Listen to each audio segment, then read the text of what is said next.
We're going live because invite anyway. Ugh. So excited.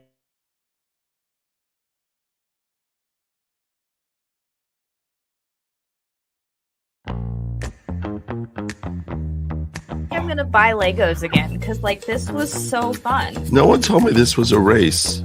It's not a race. No. Oh yeah. Now, yeah. Oh, it got interesting. Being interviewed and trying to do Lego at the same time, harder than it seems.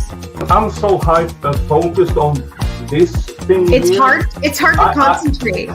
Steve, what are you looking at? You are really intently looking at something. I dropped the piece and I can't find it.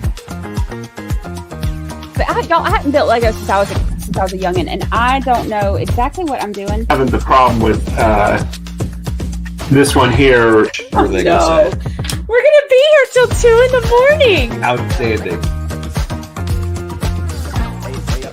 I'm actually enjoying a little bit of wine while we do this because it felt inappropriate to not have libations. look at this.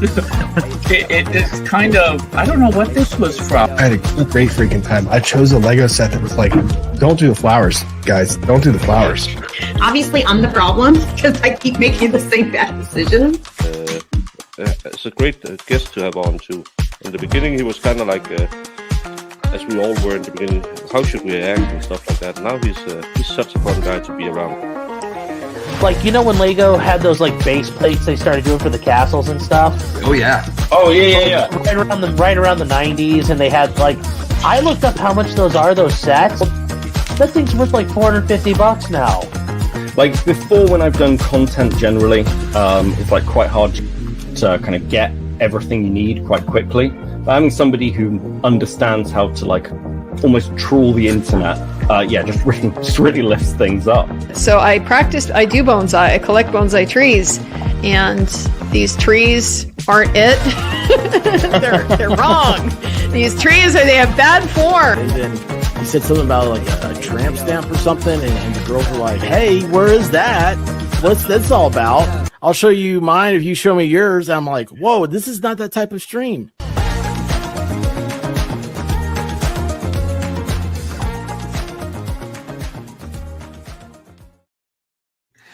Hey, that intro is getting longer and longer. It's so long. I love it. Hi, everybody. I love it so much. What's going on, y'all? Welcome to Lego Law, episode 22, with John Yates here today as our guest. Welcome. Woo, John Yates. Woo! What's going on, Johnny? I'm very excited and a little bit intimidated after seeing that intro. But don't be intimidated. We're gonna get through it. I think I bit off more than I can chew with this set, but we'll be fine. You got a good set.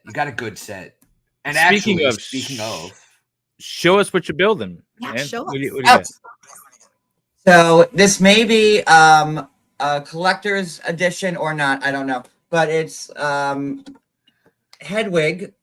There he is from Harry Potter, and it's like a model of him. So I like that's my game. That's very cool. Very cool. Valhalla, what are you doing tonight? Am building the Plum Blossom. Oh, I've not seen that. I haven't either. I saw it for the first time, and I was like, "Ooh, that looks fun." What about that is pretty cool. Yo, Tambien. I've got a bit of a throwback. This is an older set from like 2007.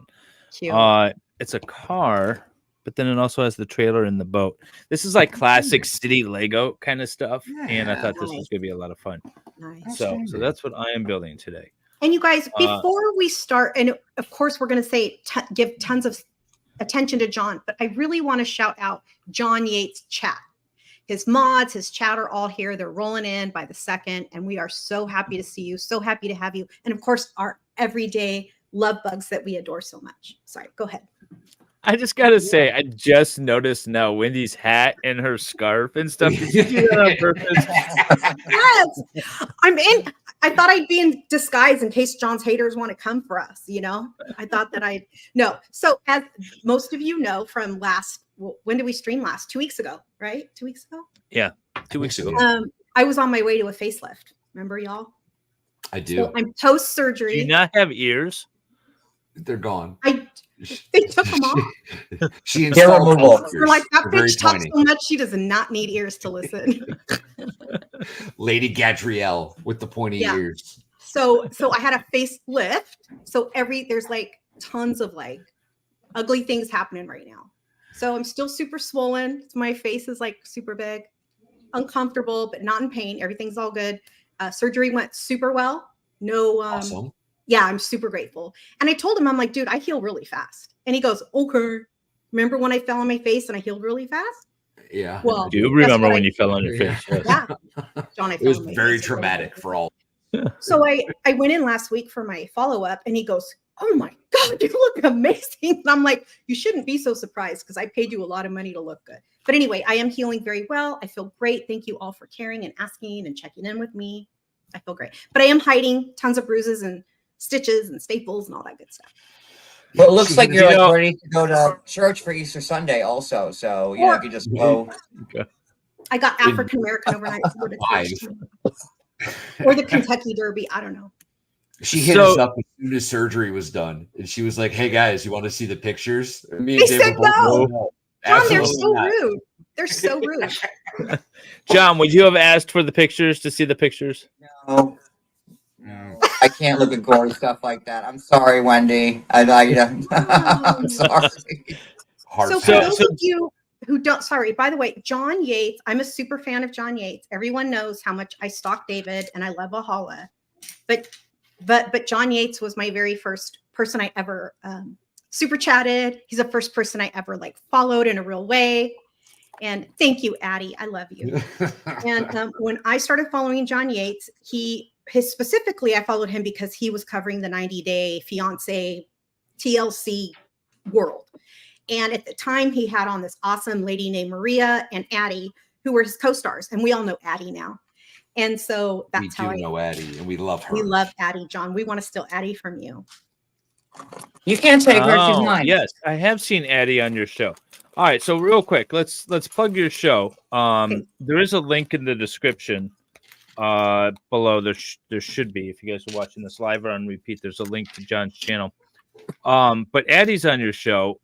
Addie was a producer on Law and Crime, if you guys don't know. But John, what's your background? Well, first of all, talk about your show, a little bit about what you cover and that sort of thing. How do you describe your channel? Well, I cover 3 shows really. I do 90-Day Fiance on TLC. I do Sister Wives on TLC, and then I do the Real Housewives on Bravo. And some other stuff here and there that's like breaking news, but that's about the gist of it. And yeah, those 3 shows mainly. And then, you know, I do recaps of the TV shows. I have, you know, tea and breaking news, and I interview cast members. I have them on my show. So all the famous people go to John Yates. If they're on a show and it's not going to interfere with their NDA, they show up on John Yates' show. Nobody else's. Okay. Just John Yates. Well, so how does that work exactly? Do you have some kind of like insider connection, or do you just reach out and you're getting these people to interact? Like, I just got lucky, to be honest with you. I was on Twitter. I would live tweet the show, and then once Periscope, that's how long ago that was, got invented, I started going live on Periscope and talking about the show right after it happened. And then cast members started reaching out to me because I would have like 4,000 or 5,000 people watching me when I was covering the show, and they wanted to be heard. And then it just grew from that. That's so cool. That's very cool. What so what got you interested in those particular shows? Well, I've been watching The Housewives since it started back in OC in 2005, I think. When 90 Days started in 2012, I thought it was a really interesting show. I've never seen anything like that on TV. And the same with Sister Wives, because I've always had this weird obsession with like Mormons and, you know, polygamy. And for total normal reasons, though, right? Of course. No, yeah, like, you know, because, you know, it's so foreign to me that I was interested in it. I watched Escaping Polygamy and all that stuff. So yeah, and there's other shows I watch, but I don't cover because, you know, there's a lot of people that cover a lot of things. Speaking of 90 Day Fiance, I've watched that quite a bit. Just not because I'm a fan of it. I have some, we'll say, kids that are fans of it, and they watch it a lot more than I do. But is some of that fake? The 90 Day Fiance. Oh, dang! You guys are already started. Okay, sorry. What? Oh yeah, we're building. And you go to your own right into it. But is some of the 90 Day Fiance, is that stuff staged? Is it fake? Or are some of these people, because I've seen, I can't remember names of people, but I'm watching it and I'm like, that guy's getting scammed or that woman's getting scammed. This isn't love, they're just faking it because they want a green card or whatever. Or is it really, are they really getting scammed, or is this whole thing just kind of put on? I would say in the beginning it was a lot more genuine. And as the show grew in popularity, it went from being on TV on Sunday nights for maybe 4 months, and then you'd have to wait another year. But then the show grew in popularity, and it started getting recognized on TV shows, and Ellen was talking about it, and a lot of famous people. And then it kind of exploded where there is a 90 Day Fiance show on every night.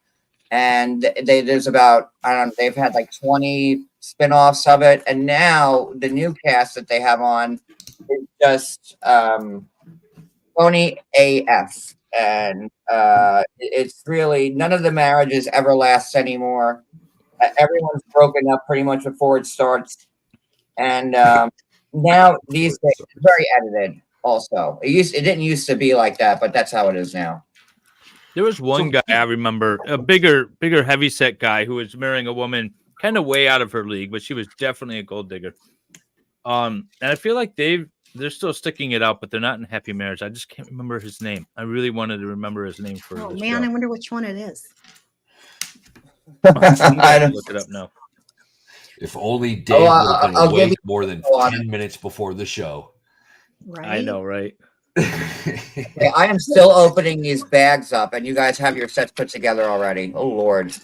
David, can you make David? Do you see the lady Barbie? She's usually in our Lego streams. Can you make her a mod for tonight? Do you mind doing that? Oh, because she's gonna know who the people are that are stalkers that shouldn't be here. Are there stalkers that shouldn't be here? I want stalkers. Yeah, we welcome all stalkers. We love the stalkers. We just don't want any hate. If you're gonna hate, go to your room, cry to your pillow. Yeah, let We're me find this love guy. here. We're about the Lego love. So I actually knew a girl that did one of the first couple of Bachelor shows. Valhalla, who? I'm gonna keep that to myself for now. Damn. But I thought it was that's kind of where it started, right? It was The Bachelor. That was the first one of these shows that did the matchmaking on TV in prime time, right? Yeah. The Bachelor, it's been on since I think 2000 or something like that. Yeah. Beer. Thanks. Hi, Mrs. Give me a second, Valhalla. y'all. Wendy says hi. The White Rabbit, by the way, if you haven't subscribed, please everybody go subscribe to the White Rabbit. She has super cute dog videos and she's awesome. And so John, the White Rabbit is one of my friends from YouTube that I got to meet in person. And she's also a 90 Day Fiance fan and Bravo fan. And so that's all we talk about when we were together in Tennessee. And so I DM'd her, I'm all, John Yates is coming on our channel. I'm so flattered. And hi, White Rabbit. So do you have a background in television or reality TV or anything like that? Or are you just super fascinated and start talking about it? No, I was working in so I had several different jobs, but then the law, I was a non-attorney rep for 2 years. Then I was a paralegal for 6, and then the next 6 I was a court reporter. So that's what I was doing while I started. You were in the legal world? I was. Outstanding. Yeah. I was. And that was, I went to college to become a teacher. I hated it. So with a history background, Same here. Yeah, My that's secondary ed the only degree, other. and I was like, this is horrible. Me too. Secondary ed history, and I have an history. MAT. Hey, cheers. Yeah, John's a history buff too, David. I was like, I do hate not it. want to live in this universe for the rest of my life. No, sorry. And I moved on to law. I had that's funny because I took intro to ed my freshman year of college, right? Because I was super stoked about being a teacher as well. And actually history, I think I've got some ungodly amount of history credits. But the first intro to ed class, the superintendent lady that was teaching the class scared the living crap out of me about any female contact. She was just giving warnings about how young male teachers have to be very careful in that environment and not allow themselves to be caught in situations that accusations could be made. And I was like, oh my God, I don't want anything to do with this. Actually, this is terrifying. And it is true. But some ed teachers are nice and some are just miserable.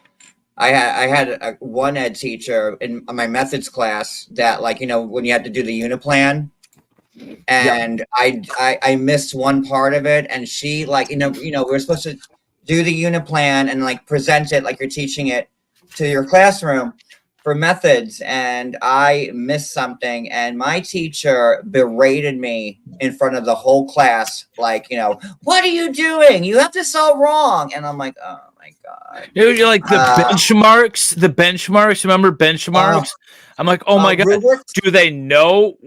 Do they know the facts that I'm trying to teach them at the end of the day, or do we have to teach the stupid damn benchmark thing, this model and these rules?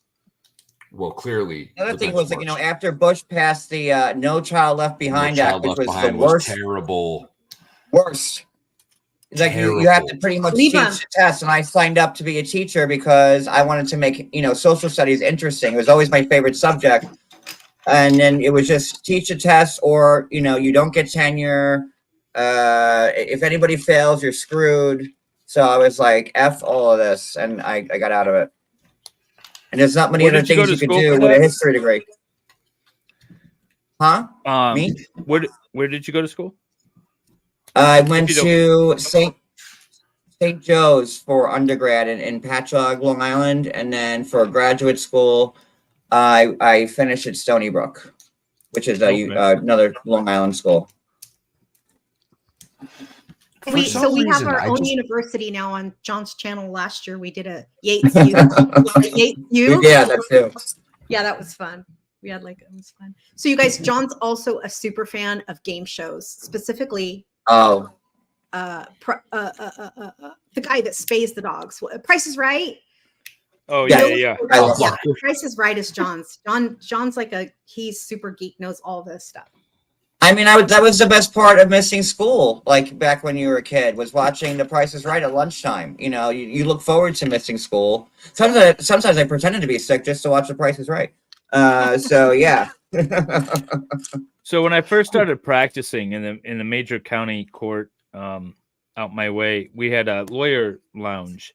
And so in between your hearings, you could just hang out and have some coffee, and they had a little computer or whatnot. But they had a TV, and The Price is Right was always on. And it felt like I was skipping school.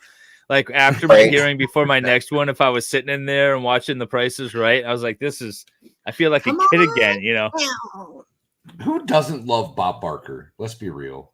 You're not American. Well, I stopped watching it after Drew Carey came on. It was just not different. great. It's not the same. It was pretend Price is Right. Mm-hmm. Yeah. So several new people have come in. For those of you from the LawTube side who aren't familiar with John Yates, he's a super famous 90 Day Fiance and any Bravo TLC show vlogger who's been doing this longest in the game, best on the internet. Pre-internet was doing it on John, was it Twitter how you started? Yeah, it was Twitter, and then I went from Twitter to Periscope, from Periscope to Instagram, from Instagram to YouTube. Periscope. I remember Periscope. That was going to be the next big thing. I thought so. I miss Periscope. I never And then knew it that. died so quickly. Periscope. Well, because IG. IG started their, going live with an IG, you can go live with somebody. When I used to do Periscope, I would have, like, you see this StreamYard? I would have to make my own StreamYard. I would go live from my iPad and have one guest on my phone, and I'd have another guest on Cody's phone, and that's how I would show it. Like, very high tech. That's awesome. So we have another streamer in here, Excited Utterance, and she's from Australia. So she's like, I'm not American, so I don't know what any of those shows are. I'm like, girl, you need to get on the internet and watch these shows then. They're fun. American reality TV. Gotta love it. I remember when reality TV was actually reality TV with the Real World. That was sort of. I was just gonna say Real World. I was obsessed with those shows. Love original. They are. So can you guys show everybody what you're building again, please? Got a lot of people coming in. Go for it, John. Okay. I'm building this Harry Potter Hedwig kit, and so far I've gotten this much done. Outstanding. Oh my god, it's really cute. Right? You're doing great, John. I'm building a throwback set. A classic city sort of thing with a car and a trailer and a boat. Classic city Lego. And of course, it's got a boat for Dave. Yeah. And I am building this plum blossom. I really like the vase part, the bottom part. Yeah, I think it's really cool. And it's actually turning out pretty neat so far. Great. That's stunning. So, looks like ceramic. The blue part. Oh, he dropped a piece. He dropped a piece. I already did. Rookie mistake. Every time. No, it's not. Everyone does It happens to everybody. Absolutely everybody. So John, let's talk about Cody Brown. Okay. Are you a fan of him just as a human being? No. Not in any regard. Who's 0.00. Great content I though. find him. What about season 1? By the way, so Cody Brown is the husband in Sister Wives. Which seems like a gross concept to me to begin with, plus an exhausting concept. Who wants more than one wife to begin with? But he seemed like sort of a happy-go-lucky guy. Were you a fan of him during season 1? Yeah. But season 1, it was basically him getting a new wife, Robin, and Robin's the one that ruined the whole family with Cody. But season 1, he was bearable, but as the show progressed, he just got more and more annoying. His allegiance to Robin, his new wife, was his only concern, and every wife has left him but Robin now, and I think that was Robin's plan from jump. But he's next. The new season of Sister Wives is starting, I think, on the 15th. And it's about all the wives still, but all the wives have moved on and are separate and living their own lives. So this will be an interesting season. Have you had Cody on your show? On Periscope, Cody was in the chat. Mary was on with me once. And then I had Peyton Brown. I interviewed him last year. And that was the first time that any Brown child had spoken to anybody about the family. So that was a big, I think it has 500,000 views, I think. So that was a giant. Right? Yeah. So you guys know Heather McDonald. She's a famous, she has a famous podcast. Oh, I'm friends with her. I know. So she talks about John Yates all the time. And I'm like, oh, that's my friend. Even though John's not, I'm his friend. How do I put You're my friend, Wendy. I adore John. You're not a super fan. You're my friend. Thank you. That's great. Of course. You're putting us to shame, John. Because I still call Wendy my stalker. He still calls me a stalker, John. I have enough of those, so you're my friend. I love you. That's how I see it. All right, fine, Wendy. You can be my friend too. Thanks, God. Wendy's the only one that could wake me up from a nap. That's all I'm saying. I'm repaying the favor when you woke me up out of my coma. That's right. Unconscious state. So John, I won't go into it because it's a super long, funny story. But I fell in front of the guys like in April, like fell on my face. Like I passed out. Nobody knows why I passed out. I think I just didn't have enough to eat or drink that day or whatever. I feel like I'm going into the story. I fell in front of I fell on my face in front of the guys. So it's She did a little more than fall on her face, John. Did you break your nose or anything? Or like yes, You she did? literally broke her nose. it was bad. Like I got knocked out. First of all, I passed out. Then I got knocked out when I hit the ground. It was rough. Wait. Let's see if I still have the image. Hang on. I hope you still have the image. That image is amazing. Hi, Half Irish. Hello, everybody. I'm so happy to see you all rolling in. Were you all at Baker's stream? Yeah, Baker's celebrating 2 years today on YouTube. And by the way, you guys, the John Yates chat, like from the first day I entered his chat, all these people, Ruth Ann. John, this is Wendy's lips literally on the concrete. That's her lipstick on the concrete. Bible. It was absolutely terrifying. And now that she's okay, it's hysterically funny. I had to take a picture of it. And I told her, I said, Wendy, I'm sorry. I'm taking a picture of the ground and you will know why later. My $17 ambulance bill. It was a rough day. Well, how did you fall, by the way? Well, the doctor at the emergency room had no clue. He thinks I was dehydrated. She had been out partying with us all weekend, and we were just getting ready to do a live show, and she just got too excited. I did. Couldn't take it. She couldn't take the excitement. Riding, like I'm not a ride person, and David made me go on every single scary roller coaster at I needed content from my video. Hollywood. I love my roller facelift, by the way. David's video of me from the neck up. I'm like, oh no, this bitch needs a facelift. Oh, that's funny.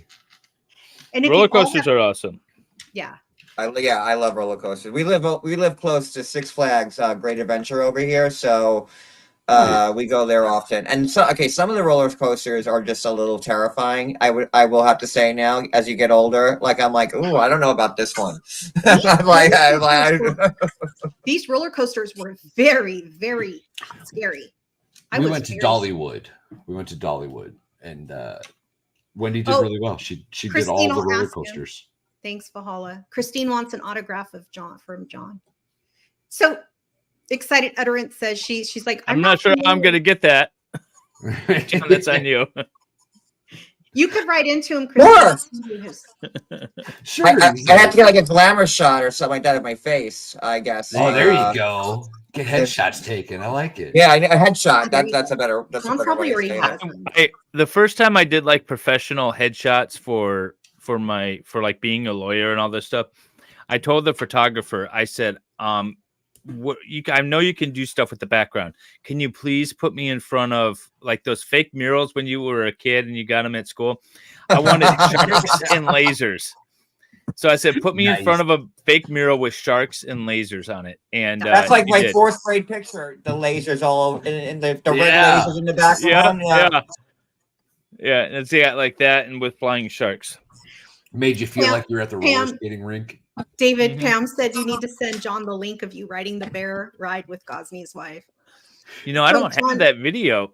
That's not mine. That's Valhalla's. That was my video. A bunch of people met in at Dollywood, John, to like meet up, like a YouTube friend meetup. You know, I would love to go to Dollywood. I've driven past it. I would love to go to Dollywood. I think you would. Those are your people, John. You would love it there. They're so fun. It's so much fun. Are you a fan of Dolly, John? Yes. Does Dolly walk around like, oh hey y'all, welcome to my park? I wish. Oh my god, I wish. I tweeted her, but she never showed up. Apparently, she used to do that a lot. Apparently, she used to make a lot of appearances, but now that she's getting a little older, oh, that's right. Christine lives in New Jersey. You can meet. Yeah, Christine lives in New Jersey. Nice. Oh. Yeah. Well, everybody knows where I live in Seaside Heights, and if you hear if you hear like banging or gunshots, it's the fireworks going off right now. We're not like in the middle of Kuwait or anything like that. No, John, it's season. It's still in season, right?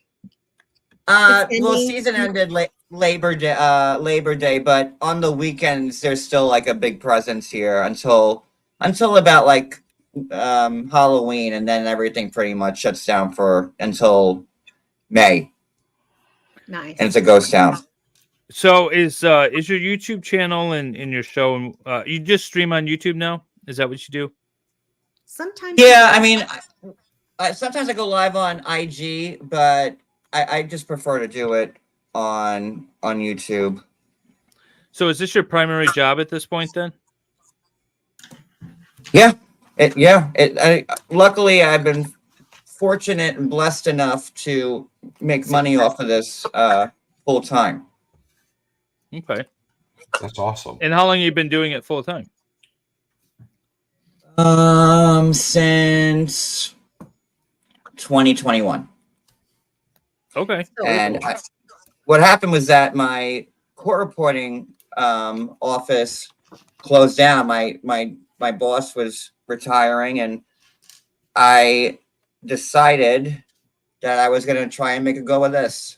And because I didn't want to, like, all the legal jobs I had, it was like never like a career to me. It was just like a job. I wanted to be a teacher. I never had a plan B.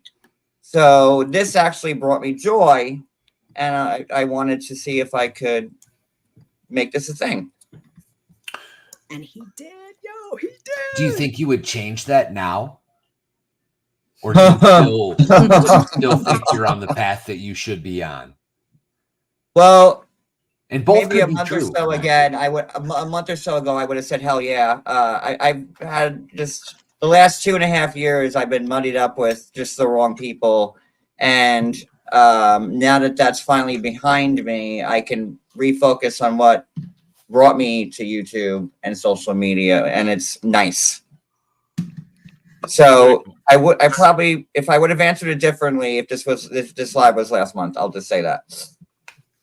And I'm so grateful that you continued, because I know it was rough. This year's been rough. Last year it was rough. And I'm so glad. Yeah, what can happen in a month, right? Right? Anything can happen in a month. You can get a facelift. Don't give up on your dreams, kids. Don't give up on your dreams, kids. And for all of you who want to be teachers, I hope we didn't discourage anyone from becoming one, because I still have I hope we did discourage all of you. No, and because then maybe when there's no teachers, I still have a school-age kid that they'll needs figure out teachers in her life. the issue. When there's no teachers left, they'll finally learn. Well, maybe they should start treating teachers better, and maybe paying them, them what they deserve. Amen. Absolutely. Look at kind that. of stupid. Make more money. Can you believe some people make money working for at McDonald's? 9 months? Yeah, 9 Very months. cool, Aaron Olivia. Oh, Aaron Olivia was there too when you fell. Aaron on Olivia your face. came to She Tennessee. was. Yeah, She was at Dollywood. she was. So John has a super high tier. Oh my God, that's so cute, David. Wait, hold on to that. Look how cute, you guys. Oh, I love My little it. SUV. Yeah. Have we John not has a watched John's super link? high tier, and he's had over the years, he's had various membership tiers, right? And at one point he had a tier that was like really high end. And he was like, I'll have you guys over at my house. Like I'll make you sing. Yeah, it's a sleepover. Yeah. A sleepover. And we get what? I brought that tier back recently. Oh, you did? My joke tier. I did. Outstanding. It's $500 a month. Yeah. Yeah. You know what? There's some people that'll pick you up on that. I'd be careful. I've had one person get it. Yeah. Nice. Did they get the sleepover? It was Wendy, wasn't it? You could tell. No. As soon as I can travel, I'm gonna get it. Same kind of Pop-Tart. Here you go. You can just come here and say gratis. You don't need to pay the $500. That's so sweet. I love it. And don't invite me. It really 'cause is just a joke here. I'll come. You notice David and Valhalla have never invited me to their homes because they know I'll show Hell up. no. Hell Nope. no. When you leave, I send you off with Pop-Tarts and Sanka. Like That's right. your parting That's gift. right. John. I just want to make sure these guys John's are very show is mean to linked. me. Hey, I David did- and Valhalla, my 14-year-old to me said, I don't like when they're mean to you, mommy. I'm like, oh, thanks, baby. Because We're sometimes mean to you? I We're said, they're not not mean to mean. me, baby. She's just being very sensitive. Oh. But Tell her isn't I'm that sorry. cute? Because usually teenagers are like, yeah, be mean to my mom. Like, No, tell her I apologize. Oh no. She's just sensitive. No, I think it's sweet. I love it. Is Barbie So in John, this? break down your show. Do you play clips and do you do reviews, or are you just talking drama, or what do you got going? I don't usually play clips because I'm afraid of getting copyright struck. Unless you have their approval, I kind of tend to not. But I'll play clips of stuff that I found, and I'll interview. It's basically just recaps of the show, interviews with the cast, breaking news. I don't know, what else do I do? That's pretty much like my three avenues. I don't know. Yeah. Kind of find that name. I'm going to meet Addie in person, and you guys are going to be very jealous because when I go to John's, Addie will come too. So you guys will be very jealous. Addie came. Addie was here last Thanksgiving. I know. She just said that. So John is really good friends with Addie and her husband. Her husband is called Captain Unicorn. He's Nice. Okay, you might know this guy. Do you know this guy? Who's that, John? George and Anfisa. Anfisa and George. Yes, George. That's his name. Oh, she was. Oh, you hit the nail on the head on that one, David. She was. Yes. Absolutely a gold digger. She hated him. Aren't they still together? No. Okay. I mean, in her defense, he was a big hot liar too. Yeah. I mean, George was no angel either, but he had got arrested. I want to say in 2018 or 2017 he was a pot dealer before it was legal most places.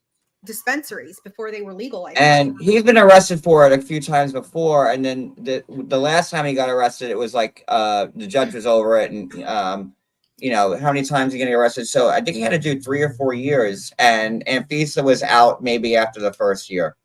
So they haven't been together in quite a while. Oh, Wicked is she says still he's here remarried in the with country? Yeah, she lives in California. She does a lot of fitness, talent shows. Yeah, like workout stuff. She just got her bachelor's degree. She should do. Does anyone find her attractive? I thought she was cute. What's her name? Who is it? Oh my God, Wendy. She's Russian. You don't think she's cute, David? No, she is gross and disgusting looking. Amen. First of all, remember my 30-point system, John? No. What's her number? Explain to John. Okay, so I have a 30-point hotness system instead of the 10-point hotness system. All right, everyone poo-poos it. Everyone hates it. But the idea is that 1 through 10 are sort of are sort of like your Walmart people, right? Your 11 through 20 are like your girl next door, guy next door type. Your Walmart people. Yes. And then your 21 through 30 are like your supermodels, right? You put them in that range, but then you grade them up and down within their categories by their personality. Hold on. So you could be a supermodel, but you're ranked at 21, which means you have a shit personality and I don't want to deal with you. Kind of idea. So that's my 30-point system. And I feel like you could put her maybe in that hotter category or maybe the girl next door category. But either way, she has a shit personality and I'm not dealing with her. I would definitely put her in the girl next door, like the 11 through 20 range. I would put her in. Yeah. Maybe like a 7, maybe like a 17. I thought her body was pretty awesome. No, she's got sloppy boobies. Hold on. Because you guys are. I thought all boobs were good boobs. I'm so confused. You are confused. I'm so straight. It's so annoying. I just don't get it. What? I think all women are beautiful, unless her they're name? really ugly on the inside. Again, Anfisa. Anfisa Nava. N-A-V-A. Something. A-N-V-A. Anfisa Nava. But she's like from the olden days now. She ain't relevant. She's an OG. She ain't relevant no more. Yeah, I'm just not a fan of her. Hey, David, I have a legal question. Not that we're giving legal advice. We're not answering legal questions. Disclaimer. If I said, okay, let's pretend I'm married for the fourth time. Let's pretend I'm like legally married. Okay. Okay. Yeah, let's pretend this. Okay. Yeah. I mean, I'm sure I will be eventually anyway. If I set up a GoFundMe for myself, like, or somebody does for me, because, I'm broken my leg, whatever. And let's say my husband and I are going through divorce at the time. Would he be eligible for half my GoFundMe? You're going through the divorce at the time you set it up? Yeah. We've already, I guess if you're legally separated, that matters, huh? Yeah. So that's a different yet? situation. What if we're not legally separated yet, but we're like, well, we hate each other? I mean, under Michigan law, you can keep it separate if it's never commingled, and you have the intent of keeping it separate, and you prove to the court that you intended to keep it separate. And I would say a GoFundMe, please pay for my divorce kind of GoFundMe would be fairly clear that you intended to keep it separate. Yeah. I mean, again, I'm speaking under Michigan law, so got it. California might be completely different. Oh yeah, it's crazy here. Plus, we're community property state. I guess most states are community property now, anyway. Yeah. Just don't get married again. That's the mistake you keep making, I feel, Wendy. Well, in my defense, I haven't been married in a really long time, so I'm due for another. I feel like I'm ready. I don't think that's how that works, Wendy. Yeah. No. John, are you married? Yeah. Yes. He is. I am for 16 years. Nice. Wow, First that's and only, impressive, huh? Yeah. First and only. I'm on my first marriage still. Woo! Yeah. It's something to be celebrated these days, really. Yeah. Well, in really the gay world too, like being married for 16 years, like the equivalent of being married for 75. I mean, 100%. we just, we're weirder and different. So, most gay men are a bunch of whores, and that's how it works. So it's rare to have someone stay together as long as we have. I had my first gay divorce filing before the ink was dry on the Supreme Court decision. You know what? I told all my gay friends, you want to be as miserable as us? Go ahead. Do it. You'll see. And everyone's like, oh, I was never like the rah. I never thought I was ever going to get married because I have a very Italian family, and they'd be like, what are you're marrying a guy? Like, no. So I never planned on it. I forgot where I was going with this. You know what? That just brings it up. I've been listening to your streams for a while, and I was trying to place an accent, but gay Italian is your accent. That's also from New York. Yeah. So he has all the things. Yeah. I'm from Long Island, and then we moved here to Jersey 5 years ago. You know what's really funny about that? The gay Italian comment. When I first started listening to you, my initial thought was, wow, he sounds like a gay Michael. What's his name? Michael. Oh, no. I just had it. Michael Jackson? He's on Tim Pool all the time. I don't know what show that is. He's on what? He's on Tim Pool all the time. He's a right-wing guy. Michael Malice. Well, there you go. You got your right-wing guy right there. Yeah. I'm also conservative. Yeah. So there's that. I'm surrounded by you people. Literally. Like, gay people aren't generally Republican, but I am. I always hated being gay, to be honest with you. Like, I wanted to fit in with the rest of my family, and I was the outcast. So I was never comfortable with it to begin with at all. But I pretty much stand for the opposite of what every gay person believes in. There's a whole organization called, I think it's called Log Cabin Republicans, which is a gay conservative group. Yeah, I would join that. John would. And I did do a lot of political stuff back when I first started on Twitter. Like, when the 2016 election, and it was at Hofstra University, the first one. That's it was 5 minutes from my house, and we were there. Now, if Mike Cernovich. Yeah, I know the name. We were marching with Mike Cernovich at Hofstra. It was really, and then we were live, and it was really cool. That's cool. That's super cool. We should introduce John to Flux. Oh my God, right? John and Flux would get along amazingly. 100%. So House of Flux Flux is is my home she's girl. she's a YouTuber that paints and stuff, but she's a very conservative lesbian, and She's my home girl. She always goes like these rants. She does these rants where she's like, where she just sort of After riles government. against the community, because it's so. She gets mad during Pride Month, like John did. Like, why do we need a month? Oh, I don't agree with Pride Month at all.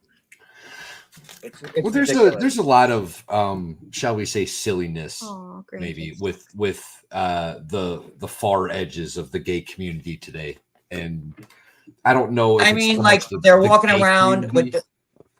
with their like the piece of deals flopping around like in the middle of Manhattan. What are you like doing? you know, What are you doing? they would be arrested for indecency like any other time. What are you proud of that you could walk the streets with your schlong hanging out? I just don't agree with it. It's crazy. Yeah, he's also very conservative and like, I don't just mean politically, but like he also has strong family values. Not that us liberals don't have strong family values. But you know, he likes modesty and decency and all that stuff. If And there's I'm like, something liberals and sister wives have in common, it's not strong family. argue their family values are huge because they just want to share their love. They want all the family, all of them. That's right. And you know what? As a woman who's been married 3 times, I would be a sister wife in a heartbeat. Thank you, Velvet. That's what I'm talking about. Right? That's what I'm talking about. That would be my dream. Oh, what you got, John? You guys? I don't know. Why does this piece have to be green? See this green piece? Yeah. And then you and then you bury it and no one ever sees it. Like you don't see the green piece at all. So why is that gotta be green? I don't get that. I'm sorry. You know what? I think that's actually like a signature thing. I think certain builders make it a point to use certain color pieces. Like I know for a fact there's one master builder at Lego that includes a pink Lego piece in every set that he designs. Every single I didn't know about that. All right. Yeah. See, I'm learning. And you know, he does a lot of Star Wars design pieces. Yeah. So if you build a Star Wars set and you're like, what's this random pink piece in this like otherwise gray, white, and black set? And it's because he's usually the designer. Yeah. Yeah. Yep. For sure. John, I really like your hat, by the way. It's very I got it from Buc-ee's. I love it. Oh my God, I now know what Buc-ee's is because I've been to Tennessee. My Swedish I got it the one in South Carolina. Nice. My Swedish friend Nick Staroff brought me a bunch of Buc-ee's gifts when he was here the other day. Oh, he did. Do you know I actually got a little sad when Nick left the United States? I was like, I just like knowing he was here. Wendy, you know, you could have come and met him in person. I could have. You didn't. I had remember I told you I literally whatever money I was going to spend left for traveling this year, I spent on my facelift. Like I'm going to be broke now for a while, like at least a few months. Priorities, I guess, huh? John, do you have a Buc-ee's near you, or do you travel far and wide? No. The closest one's in South Carolina. It's like 600 miles away. But let me tell you guys, they have the best barbecue sauce in the world, and it's like $3 a bottle. I'm not even a barbecue sauce guy, but I find myself eating chicken nuggets every day just so I can dip it in the sauce because it's so delicious. Nice. You'll thank me. Likes McDonald's. I have 5 drunk guys that are watching us that I've been golfing with all weekend that are watching us now on the TV and then like staring through the window. Cool. Tell them we said, "What's up, gentlemen? How y'all doing? What are you eating?" Tell me David's horrible golf scores because I know he's not good at golf. He can't be good at golf. You know what? I came in second place. I bet David. God damn it. Damn it. You know he's good at everything he tries, so I don't know why. He really is. It's aggravating as hell. He's annoyingly talented. I really can't stand him sometimes. Like I'm one of those Love people. You too, Wendy. Thanks, David. I was a really good cheerleader, and that was like literally because I'm always so happy for other people, but like I have zero skills for like athletics. Like I'm not good at anything. I'm trying to learn to play golf, and I suck so bad. So bad. By the way, so John, how often do you? Sorry, John. How long often do you stream? I feel like I see you stream every day. Now, like that my head's back in the game. Yeah, it's every day, or I try to go every day. Do you follow the seasons like when the show is live or the shows are live? Yeah. Okay. Yeah, we'll go live the next day and do a recap of it, or I watch them live. No, I watch them like not live when they're on air. I wait so I don't have to see the commercials. But then the next day we'll go live about it. Has anybody from the Where show is this reached out case? to you over the years? You mean like the production company? Yeah, like the show itself. Has any of the management or producers or anybody reached out to you at all? And Yeah, I've talked to a few of them. Yeah. Back in the day, I would have to get productions approval for me to have a cast member on the show, and then I just stopped asking, and I kind of went above their heads, and then they didn't like me for it. So they wanted to control the narrative. Weird. Oh, 100% they want to control the narrative. Especially John. All right, so go ahead, David. I was going to ask, what are your thoughts on the show Survivor? Have you watched it? Do you like it? I honestly am shocked that it's still as popular as it was. I just think they oversaturated the network with it. They made this show something that people used to look forward to watching till it's always on, and we might fight because I genuinely enjoy Survivor. John, I'm going to tell you something that even Wendy doesn't know. All right, so don't tell her. I want to hear. I waited an entire day in line to audition for Survivor. And Helm. They shut it down. I was literally 3 from the door to get into auditions. And they're like, nope, we're done for the day. We're shutting it down. And I'm like, oh my God, I've been here 8 hours. I'm so sad. I tried to be on Big Brother. They had New York City casting call, and it was like 9 o'clock. It was in Times Square. I got there at 2:30 because I wanted to be first, and I was. But then I didn't realize, I thought you'd be in a waiting room. It was in March and it's cold, and no, you had to wait outside in the freezing cold with prostitutes and drug dealers. And mine was in a suburban area. It was fine, except it was super hot that day. It was 80 degrees, and I met my sister-in-law was going to audition with me. We were just going to both go and audition. And so she was in line, and then I came from court. So I'm in my brother's wife. Okay. And then I came in a suit, and I was standing in line at 80 degrees the whole day outside, in a suit waiting in line for this. It was ridiculous. You should have wore the sad thing around your head and like a little bathing suit and grown your beard out more. I should have. I would have gotten their attention, the producer's attention, as they're walking around outside. I would know. See the part that I get showing up in a suit because you want to look your best. I get that. I feel like I'm surprised I haven't seen John on any of these shows. Well, I got kind of far down the casting for Big Brother, and then that didn't happen. It broke my heart. Aww. So that's when I stopped trying to be on TV, and then I would just talk about it instead. So I've been thinking about. You're both. Go ahead. I say you're both Survivor fans. I am. I'm a Survivor fan. I was going to say I've been a Survivor fan since the first season. The only other reality show that I think I would consider going on besides Survivor would be 60 Days In, I think. Wait, which one? That's no. Ugh. 60 Days In. What's that one? That's where they lock you in jail and you snitch on everybody. It's amazing. It's amazing. No, what about Naked and Afraid? I'd do that. I'd probably do that one too. Actually, yeah. Although it depends. Stan going up your hoo-ha and your no. I don't have a hoo-ha for Stan to go up, so your pooter. Go up your pooter. Your pooter. That's where they're going, right? If they go to Africa, I'm not doing that. I'm not going out naked with the lions. That ain't happening. But, no, because they will do bad things to you. The woods of East Tennessee, Oregon. Yeah, Oregon, I'd be okay with that. West Virginia, I'd be okay with that. I'd go anywhere. That would be awesome.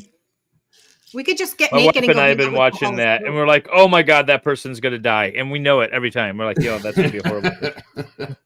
They're not making it out. That's the one that gets pulled out early. Yeah.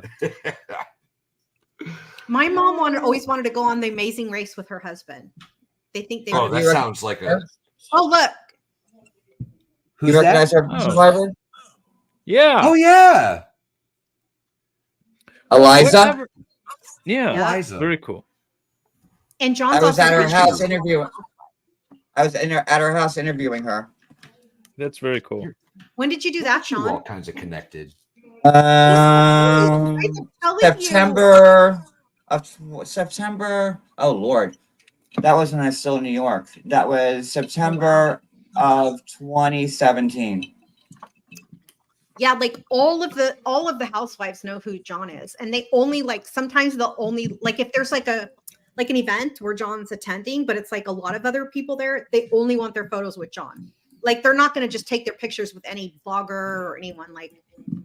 Yeah. I've been looking for this piece for like 20 minutes now, and I'm way behind. Oh yeah, well let's look. David, that's really cute. I'm glad It you sits on a trailer. feel. Wait.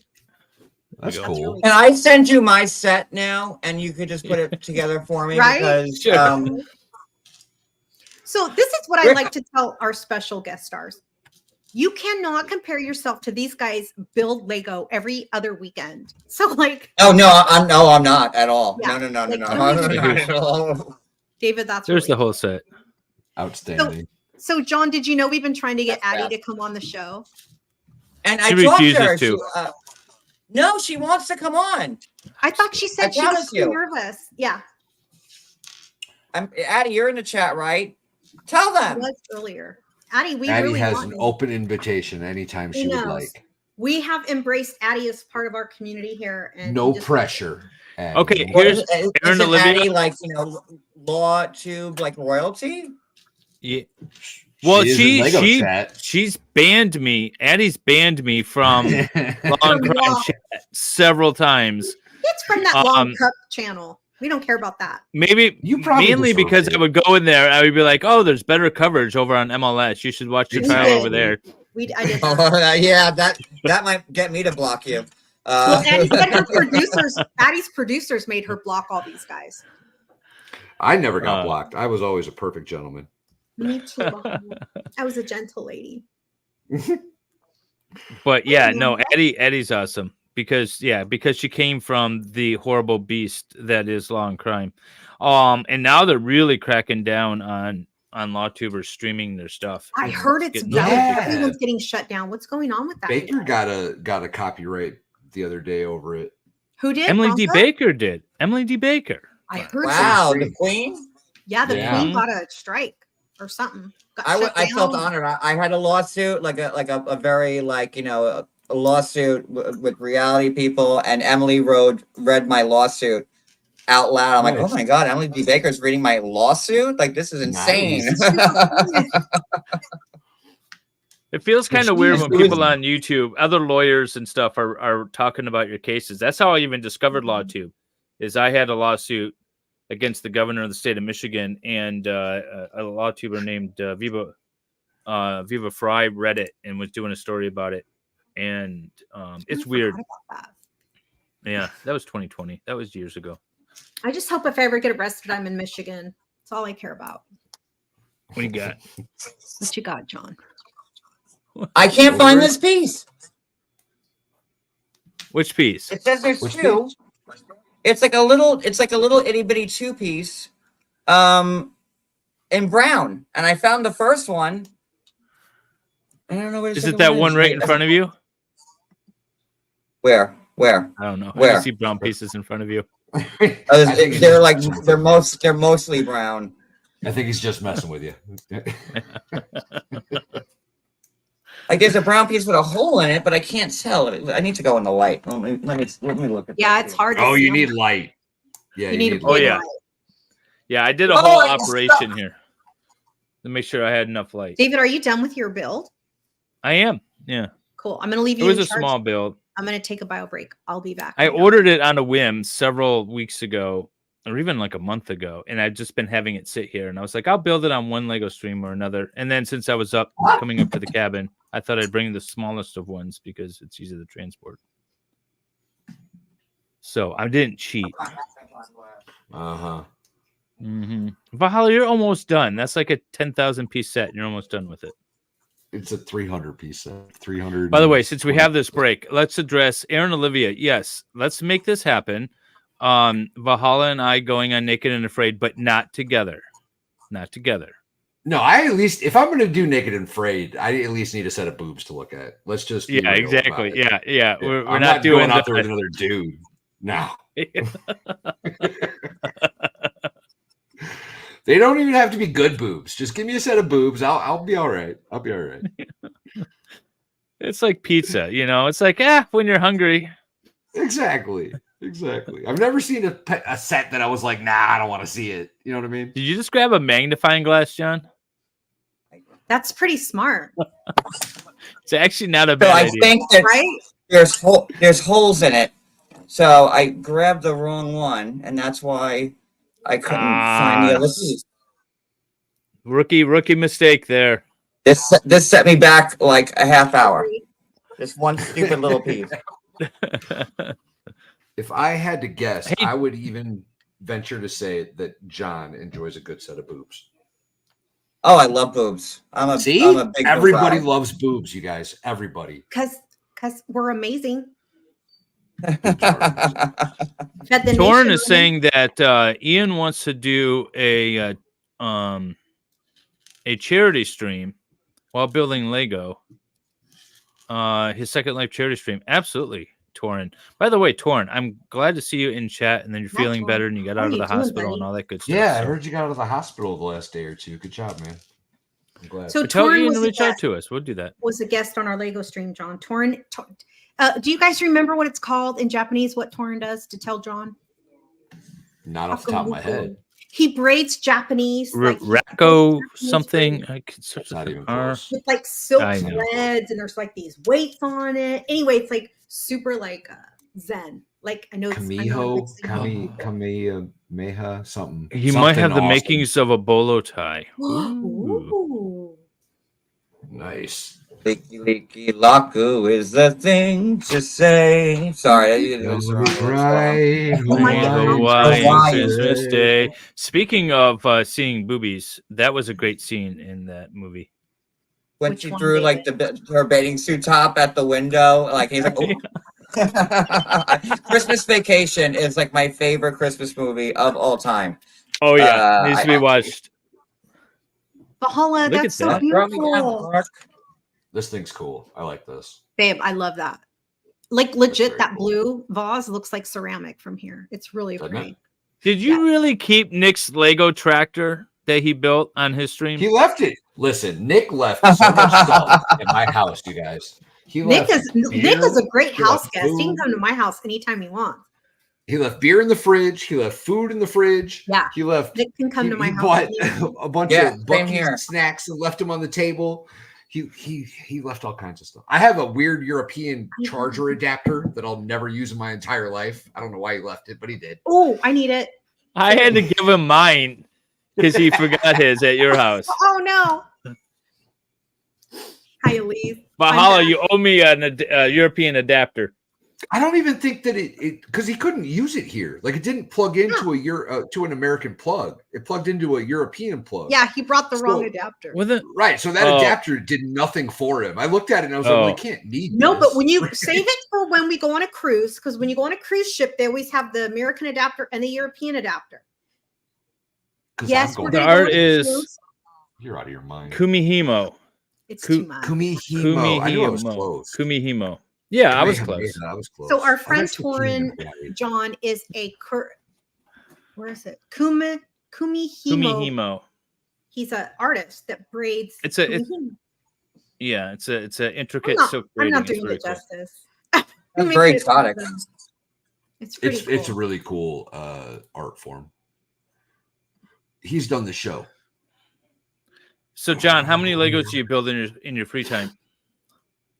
I've had about a 20-year hiatus since I started building sets. I used to build them all the time. We live in a small house, so I can't we have like the giant Hogwarts castle, but there's no way I could put that anywhere in my house because it's too giant.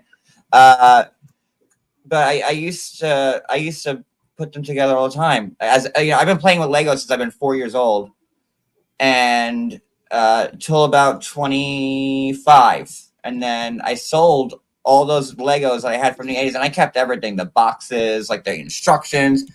And I was graduating college, and I was going to be a teacher, and I wanted to buy myself a fun teacher car. So I sold my whole collection and some of my Care Bear collection, and I got a brand new Miata in cash with it. So There you go, Valhalla. but now I knew you were going to say Miata before you said it, and I don't know why. And it might be because it's a gay car. Judgmental. It might be because I made an assumption. But I'm so glad that you said Miata. It's a gay car, but no, listen. I that's the only time in my life that where I didn't drive a Mustang. I'm on my 4th Mustang, and the Miata was really the only time I stepped away from the Mustang because I was so sick of driving people around, and I wanted a car that was big enough for me in my backpack, and I didn't want to drive anybody, so I wanted a 2-seater, and the Saturn Sky had come out like right after it, and had I known about the Sky, I probably would have got that because that was a pretty car to me. But now Saturn is defunct, so Saturn is defunct. I got a buddy who just still drives a Saturn. I'm like, how do you even get parts for that? Well, it's GM. Drive it until it falls apart. No, it's GM. You can still get Saturn parts because it's GM. Okay. So this is the braiding style that Torin does. Yeah, it's really And cool. It's very cool. See, those are all weights very at the cool. end of those strings. And it clicks. It's also very ASMR, like when he braids, because first of all, his voice is very soothing. Hello. And then he's got the click, click, clack of the weights, and it's pretty neat. It's all made out of silk. It's very cool. Very intricate. Yeah. It's like $1 million awesome for like a belt. It's like $2,000-$3,000. Might as well. That looks insane. Like Right? the work behind it. No, seriously. Yeah. That is So he weird. didn't struggle with Lego, except his stream took the longest out of anyone. I'm gonna have him beat. I promise you, because there's no way I'm finishing this at all. And I told John, do not feel like. Okay, just to give you an idea, I'm on page 21 of 146. I told him some people don't finish, and that's okay. We are not. There's no way. So you just let me know when you're tired, and I'll send you guys a picture of the finished product in about 3 years when I finish this. No, we're finishing. We've never had a guest not finish. Wendy lied to you, sir. Nah, twice, David. That's not true. Say not true anymore. David, not true. Wait, who did it? Torin and Torin came back and finished before you brought me on. You guys didn't. David, you're the one that didn't finish. I'm not a guest. I'm a host. Yeah, David didn't finish. Somebody recently. What does this mean? Torin and somebody else. What is it? What does this mean here? This little thing. That means you got to rotate your building platform. Your workpiece. Rotate your workpiece around. Fancy. Okay. All right. So what do I got to do here? Oh, I see that now. Why I need to rotate it. What? Barbie has friends that were on Lego Masters. Barbie, send them over. That'd be super cool. That's an intimidating show, by the way. Have you watched that at all, John? I have like crazy. Like they were putting a bridge together at one point to see like if it was stable enough to hold. Like people. That's I watched one episode. That's what I remember watching. That I couldn't go on that show. I don't have the creative mind to be able to build some of that stuff that they. Nor do I. That's why I like these Lego sets, because they give you everything on how to build it. I've seen like people put the Eiffel Tower together from like spare parts they had. Like what? No, that sounds like something David would do. I've done a couple of builds, but I've had images that I've been building off of. I haven't, and I guess maybe if I did that, like I built Valhalla's set or his room, He built so Valhalla's it's a little turtle tank. My studio. Yeah. And then I did that for Nick as well, but those were easy enough. There wasn't like some elaborate structure that has to hold weight or you know spin and move. You know who'd be really good at that show? Who? I think Megan Fox, the writer. Oh, maybe. She does a lot. Her like maybe, just off the cuff builds are amazing. She might have an engineer brain. I think she's got an ADD brain. I think is what it is. I think she just goes. Yeah. I think. These are pieces I've never seen before. Lord, okay. There's a bunch of new ones, man. Yeah. Like you haven't built Lego in 20. Yeah, John hasn't built Lego for a decade or two. Yeah, two more. But John's Valhalla's age. John and Valhalla are about the same age, I think. So you guys. Class of '97. I'll be right back. Oh, by the way, what's everybody drinking? I of course have my Michelob Ultra. I, as always, have the Viking horn full of Yingling.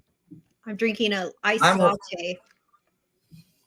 And I'm rocking out a vodka and Coke because I realized I didn't have any mixers in the fridge, and that's yeah. I'm not gonna drink it straight, so it's not really that good, but it'll do.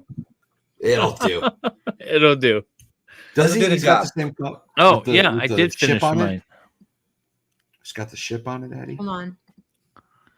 It's really cute. That makes me want to be outdoorsy.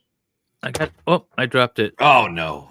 The little boat comes off the trailer. John, David's a real sailor. Like he sails for reals. He builds sailboats. I've always wanted to go on a sailboat. John and I will come on out, man. We'll take you. Yeah, we'll go. Where are you? I'm in the Detroit area. Michigan, you said, right? Yeah. That's not too far from you, right, John? Yeah. I've been to Ohio a million times. John will drive. Oh, I'm so sorry to hear that. You know, if you keep going, you keep better. Let's see what you got, Valhalla. Sorry, babe. I have the plum blossom set. I'm in love with that. Pretty dope. Blossom. It's pretty cool. I'm a big fan, actually. I love it. It's got little legs on the stand. It's really cute. Oops, sorry, babe. I like that. That's got to be new. It does look new, I've right? only seen it once. I seen it the first time. I was like, oh, that's a fun little build. Let's do that. Yeah, David finished. How you doing there, John? You look like you're struggling. I wish we could help him. I feel bad because you guys finished so fast, and here I am on page 22. Just so you know, they don't usually finish that fast. They don't usually finish. Yeah. No, usually I last a lot longer. Yeah, these pieces actually, this build was a little short. He likes to make sure everyone is satisfied before he finishes. Ah, that's funny. I've had a very busy Oh my god, week, I legit fell off my chair when Valhalla said he usually lasts longer. Just don't ask Mrs. Valhalla. Otherwise, I last a lot longer.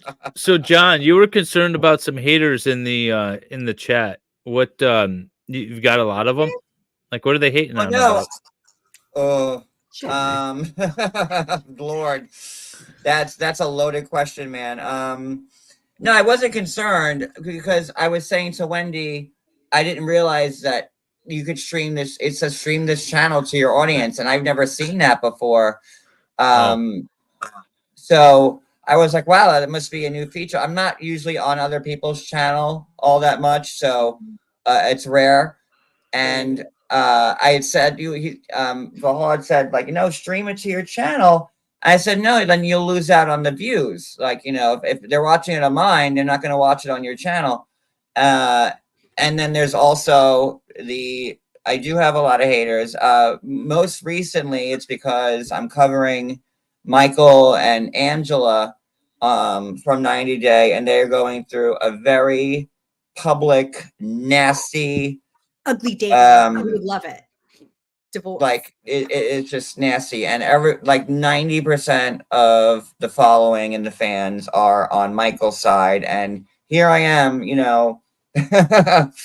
like the only person on Michael's side. I can't stand him. He's one of those people that scam people, and he's doing it right now. So at least that's my opinion. if you want to have a good laugh at my expense, go to my Instagram and see just about every nasty comment you could think of said about me. But that's fine. You know, I've been through worse, and I've been at this for 10 years, so I'm good. So but why are yeah, the sheep so much against him, or so much for him? If he's clearly scamming. Well, he's from Nigeria, and Is he a prince? Angela wasn't. Yes, Angela wasn't the nicest to him over the years on the show, but there were reasons for Angela acting out the way she did. Not that everything she did was, excusable. And I've got into fights with Angela. Everyone's like, "Oh, John, you would do anything for Angela," and people know I've gotten. She's pissed me off. I pissed her off. That's how we are. But we're friends. Yeah, look up Angela Dean, David. Angela Dean. I know this one. I know her. I mean, not personally, but I've seen these episodes. Yes. Yeah. And she John, is horrible. She's one of John's real friends. Like, she loves John. I mean, she was, when you say that she was like mean and all this stuff. That's her. Yeah. But he is also not he's not the superstar or the prize that he thinks he is. No, he's not even good looking, in my opinion.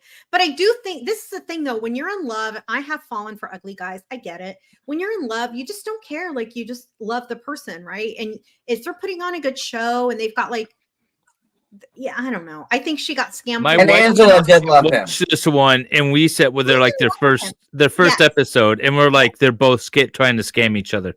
That was our thought. Yeah. No, she was genuinely in love with him, I think. I really do. Really? Oh, yeah. I can tell you that she was. Michael. She loved her some Michael. And you know what? Sometimes it doesn't work out, and sometimes some people are evil. Like, it's not like a normal divorce where, we don't like each other, we didn't get along or whatever. Sometimes some people's intentions are just so ugly, and they really But she went there to his several times country and didn't want to like abide by the customs and the terms. That's the thing that turned off my wife. Well, to be fair, no one who ever goes to anyone's country is respectful of their culture and their religion. Never. They're always so rude to the other customs. Didn't she bring toys with her? We'll say unmentionable toys. That was a different. Wait, that wasn't her, was it? Yeah. No, that was baby Lisa or whatever. Oh, I thought it was Paul who brought the toys. The woman who came after baby Lisa to the Kimberly. It was Kimberly did it to the other Nigerian guy. Usman. Yeah, Usman. Okay, I'm mixing up people. Okay. Yeah, that's but okay. I don't know. Maybe she did. I just don't remember. No, I think Kimberly brought him for Usman, and he got pissed. I remember the guy getting. That. Yeah. Okay. So I'm thinking of a different person. No, but they're kind of all the same. I mean, there's a lot of them, and like it's almost impossible to get a visa to the United States from Nigeria. So I don't even know why people are still trying. But in I've negotiated K1 visas before. It's not an easy thing to do. Yeah. But explain that. I would love to hear like that process. Well, I mean, it's just like you see on the show. It literally is. I mean, the show is very accurate when it comes to the legal side of things. Yeah. And you have to demonstrate. And so a lot of couples they'll get together and they'll post a ton of pictures on social media, and they're doing it all so that they can demonstrate that they've been with each other in person, that there's actually a really real relationship. All that stuff needs to be shown and proven. And that one person's not trying to scam another. The show is very accurate when it comes to the legal side of things. I'm always concerned about the, are they just doing it to be on the show because they want to be actors or actresses, or is this a real relationship? I'm sure most of them do. Well, a lot of them are. So my sister, now. Go ahead, Wendy. Oh, I was gonna say my sister married a foreign national, so like, been through that process. Now with the new cast, when I see cast members that are new to the show with 700,000 Instagram followers, I'm like, bullshit, no, BS already. Mm-hmm. It's you can swear it's fine. Like, then there's people like aspiring model, actress, juggler, juggler, juggler. No, when I say juggler, I kid you not. Shama, he's a poet, he's a painter, he's a juggler. I'm not lying when I say juggler. And all the men It's now, like we gotta fill in some activities here. We'll put well, juggler. because they need it for the paperwork. I'm a cyclist too. You know, I read the twice a year unicycle. on a Saturday. Yeah. Wendy's next husband is gonna. That's actually I asked Baker, like when I first met Baker, do you want to get married so we can exchange countries? And he's like, we shouldn't talk about this on the internet. And I'm like, okay.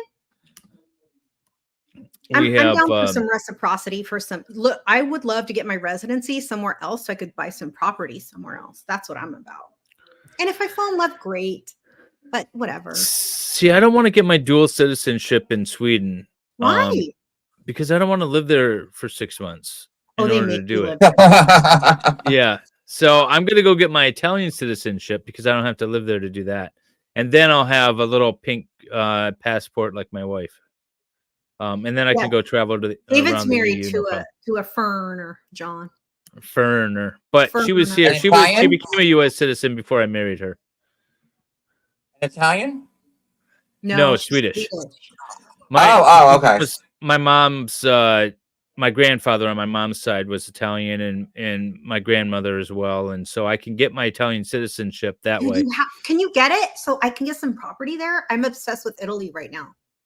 We're gonna go visit in June and grab all the paperwork that we need. Hi, Steve Gosney. Steve Gosney, welcome, sir. Stephen Gosney. We have a super famous vlogger that does 90 Day Fiance, Bravo, all the cool stuff on our channel. Thank you for the ego boost over and over again. I really, it's nice. Oh, I mean it though. No, like you guys don't even like. He's a legend in the industry. Like he's so, but also he's just a really cool dude. Interesting. Okay. So Angela got Michael to the U.S. and then he immediately left her and has a GoFundMe to pay for the lawyers to stay in 60 the days US. later, he left her. He walked out. And my argument has been that, everyone's like, you saw how bad, these people only know their story from watching them on highly edited TV, but they all seen Angela be mean to him. Okay. So then after these 7 years where Angela goes to his country 1 week a year, she goes to Nigeria just to film. And Michael saw how mean she was to him. Why did he choose to come here after those 7 years of hell? You know why he came here? Because his plan was always to leave. Okay, so let's turn this a little bit, and not to say like because it was true for one, it's true for another. True. Why did George stay with what's her name when she was so mean to him? Because he was way out of his league. But see, I don't see that. David doesn't see it because I don't see them being in different leagues. I see her being maybe even a little bit below him. No, they were in the same league. They were in the same league. No. She I'll give her that grace that she was a little bit higher than him, but not by much. But she was pretty and he was overweight and just not. He acted like he didn't have he seemed to not be intelligent. And I think she may not have also been intelligent, but she was scammy. So she had to have something. I don't know. You know what? This is the thing. I want to show, and I know they do the 90-day other way now, right? So like they have the Americans that go live in another country, like to be with their foreign spouse. 90 Day the other way. 90 Day the other way. Now, I want to be on that show because I want to go. But you know what? I'm going to actually show respect if I go to another country. These women that go to they go to like Turkey or some Arabic country, and they get pissed that like women are not equal. And I'm like Rebecca. Do some research. Dummy. Hi, Danielle. Or Nicole. Valhalla, what country do you want to go to? He's all America. This one. Yeah, this one. I party like it's 1776, baby. I'm staying right goddamn here. There you go, babe. God bless America. We're right back. Be in America. I don't know why any woman would ever want to visit a Middle Eastern country. It doesn't make sense to me. I've been there. I've seen how it works. It doesn't seem like know more than any anybody. female should ever go in their life willingly. Can you imagine some loudmouth like me there? Like they'd be like, bitch, you gotta go. You'd be stoned. 100%. Like day one. Although I do dress quite modestly, I think. Well, especially now with your little. For those of you who just got here, Justin asked earlier, what is Wendy wearing? Wendy is hiding her facial surgery she had. So I'm like hiding like weird stuff happening. Happy birthday to Steve Gosney. Steve Gosney, is it your birthday? Well, Danielle would know, she's his mentee. Stephen Is it your birthday, Steve? So John, birthday, Stephen brother. Gosney is a he is a Florida death penalty appellate attorney. And he has, Former. True. And he has written tons of like books, but most recently he wrote like a sexy book, you know, like a Danielle Steele. Like Danielle Steele. Okay. Yeah. So he's really cool. And I got to meet him too. Thank you, Terry. Gosney is amazing. He's a good friend of mine. He's an absolute gem. 100% good person. Yes, it is his birthday. Yeah. Danielle says. Oh, Steven says not anymore. So it must have ended at midnight. His birthday. 7, 8, 9, 10. No, it's not even midnight yet. Yeah, I sent Steve a happy birthday wish happy birthday, via DM Steve. earlier today. I'm a bad Valhalla, you didn't say happy birthday to Steve? I didn't. I did now. Happy birthday, Steve. Happy birthday, Steve. Thank you, John. I DM'd you, Steve, like a couple weeks ago asking if you were okay. But anyway, happy birthday, my friend. No, not an appellate lawyer doing civil litigation now. But yeah, he used to do death penalty. He is still one of the greatest legal minds that I have ever known. So, John, are you still certified as a court reporter? Yeah, and a teacher. In New York. In New York, okay. Very cool. So do you use a little shorthand typewriters? Stenography? Yeah. Yeah, that's a stenographer typewriter. Yeah. What is the thing some court doing reporters nowadays? are like, they don't do it live. They take recordings. Oh, is that like, what they're doing? The digital ones are bullshit. So isn't that that's cool? like we look down at the people who do digital because like any fool with a tape recorder can go in and take it, but then you can't read anything back. You know, you'll never find a digital reporter in a court. Like there may be like depots and stuff like that. Like you can never use, because you think can you read that back, and then you have to read it back. So yeah, those are just. Is there drama in the stenographer world that I wasn't aware of? Oh yeah, there's a big fight about it. Well, because there's real court reporters that type, and then there's the audio ones. Like there's a big thing with court reporters here in certain counties. They'll use dictaphones, and you're like live in court, and you're like, read that back. You can't because they're using dictaphones and just recording it. And then there's others that use essentially AI to transcribe it in real time digitally. But then they go back and verify it but nobody's typing it out anymore. It's really 90% of people that go to court reporting school drop out like in like the first 3 weeks. It's learning a completely different language. You type by syllables, like there's a TION button. Like so, if there's a word with that ending, you use that. It's short typewriter hand, and it's hard. It takes a long time to get used to. I went to law school with a court reporter. She was like a student, and so when we're taking notes on our computers or handwriting them, whatever, he's typing them out. And after the first few weeks, she's like, I can't do this anymore because I'm literally typing out word for word. And then I have to go back and read everything rather than just like paying attention and writing down the important parts. She has the entire class word for word, like every syllable that the professor said.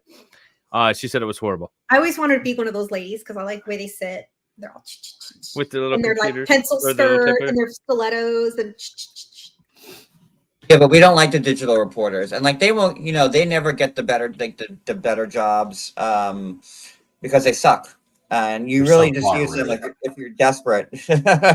Sorry, I took the time to learn all that. It is not sexy to see these people talking into it looks like a CPAP machine. Well, we saw that. We just saw that in the Karen Reed case. The court reporter in the Karen Reed case was not sexy.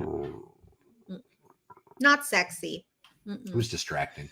was distracting. We watched a John, lot. did you wear your stilettos with the fingernails painted when you were doing? No, the John probably snuggie? wore a suit or slacks and a like button up. Yeah, I didn't start wearing the stilettos till I was comfortable. 'Cause at first I was terrified of court. Like I didn't want to do it. I was fine with just doing depots, and I'm good. Then you should start doing court. You'll make more money. I'm like, but I did. But it was every time I was in court, I was still secretly terrified. John, where did you go to steno school? Somebody said, hi, Glenn Rack Tesla says, if it's the same as Eleanor's Elite Radio, I don't know what that means. Is that a real thing or is someone just being? I don't know what Eleanor's Elite Radio has to do with steno I don't school. know what that is. Is that a well-paying job? Yes, you can make bank being a court reporter, but it's a lot of work because you gotta once it's over, you gotta transcribe everything, and you have to do it immediately. And then sometimes you get 3 or 4 jobs a day. Nice. Opposing counsel and myself were talking on Friday about how important it is to keep the court reporters and the judges' clerks happy, and you pay those court reporters the second they produce the transcripts for you, because that's kind of their bread and butter, is producing those transcripts. It's not sitting in the courtroom and taking everything down. It's producing the transcripts. That's their bread and butter. And you will not get a quicker follow-up from anyone other than a court reporter when you didn't pay them right away for the transcripts. Right. Like I've gotten some that email them to. I always get like, just send me a digital transcript. I don't need the paper copy. And sometimes I'll miss it in my email. And then all of a sudden I'm like, hey, did you forget about me? And I realized the day before they sent me a transcript and I never responded. That sounds but you don't want to get them on your bad side either. No. So you keep the court reporters happy. And plus there's a lot of attorneys that feel like they don't need to pay the court reporter, like after they order it, and they're like, nah, we're not going to pay you. It didn't go our way. And then they get a bar complaint. Ooh, we're getting all the juice from John. And then once you threaten the bar complaint, they start to pay. So I'm just a humble goat farmer and not in the law world. Is that something that you said that you maintain that license? So is that like a yearly testing or fee, or is it something you still do today? Is it something that you still? No, I haven't done it. I haven't done it in 6 years now. Ever since my office closed down. That's what led me to trying to do this, full time. But I don't even remember now. Hey, David. Do you have to pay money to keep your license in status or whatever?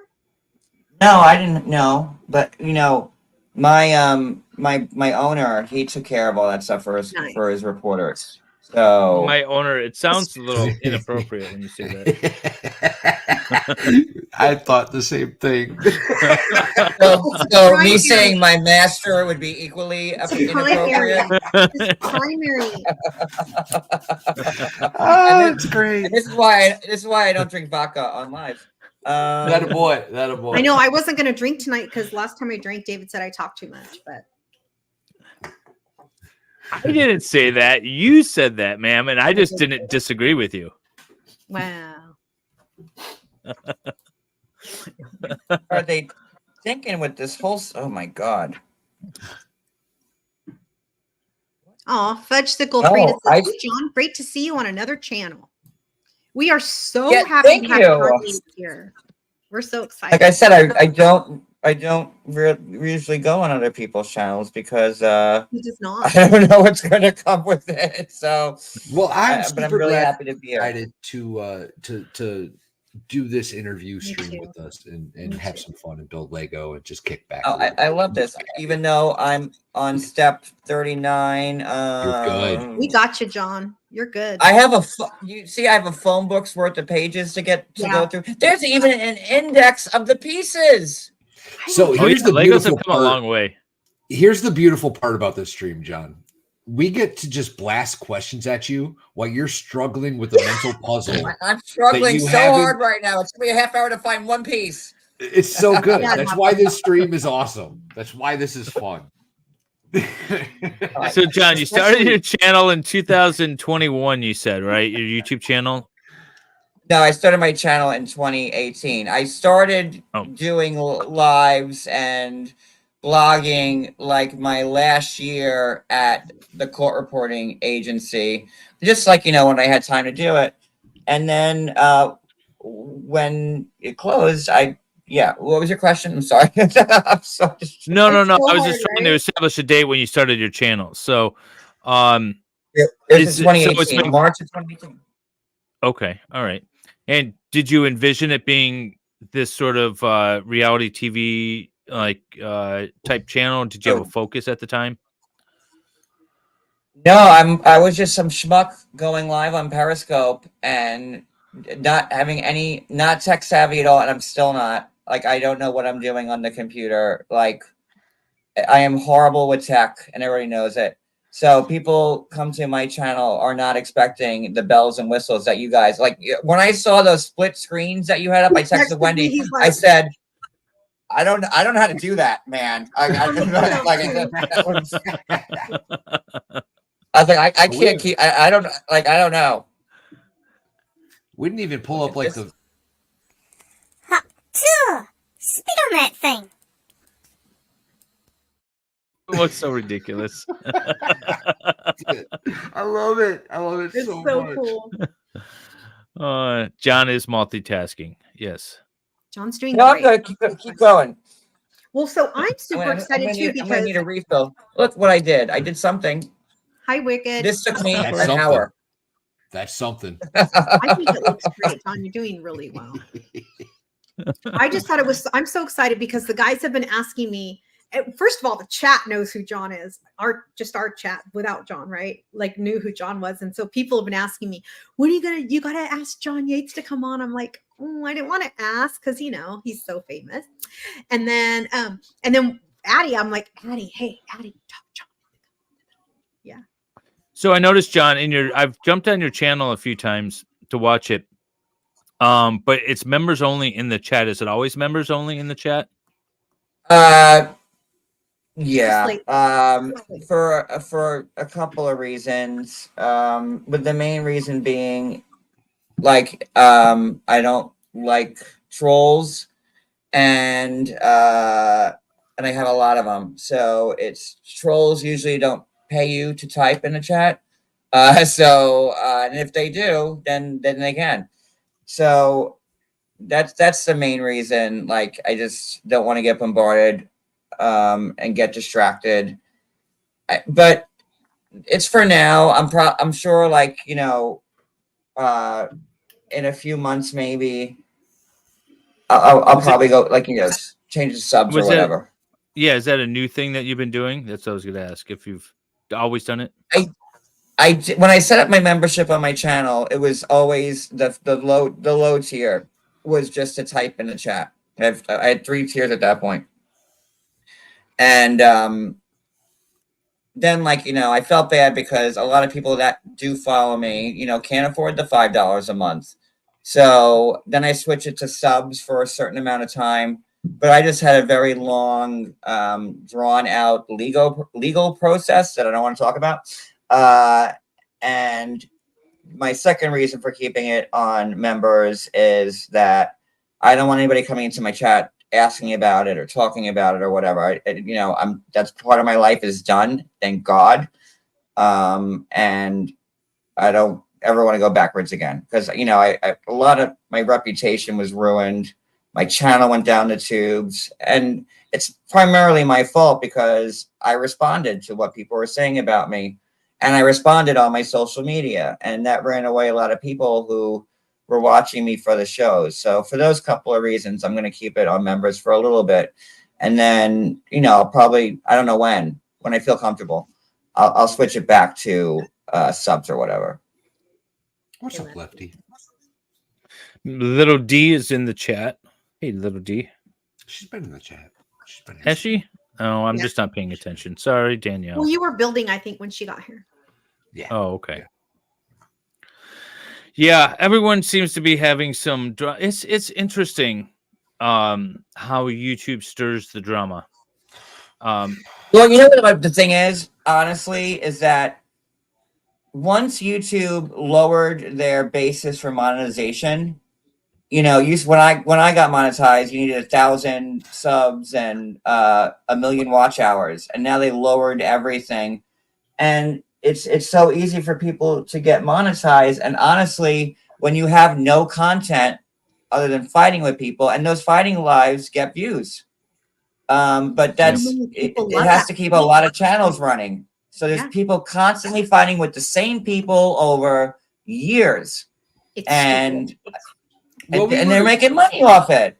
We were talking right before we started when you mentioned it when I was gone about the stream to your channel thing, right? And we were talking before we started streaming about how that's we would rather have the views that we wouldn't get if you streamed this, right? And it's not so much the drama thing, but just the reach aspect.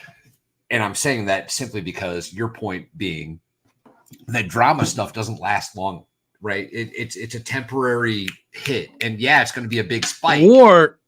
But you have to be super talented to navigate that drama flow to the end without getting caught up and chewed up. Well, I got caught up in it. I got completely caught up in it because when people say It'll get horrible things about you, yeah, it'll get hard not to respond.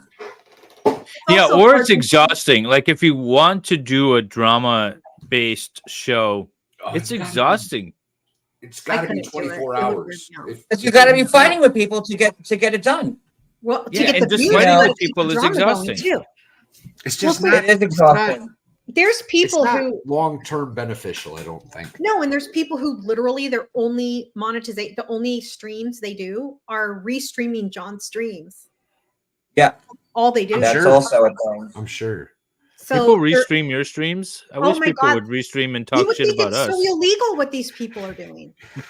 When I did that one stream about Ricada, right? Like the hour, like everybody pump the brakes stream about Ricada, and I had somebody that I've never heard of before with some small channel did a Valhalla Awaits as a scumbag video, and I was like, oh, okay. Sorry.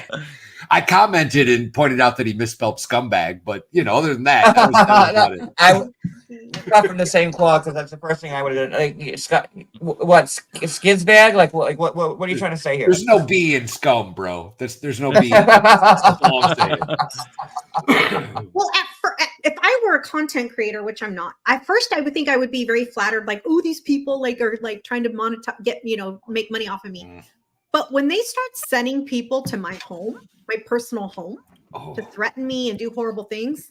Well, see, luckily I live in a situation where if you all make it all the way to my house, like you have messed up several times by the time you get to my house. You have made several mistakes, and you were probably going to go to jail after that.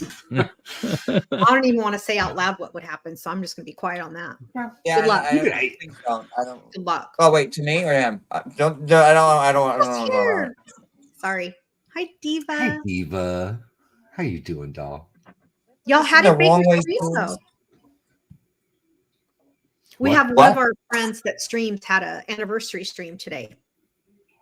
So I was asking the chat how it went. Baker, yeah. Oh, yeah. I missed it entirely. Wendy didn't wake me up for that one. I didn't even get an invite. I don't care. I hope it sucked. I hope it was horrible. I hope nobody got the giveaways and nobody showed up to watch it.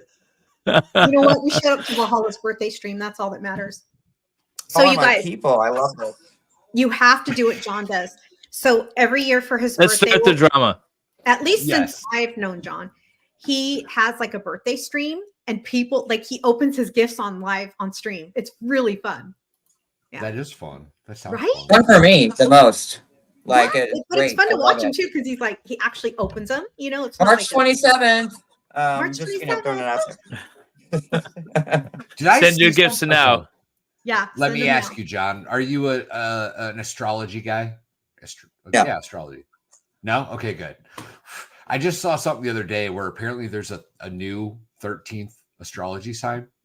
Is anybody else tracking on this? Oh, we're just making up astrology signs now? I've heard of it before. I don't know if it's true. I don't know if there's any factual basis to it, but it's an eggplant, isn't it? The social media post that I saw indicated that NASA had recalculated some events that have been thousands of years old and realized that we were in fact missing a 13th astrology sign. That's what I. Yeah, well, screw all that because I've been in Aries. I'm always going to be in Aries, and that's going to change everybody's sign.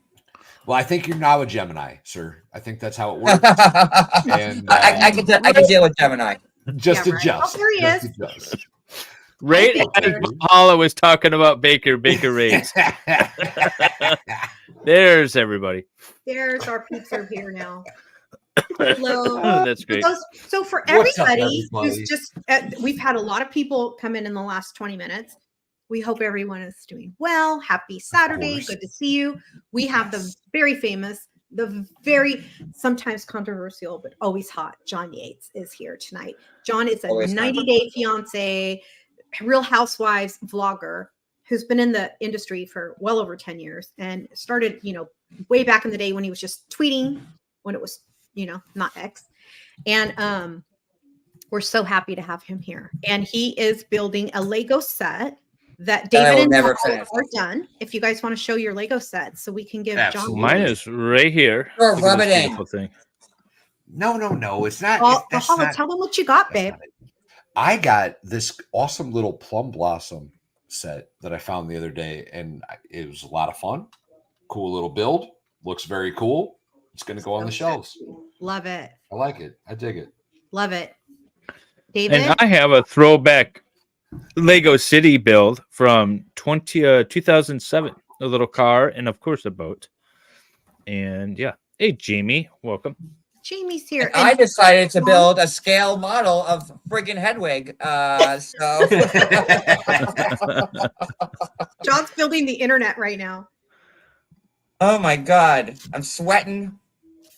No worries. We had a lot of new people come into chat, so we'll just say hi to everybody. So you know what John does that I love? By the way, I think this is kind of why I started watching him, because I'd never been on YouTube before, like as a chatter or anything.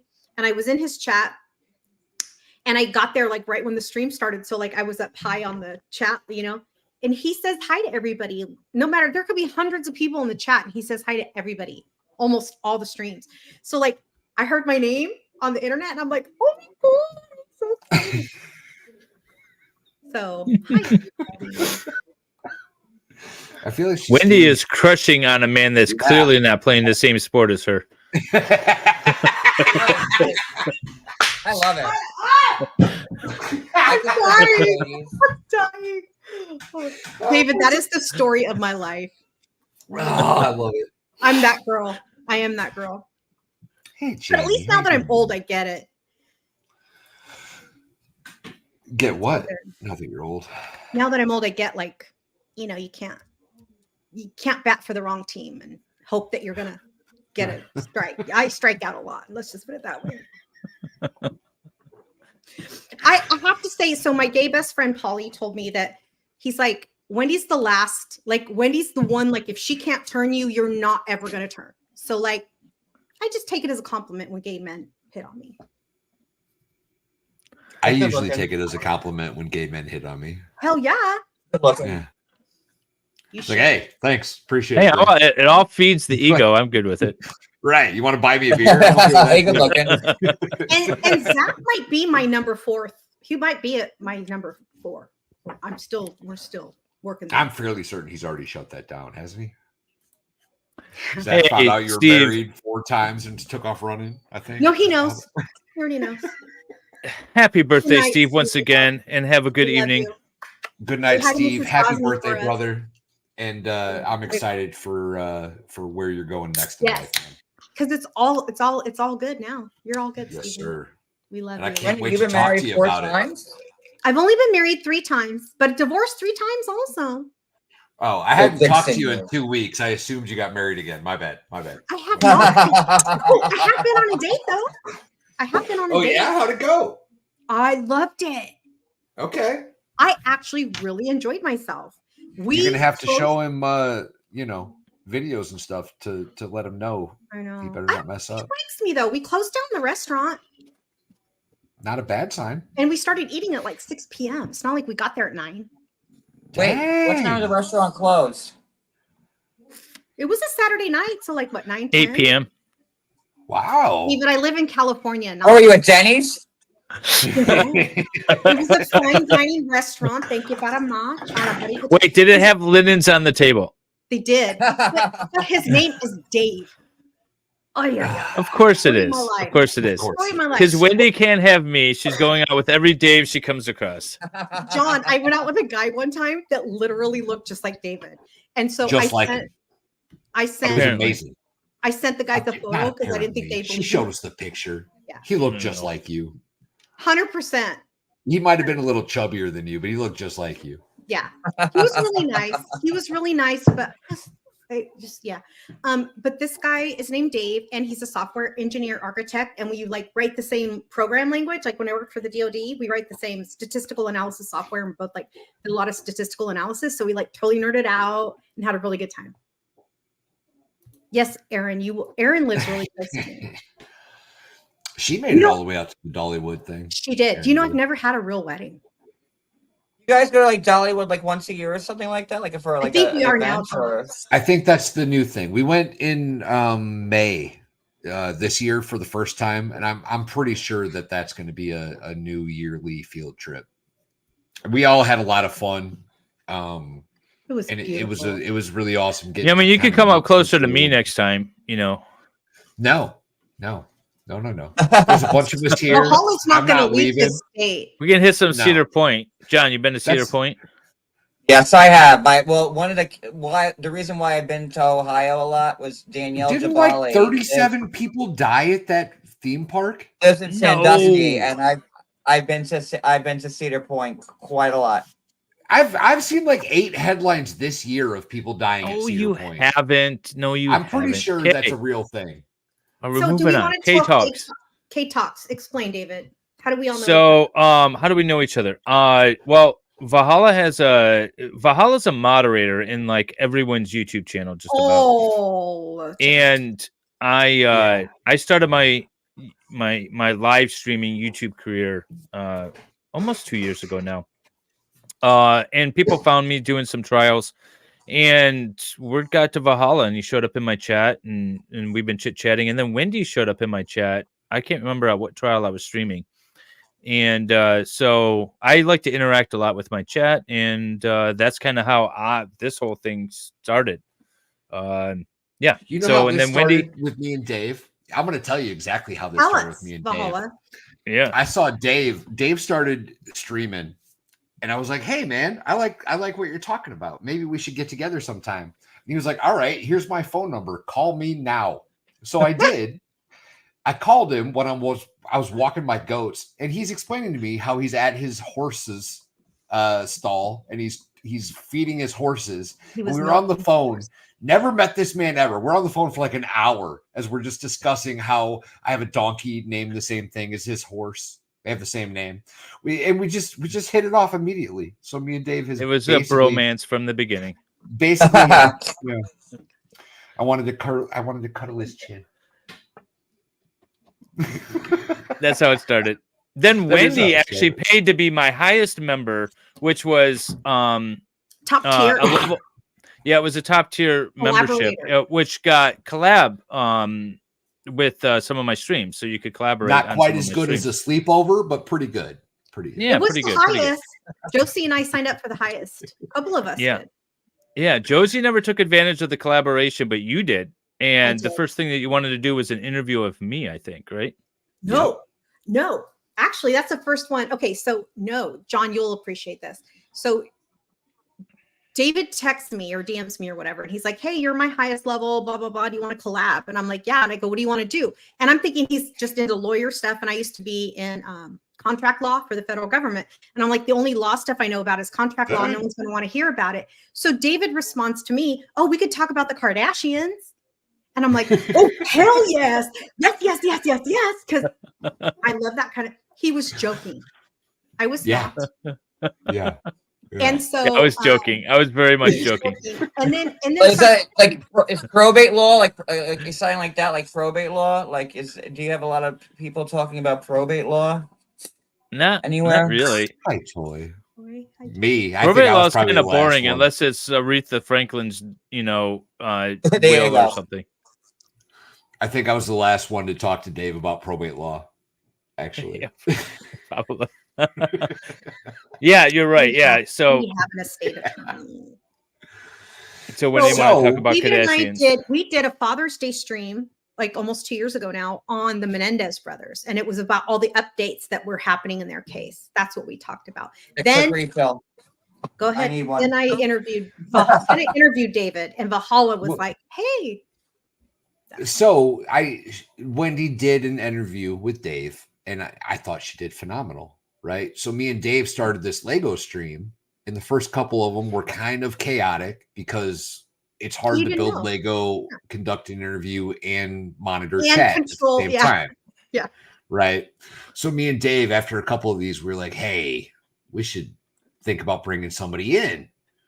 And Wendy's name came to the forefront, and we both agreed that that would probably be a good fit. And 20-something episodes later, here we are. Yes. And yes, I am a lawyer in Michigan. And my other channel is MLS. It used to be Making Law Simple. Now it's God of Law for reasons we won't get into today. The original name was MLS. What was the original? Well, it used to be Michigan Law Show. Michigan Law Show. Yeah. Or Mexican Law Show, depending on who you ask. That came after he got one. But I enjoyed Lego way more than talking about law.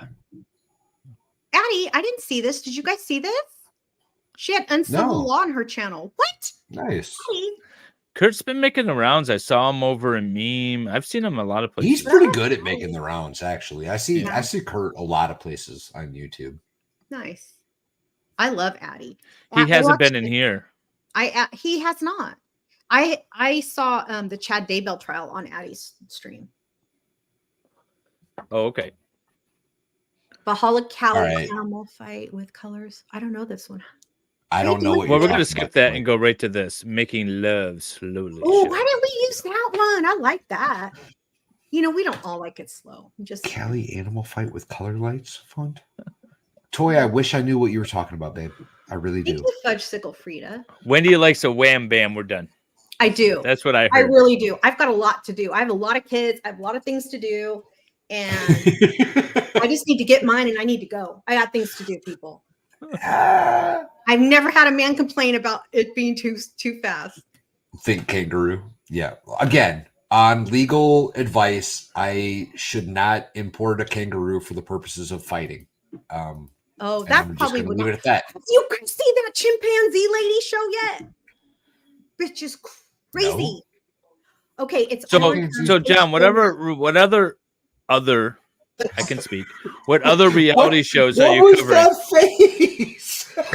I might have been a little too heavy on the vodka. On the vodka? Too much vodka? With Hold on, let me fix it real quick. Oh, you forgot the crayon. That was the problem. Addie, I didn't have any mixers in my fridge, so I gotta use just Coke, which is not right in any way for vodka. He could have done rum and Coke. More of a traditional. He didn't have time to go to the store. He was streaming today. I was gonna lie and say I was drinking like Jack and Coke or Captain and Coke, but then I'm like, why be dishonest? Tell everybody how you're drinking just the bare minimum. I usually drink wine, but I also usually don't drink on lives anymore. For reasons. I drink on lives. Bad things happen. Actually, I think some of the reasoning for you not drinking on lives were sent to me in my DMs on Twitter as soon as we posted the show. Actually, really on Twitter, you guys are gonna get a lot of DMs. Yeah, bro. You will. John. Well, I told Wendy, I'm like, you sure you want to do this? Because I was like, you don't know David and Valhalla. They don't give up. No. Just saying. We're going to have a good time Thank no God. matter what. You know right? what? No We matter... have the best chat. Everyone always says they have the best chat. We really have the best community. And people here are obviously, look at the chat. Everyone's so loving and supportive. By the way, that show's called Chimp Crazy, and it's on HBO. Chimp Crazy. It's on HBO. This lady's crazy. All right, so Zach wants to know who John Yates is. Tell him. Nightmare. You want me to tell him? So John Yates is a celebrity blogger. He's the Wow. Technicolor I've Nightmare. had one beer. And who covers mostly reality show, 90 Day Fiance. That's Sister why Wives is just starting up again. And those are the two big shows that I've seen you talk a lot about. Those two shows. What other reality shows have you covered on your show? Oh God. Like that Amy Slayton from like the 1,000-Pound Sisters just got arrested at the zoo. I saw that. Well, she decided to go, and that's why I covered it, because it was such a TLC type of story. And so Amy, with her boyfriend and her 2 kids, go to the zoo, and it's like a drive-through safari type of thing. Yeah. And they had 80 grams of pot on them and shrooms. So they had to get that hooked up to go to the drive-through safari with their babies, with their kids. And here's the best part: they're at their mid safari, and a camel rolls up to the window and bites her. He probably thought it was like a kitty cat. Well, he thought it was dinner time. And then she had the audacity to like call the police when she's high as hell, and they arrest her and the boyfriend. Oh God! So I covered that, but mainly it's just 90 Day Sister Wives and Housewives. There are some stuff I'll cover here and Look at her mugshot, bitches. Yeah. If you go to TMZ, you can see the camel bite. She's bitten by a camel toe. That's amazing. Like, let's call the cops. Let's call the cops when my car smells like pot. That's smart. And the car reeks of it. Yeah. You know, it's not like she was in like, Kingston. So they arrested her ass. And I just don't know why you would need 80 grams of weed. Like what were you? You have to go to the zoo. Like, that's a lot of weed. That's so much pot. 2.5 ounces. That's like selling it status. But when they're wrapped into like little gram bags, because I mean, you don't. Nobody asks for for hey, let me get a gram of weed. Like, that's something no one's ever said. So it's just weird that they were all wrapped up in little things, and then she had the shrooms, and they were high as hell, and. He needs to get some get off the shrooms. The 2 smaller kids in the car, like, they think they're like 4 and 2 years old or something like that. And come on, your babies are in the car, you dumbass. It was look just at that. That's after she lost all that weight. Yeah. I remember when her and her sister first went on the show first started. Well, I guess it's technically a different show, right? 1,000 pounds. Yeah. And she was the one that looked most like she was capable of actually doing this, right? And changing her lifestyle. Eating a child? Oh, I'm sorry. Yeah, eating a child. Several of them. I want to go back and watch that first episode now and just imagine, like, in 2024, she's going to be arrested for being stoned at a zoo and getting bit by a camel. After she called the cops, you dummy. Wait, she called the cops? She called the cops because the camel bit her. She called the cops because the camel bit her and she's stoned out of her mind. Come on. Well, she's not this. Yeah, don't. She's not the sharpest one. If you wait, what did she say about my mom always told us that if we had a sody, we had to eat something like non-sugar so it would cancel out or something like that. God, really? God. Yeah, that's what she said.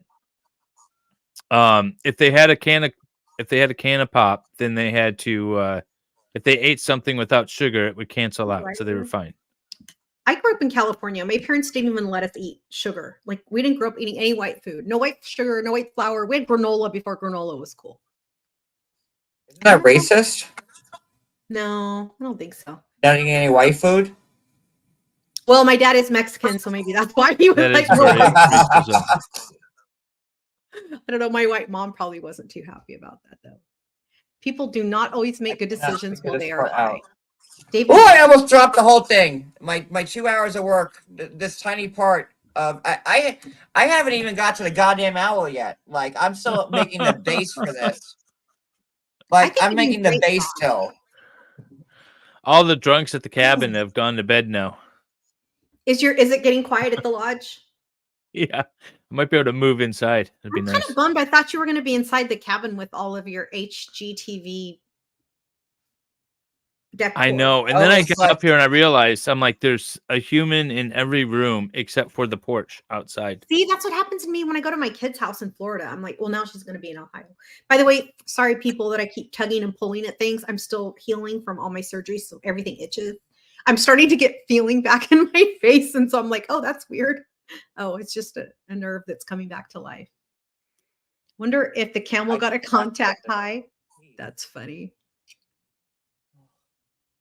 Yeah, we couldn't have any junk food growing up. My mom had dinner on the table every night at 6 p.m. except Fridays. And Fridays was leftover night. So we had to eat leftovers. Oh, Friday was pizza night in our house. That's like, the one night that we didn't. That's how I raised my kids. Fridays was pizza night. And when I was a super young and super poor single mom, I used to get a, whatever, Domino's or whoever had like a $10 pizza. This is in the 90s. And I'd get one large pizza for all of us to share because I had one kid that only ate the top and one kid that only ate the bottom of the pizza. So I got half the pizza, like, to myself. I was like, yeah, we're rolling in it. Did they have to vaccinate? So she had kids with her at a Tennessee zoo and was bitten by a camel. Oh my God. While high on mushrooms and pot. That's just, and then she called the police on herself. You know how loud and annoying she could get? She was probably like, oh my God, this camel bit me. She's an idiot. She is. Boy, I'm okay. What surgeries are you okay? Yeah, I had a facelift last week. It was a voluntary surgery. Yeah, I'm totally fine. I'm totally fine. I promise. I had a facelift and an eye lift.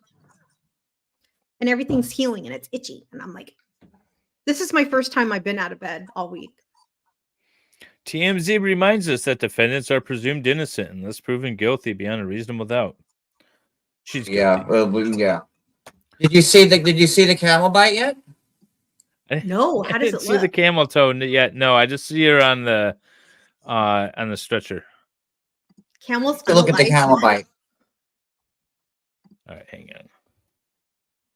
What am I doing wrong with this piece? I don't get What do you it. need? Do you need help, John? We can help you. Oh shit. Well, David can help you. I'm pretty worthless. I don't even think Jesus could help me right now. I'm stuck on I'm this not sure right how now. I would help. Jesus doesn't come through. I'm several miles away. I wonder. I do wonder. Yeah. I wonder if she got the. I like this person's name, Amy Woodenhouse. I know Amy. Hey, Amy. Hi, Amy. By the way, I've never actually, obviously the people from John's channel have never seen me before, but I see all y'all and I'm really excited to see you. I'm happy you're here. Thanks for coming. No, I think they have, because I've been in your chat a couple of times when you've been doing this, and I know You have. a lot of people have too. That's true. You're right. Wherever John goes, That's they why follow. I felt so honored when you asked me. I'm like, yes, I'll do it, but be forewarned. Oh my God. The guys have been asking, everyone's been asking, like, to get John, and I'm like, oh, I don't want it. I'm so excited. And then they're going to tease me now for the next few months that I was fangirling John Yates on their live stream. Oh yes, definitely. 100%. I'm trying to find a picture of the camel bite. Yeah, John, you're the only reason I'm here tonight because the guys were like, "Are you going to be okay to stream by the whatever date is the 7th, whatever day? What is today? The 7th, yeah." And I'm like, I literally woke up out of anesthesia, and I'm like, "I'll be fine." I think I got it. I love you, Addie. Got it figured out. Oh, that was painful. These 3 pieces together, I could just, not for the life of me. Lord. That happens to me. I didn't like building Lego on stream. It was really stressful for me. Can I just say Tammy is the weirdest looking human in the world? I agree. Yes, with the forehead fat? Yes. It's the forehead fat for me. It's weird. She can get that removed, you know. Terry Lewis. How do you get in the forehead? Amy had it too. They both had forehead fat. Yeah, but hers was a lot really less. Fat. You have to be really fat to have forehead fat. The scars are when I can wear a ponytail when this is all said and done. Terry Lewis. Yes, I'll be able to wear a ponytail. It's literally I just had it last week, so things are still not great. That's why I'm covered up. Yeah, where did Valhalla go? He took a long bio break. I wonder if he passed out.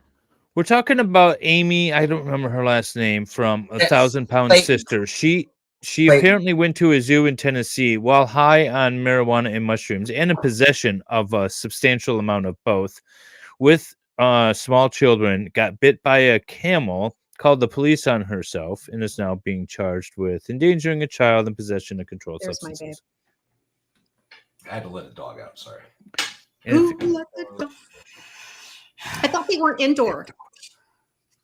Well, they still have to poop. But like, they always live outside. Wait, they don't sit on your rugs? I prefer if they don't.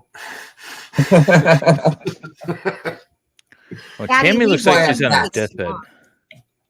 It's a big ass deathbed. Daddy, I think we have an opening in. Do we have an opening in October? You guys, you want to tell the chat that about upcoming people, or are we keeping them secret right now? No, they're all posted except for the one for whatever reason hasn't been updated yet. I don't have it confirmed just yet. Okay. Okay. Will she do jail time? Kay Talks wants to know. She won't do jail time, but in theory she could. And by the way, I just wanted to say, whenever I think of Tennessee, this is what I picture in my head. How dare you, sir? How dare you? What's that ad over there, bro? Why are you getting negative bra ads on your well, you know, sometimes you need the support. Looking like the Sears catalog in middle school over there, man. What's going on? Hey, don't knock it, man. You know you're looking. I did notice it. Do they live in Tennessee? I don't think I think they live in Kentucky. Like, you know, something like Tennessee adjacent. Yeah, I mean, Tennessee, Kentucky, same thing. Pretty much. Whoa. As a proud citizen of East Tennessee, I must say that you are both very incorrect at this juncture. I've hung out in Knoxville. I like Knoxville. I'm very close to Knoxville. Well, another cast member from the show is in Knoxville, and I went there a few times. Another cast member that people don't like. I have a penchant for finding the cast members that everybody hates. It's because I like a challenge. You know, it's very easy to hop on the bandwagon for the most loved cast members, but you know, I put work into it. John likes the underdogs. John's like Captain Save It. Because I've been an underdog my whole life, so that's why I back them. They did. We found out earlier tonight, Dave, that John came from the law field too. As a failed teacher. I wouldn't say failed. I'd say. Well, not failed, but I was over it. You know, and 7 years of college for that. Ugh, that was heartbreaking. That would make me mad. So what are your thoughts on Richard Hatch? Since you like the underdogs, you know, he's going to be on the new season of House of Cards. Did you know that? He's going to be on the new season of what? House of Villains. Really? They cast all reality, so like Teresa from New Jersey is going to be on it. Did you ever watch like the Flavor of Love shows? Yeah. Oh, yeah. New York? New York is on it. Flavor. Yeah. Oh, actually, it should be good, but I can't stand Richard. Oh, John's on it? John's in it from Survivor? Uh-huh. And they have a couple of Big Brother people in it. The one Funko that I own is in John was a douche. What is that? Oh, it's Flavor Flav. Yeah. Wait. Stop it. The expert got me this for my birthday. That's so freaking cute. So what is House of Villains? What's the premise of the show? Is it just putting a bunch of assholes together? Yeah, a bunch of assholes from reality TV. Like Wes from The Challenge, I think, is going to be on this one. Just like the worst ones, like Teresa from Jersey. And then they it's like a competition, like where like they win money. I don't know how much money they win. If it's like, I think it's on E, I think, so it's not that much. Maybe $100 grand or something like that. I don't know. Is it like a Big Brother where they're all locked in together? And then they have to vote someone out. I haven't seen it yet. They've already had one season finish, right? Yeah, watch the first season because New York was on that season too, and she was brought back for this season. I know Heather McDonald covered Johnny that. Fairplay was on the first season. Oh, I can't stand Johnny Fairplay either. Yeah, that's what I mean. What was the thing he did? Like what was that? Yeah. I just enjoy that he pisses everybody off. That's why I like Johnny Fairplay. Everybody When he hates did him. that whole and thing. Do you know he was on an grandmother episode? dying? He was on an episode of what's the Joe Rogan Fear Factor? He was on an episode of Fear Factor back in the day. I feel like I remember that. The episode where Joe Rogan actually got into it with a contestant because the guy, like, the girl hit her boyfriend, and the guy like got all upset. He got upset because of Johnny Fairplay, and him and Joe Rogan got in a little tussle. If I remember correctly. Is Joe Rogan is the moderator, is the host for that show? He was. Fear Factor. Yeah. The Fear Factor show. Like I've never 20 seen years it. or something stupid. That's What? Really? I think I saw it. That was before Joe Rogan was involved in politics and all that stuff. And Did he was like, really, really thin? No, he was on always the a Man MMA Show. fighter.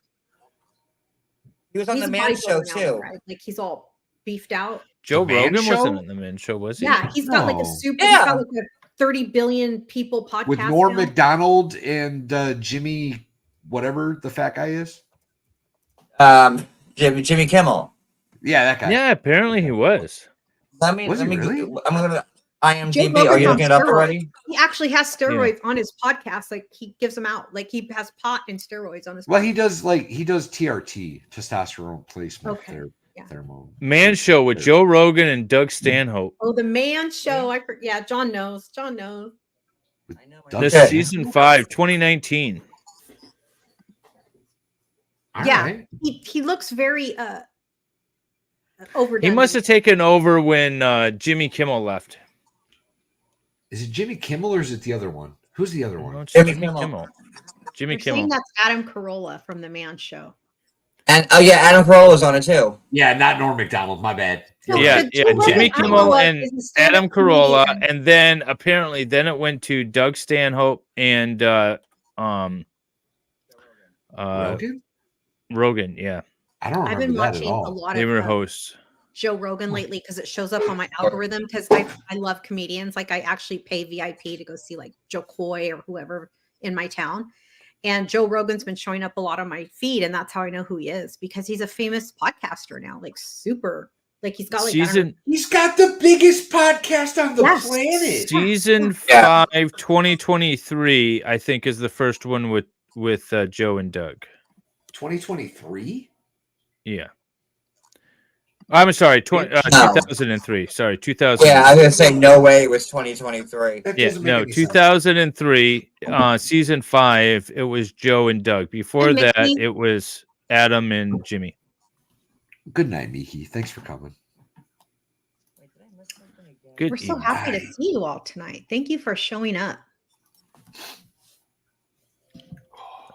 You're going backwards in the book is never a good thing. It's like the 15th time I've done this, man. Poor John. You guys, You're gonna have to screen your guests more thoroughly before you have someone like me come on again. No. This is what makes me good, buddy. That's not how we like do it. 3-paragraph spiel that I give, and I didn't send it to you because when he's like, "Oh no, he's awesome. He's ready for it. He's already got a Lego set." What's in the spiel? What do they miss out on? It's like, okay, so we anticipate the show running, 2 to 3 hours. If you have, it's really kind of you don't think it's as complicated as it is being interviewed and doing Lego at the same time. So if you haven't built Legos in a little while, maybe you want to stick to a smaller, easier set. Maybe ages 5 to 12, 500 pieces or less. It's this whole thing. 600 pieces. Well, I had like a little set that was 130 pieces. I'm like, I can't do this one on the thing. It's like so like rookie. But I overshot it with this for sure. In John's defense, he sent me a screenshot of his, or video, whatever, of his box, but we couldn't figure out how many pieces were in it. Because to me, I judge how difficult something's going to be by how many pieces are in it. And so that's what we were thinking. And his box never said how many pieces were in the box. It was a weird All box. right, what's the name of the set? I already figured it out for him. It's got Valhalla like 627 pieces or something. It's called Hedwig. 27. Oh, okay. Yeah. So it's not that big. It's like 759 589 59757, I think is the box number, something like that. How do I connect this to this? Okay, let me see here.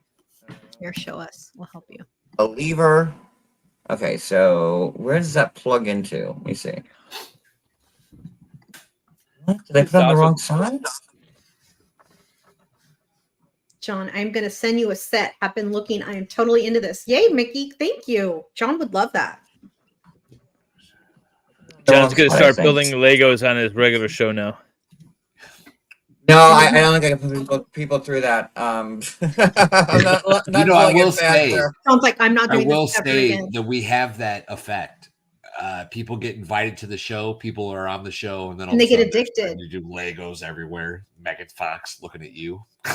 Looking at you, Dolphin Girl. You're not Megan you're not Fox fooling anybody. From like Transformers, Megan Fox. No. The No. writer. No, She's the got writer. normal thumbs. She's got normal thumbs. Yeah, our Megan has real thumbs. Yeah, I think I put that on the wrong side. Yeah, right. Half Irish. She's still doing better than Good Logic.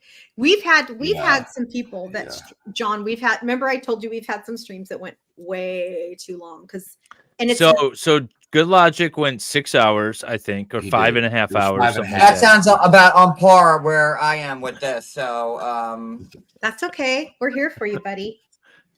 All right, so Oh, tell man. us your craziest reality show star meetup story. Ooh, good question. a lot of cast. What? I met a lot of. I'm trying to think. I met a lot of people from TV. Like it doesn't even faze me anymore. Like I used to get starstruck, but now it's like, oh, I know them. Craziest meetup. Thanks, Elise. It would probably have to be Danielle for the first time. Tell them about what? She was with Who's Mohammed, Danielle? right? Or Muhammad. Danielle was OG. She was on the second season, and she was with Muhammad. And she was like the first star I met from 90 Day, and I went to Sandusky to go to her house, and I was nervous as hell because that was my first time like traveling to their home. I when I interviewed Eliza from Survivor, I was in her house, but it was in New York City. Like, actually, that was something because she just finished her season, the last season she was on. I think it was like, I forget, it was like Blood versus Water or Heroes versus Villains, or Whites versus blacks. Yeah, that's Danielle.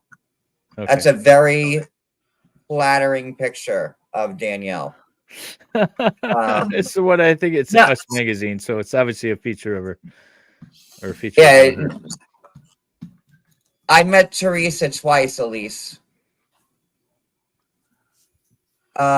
She was rude to me. I wouldn't say, like, I met her at an event in Pennsylvania, where she was doing like a book signing, and then it was like, I met people from America's Got Talent. Like, at my table was April and Phil Margera from BAM. Bam's parents were at my table. Also, the first Bianca, the first winner of America's Got Talent, was at my table. It was riddled with reality stars. I met Teresa there for the realistic first time. show of her or picture of her. Yeah, that's her. Yeah, that's more. But she also looks good there too. She looks good there. Okay. Yeah, that's when they got married, and that's Muhammad. That's looking good. All right. I mean, he was obviously a scammer. Yeah. Well, you know what? But I have to say this for Muhammad. Shut up. Maybe I'm.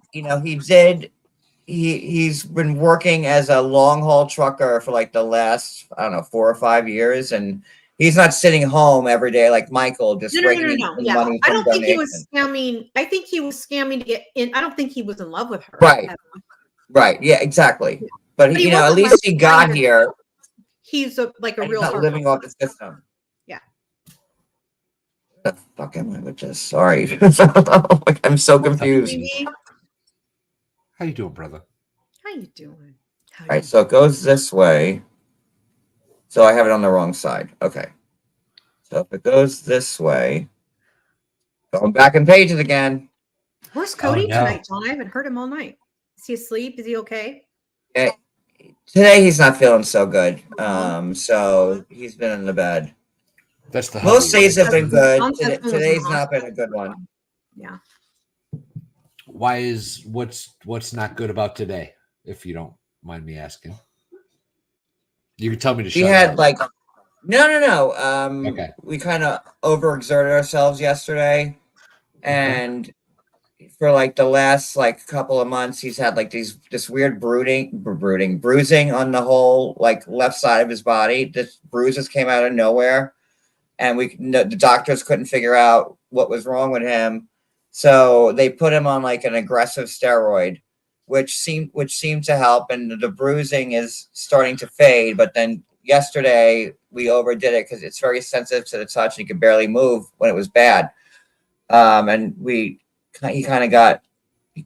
overused it. He overused his body yesterday, and he's been paying for it all day. So he's been in bed mostly the whole day. We've been really worried about Cody. He's not been feeling well. Then he had like a little upswing. So for the last few days, he's been like kind of chiming in. Yeah. Sometimes you hear, the reason I know when Cody's okay is because you'll hear him in the background of John's chat, or of John's streams. Cody will say stuff if he wants. Well, I watched you guys the other day for a couple hours when you were selling a house, apparently.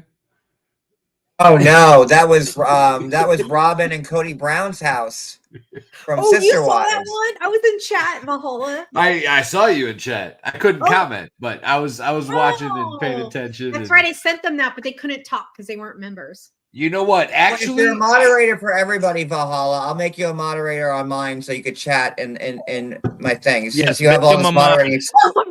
You have all this moderating experience, so I'll give you a wrench. I appreciate it. And I wish I still had the image. There's a image that one of our friends generated that has it's basically like a work truck, and it's got all these blue wrenches, and it says Valhalla on the side. He's got a. Oh, do you still have that? Yeah, it's on my you guys? StreamYard. I'm sure I can come up with the image real quick. Yeah, he did. Oh my god, this will be your most famous one ever. I'm so excited. Oh shit. Valhalla's getting a wrench everywhere. Look at even Addie. Addie wrenched me. I'm a faint. She says, "How do I find this image?" I also watched every single Chad Daybell day with Addie. So do you so you watch you watch the shows. Like if the show was to air tonight, you're gonna watch it later on after it's live, and then stream about it tomorrow, kind of thing. Okay. Yeah, that's generally how we do it. But like Yes, today David I is had cold. breaking news. What? Tell them your breaking news, John. Sorry. Tell them. Oh no! Today, like for instance, today I had breaking news. About Michael.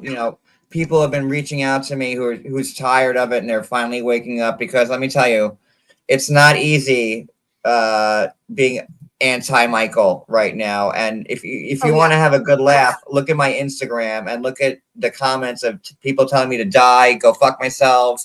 You're the worst. You're just as bad as Angela. Like nobody needs you. Your mother shouldn't have had you. I mean, they get very clever. I love those. I get those comments too. I absolutely love them. David loves I put them it. on the fridge. I print them off. Put them up. Make magnets out of them. I think John didn't mind for the first year or two, but after years of it, it's too much. Gets tiring, but I also had other stuff going on, but now it comes with the territory. It's especially when you're talking about very controversial topics. God, I hope I put this on the right way this time. It looks about right now. Okay. So this goes. God damn it! It's so frustrating. Lego is not. It's really hard. I think. Why wouldn't that let me in StreamYard? Like why? It should be. By the way, all the crazy people who usually come after John, thank you for not ruining our stream tonight. I really appreciate it. Come for David. There's a few of them in the chat, but they're behaving. Well, you can come attack me all you want, but they don't know me enough. David gave Barbie moderator, right? So she's probably handling it. Oh, is that what I did? I ruined it for me. No, David likes the trolls. Valhalla doesn't love them. I just didn't want I just didn't want them derailing your chat, but you know I what? have no problem with the trolls. No, I have no problem with the trolls, but I just want them to be funny. If you can be a funny troll, I will make you a mod tomorrow if you're a funny troll. Half my mods are, in fact, funny trolls. Valhalla's trolls are hilarious. If you're just trolling to troll, then go on. I don't need that. Please, somebody did this right. Also, like Lego's serious business, people. Like this is a serious stream. Lego I'm is gonna no be so joke. mad if I can't find this image. Yeah. Also, if there's any Lego representatives out there, we would love to be sponsored by you. Look,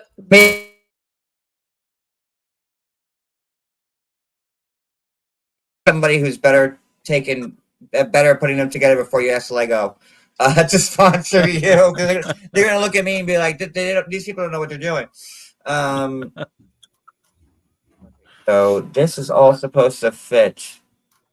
And then this ball socket. I feel like I'm putting a car together like a mechanic. Oh my God, I fell off again. All right, so let me try it from that end. Exactly, Pam. Lord. Exactly. Oh, there it is. Found it. Addie, isn't John doing an awesome job? Wendy, I appreciate the ego boost, but I know I'm not doing an awesome job. No, but I I'm not appreciate lying, it. but I don't lie. I don't lie. Tell them, you guys. Tell them, John. She lies all the time. It's okay, guys. Oh my gosh, my 13-year-old just goes, "Is that John Yates?" How cute. And she's 14 now. Sorry. How cute. Yeah, it's John. Are you excited? Yeah, she's like, oh. Can you believe A that? showrunner for Jimmy Kimmel is a pal of mine. There you go. Like what's a pal of mine? No, a friend of one of our channels. Pal of mine. Brooklyn. There you go. There's my YouTube mechanic truck. That's so badass. I love it. That's so Yeah. It's got everything. Wendy, you have to text me his YouTube channel. I will. I So promise. I can make him a mod. I will. I'll do it. And right then now. you could add that to your resume of modding. You're not on mute, bro. I'm all about it. Valhalla, do you have a spreadsheet with all the channels you mod for? No. You should, Valhalla. How many people do you think you moderate for? I have no idea. It's a lot. I have no idea. And by the way, he doesn't just moderate for like, little like 1,000 subscribers. Like all his people are like 20,000 subs and above. Like they're all like huge channels. I've got quite a few that are, 100,000 plus. Yeah, I mod for a lot of channels, man. I'm a horrible mod. My moderators are the hardest working moderators in all of the land. So just letting you know that. He's not I lying. was gonna say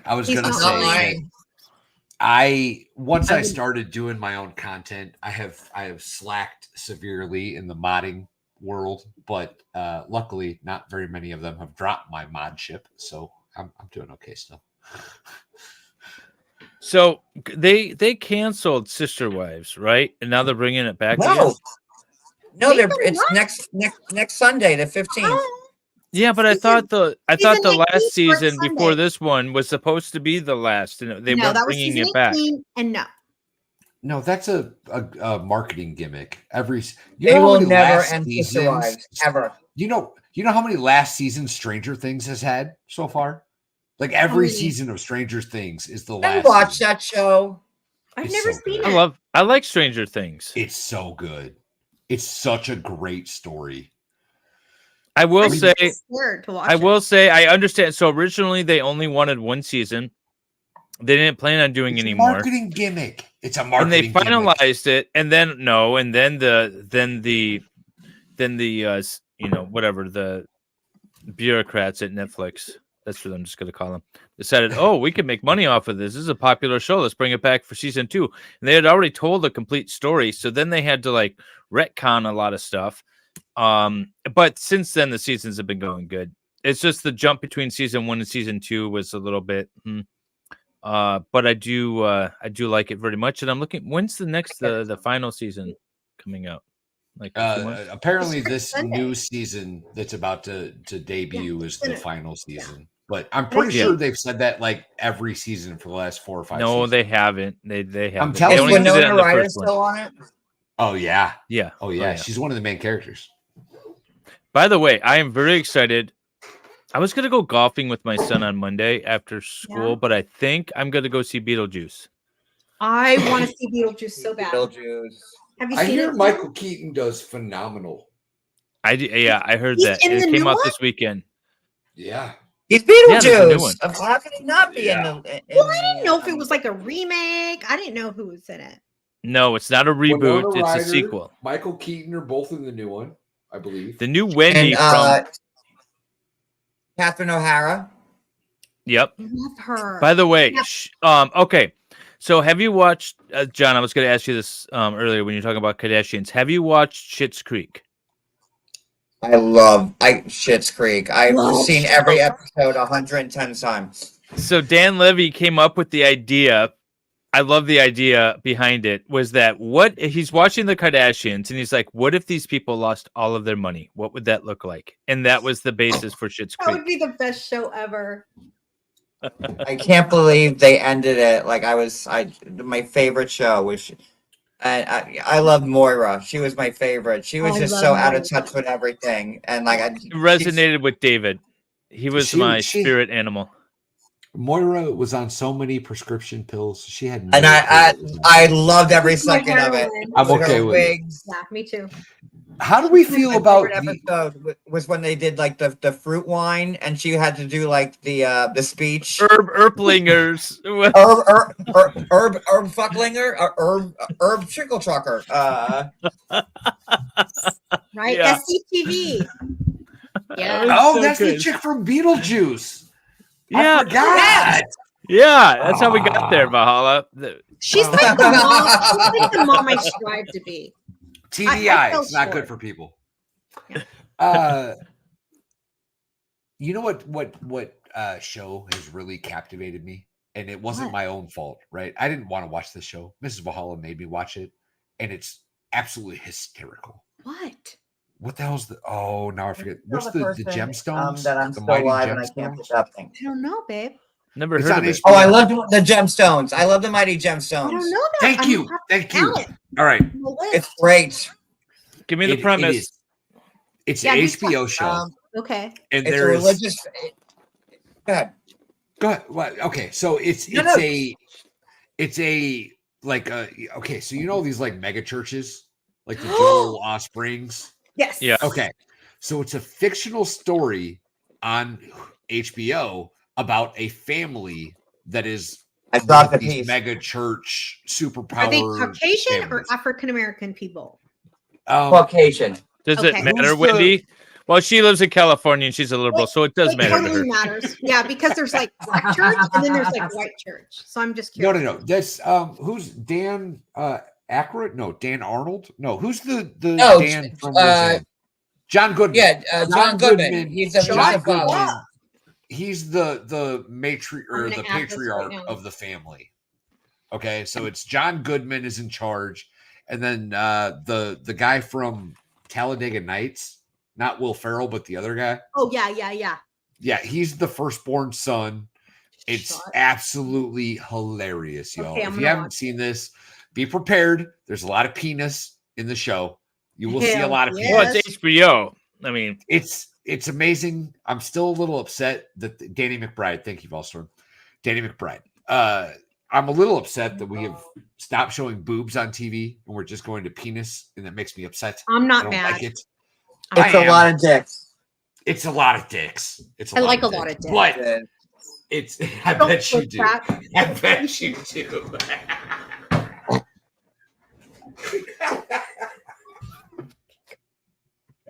But it is comedic gold. The show is absolutely hilarious, and if you haven't seen it, go check it out, y'all. John has lost a piece under the table on his hands and knees looking for it, and you're talking about I a lot am, of this. and I can't find it.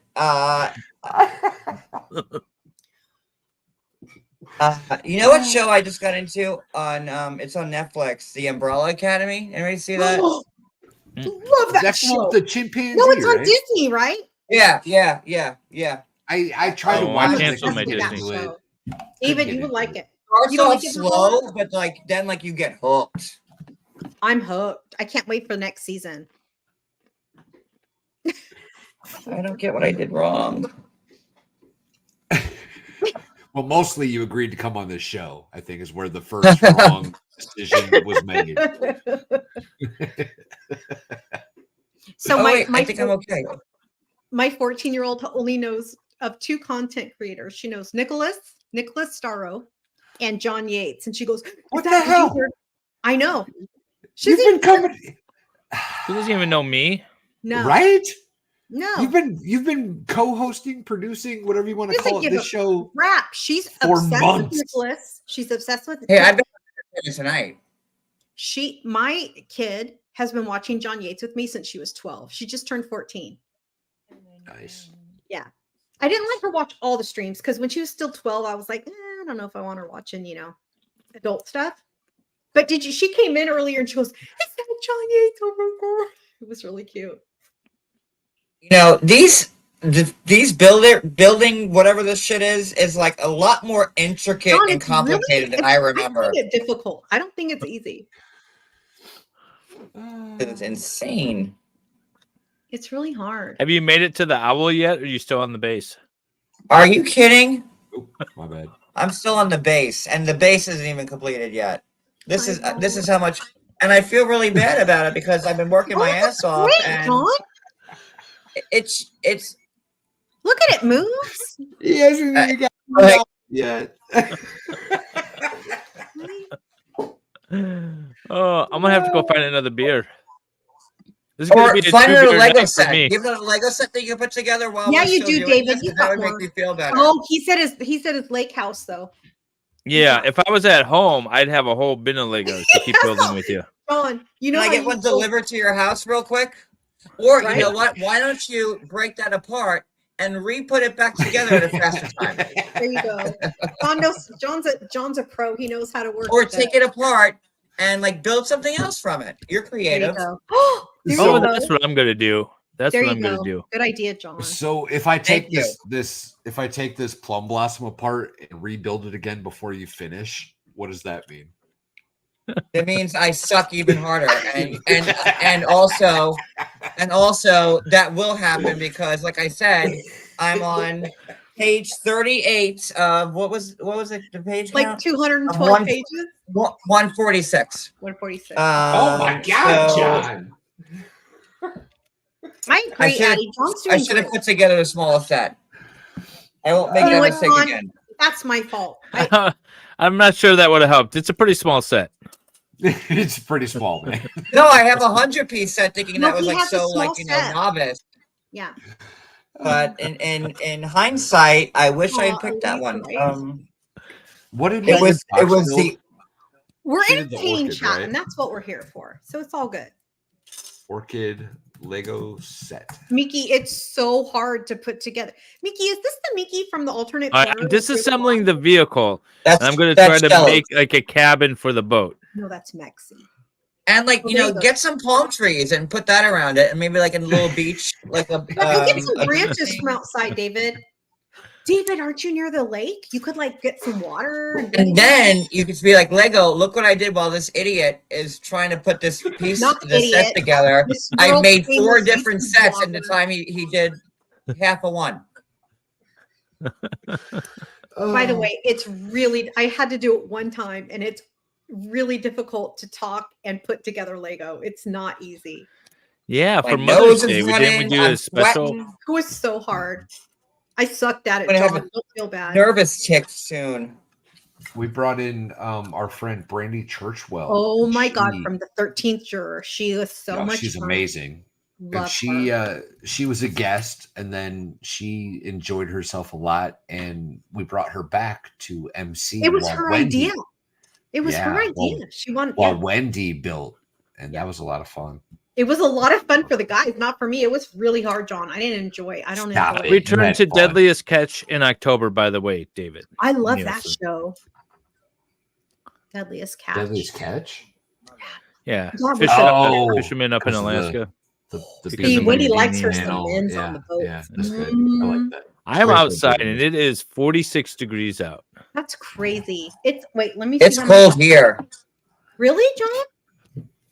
It's Yeah, he's up north. New Jersey gets cold. It's 78 It's degrees six- right now at my house. It's 63 here. 63, I'd be really cold.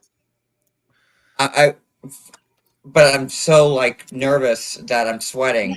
Don't be nervous. It's Valhalla, do you- 57 here.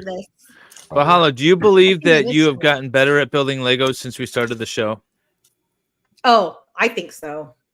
Why do you think, does that sound like a setup? Why does that sound like a setup? That sound like a setup. Oh. I'm not gonna lie. It sounds I like feel like I have. I'll be honest. I feel like I've gotten Yeah. more proficient at it. I think you guys have gotten way faster. Yeah, probably. I mean, we do it. You know who's not faster? This guy. This is just a mess. John, buddy, there is no rush. You are Don't doing rush, perfectly babe. fine. Well, you won't be saying that in 3 hours when I'm. Well, I'll tell you this. If you ended now, you would be one of our shortest streams ever. Yeah, you're good. All right. How long have we been I just streaming? feel like I'm keeping you guys like up. No, just I feel think our average Lego stream lasts between 3 and 4 hours. Yeah, you're If I'm good. being honest. Well, we're at the And 3 by hour the way, mark John, now, if you're done, like you let us know. We're not trying to hold you hostage. No, I Although- feel like I just want like you know. I want to see this owl done. I do Me too. We're too. I can't committed, wait to see sir. what it looks like. Okay, you want to know my new show? Okay, so by the way, Games of Thrones people that Valhalla and David got me on. I'm stuck on season 4. I kind of like I need a break from it. So I started watching a new show to me, and it's the one with Rob Lowe and his son. And I think it's on the Where he same- plays like a actor that played a lawyer on TV. No. Levy, that's not a guest. That's Dave. He's the co-host. It's called like it's Rob Lowe plays like an Elon Musk guy, and his real son in real life plays his real son or plays his son. Can somebody tell me a role that Rob Lowe has done that they didn't enjoy? Cannot. Nope. Tommy Boy, Yes. he was phenomenal. Yes, I West didn't like Wing, him in Californication. Never saw it. I don't think I remember miss him. Californication. He wasn't It was in a California. great show, but I hated his character in it. Oh, Mainly because I remember didn't like the that. character. I thought the character was a douche. I it wasn't him that I didn't like, but I didn't like the character. But Californication is an excellent show. Got me through my divorce. It was great. Yeah, I love. You guys remember him in West Wing? The West Wing? Rob Lowe's character in West Wing was I have not phenomenal. seen West Wing. That's on my list. He did that. The writing on that show was amazing. He said up until season 3 or 4, he said it was like the best. It was like the best experience he's ever had in his life. And then, like, I think it got whatever he said. Loved Californication. I forgot about that. So he and Rob Lowe are really good friends in real life. Rob Lowe and David Duchovny, and he calls David Duchovny really? Double D. Yeah, they love each other. I saw him FaceTime. Rob Lowe was FaceTiming David Duchovny on Bobby Lee's show Tiger Belly on podcast. And I'm sure it was completely not pre-planned or no. I mean, they didn't show David Duchovny's face. I was in love with David Duchovny during X-Files days. Gross. Oh, he's a good-looking guy. Is he really? Yes. Is he really? In Californication, I would have let him hit it. I'd let him hit it all the time. I didn't even let him hit it. He was a lot older. Mm-hmm. I always thought he just kind of was a basic dude. No. Well, if you met him in real life, you'd let him hit it. Would I? I'd watch that. For some reason, I doubt it, but all right. Troy says, he okay. Yeah, Velvet Pixie, he's hot. No, she meant David Duchovny. It's just okay. No, Valhalla's hot. Valhalla's not just okay. No, we were talking about David Duchovny. We weren't talking about Valhalla. We were talking about David Duchovny. We were talking about, yes, you're correct. Sorry, babe. Duchovny is hot. Is he? Yeah. All right. Girl, he is fine. Well, he was. I mean, I haven't seen him. He's probably like 60. I don't know what he looks like now post Californication, but I would have definitely been open to that game.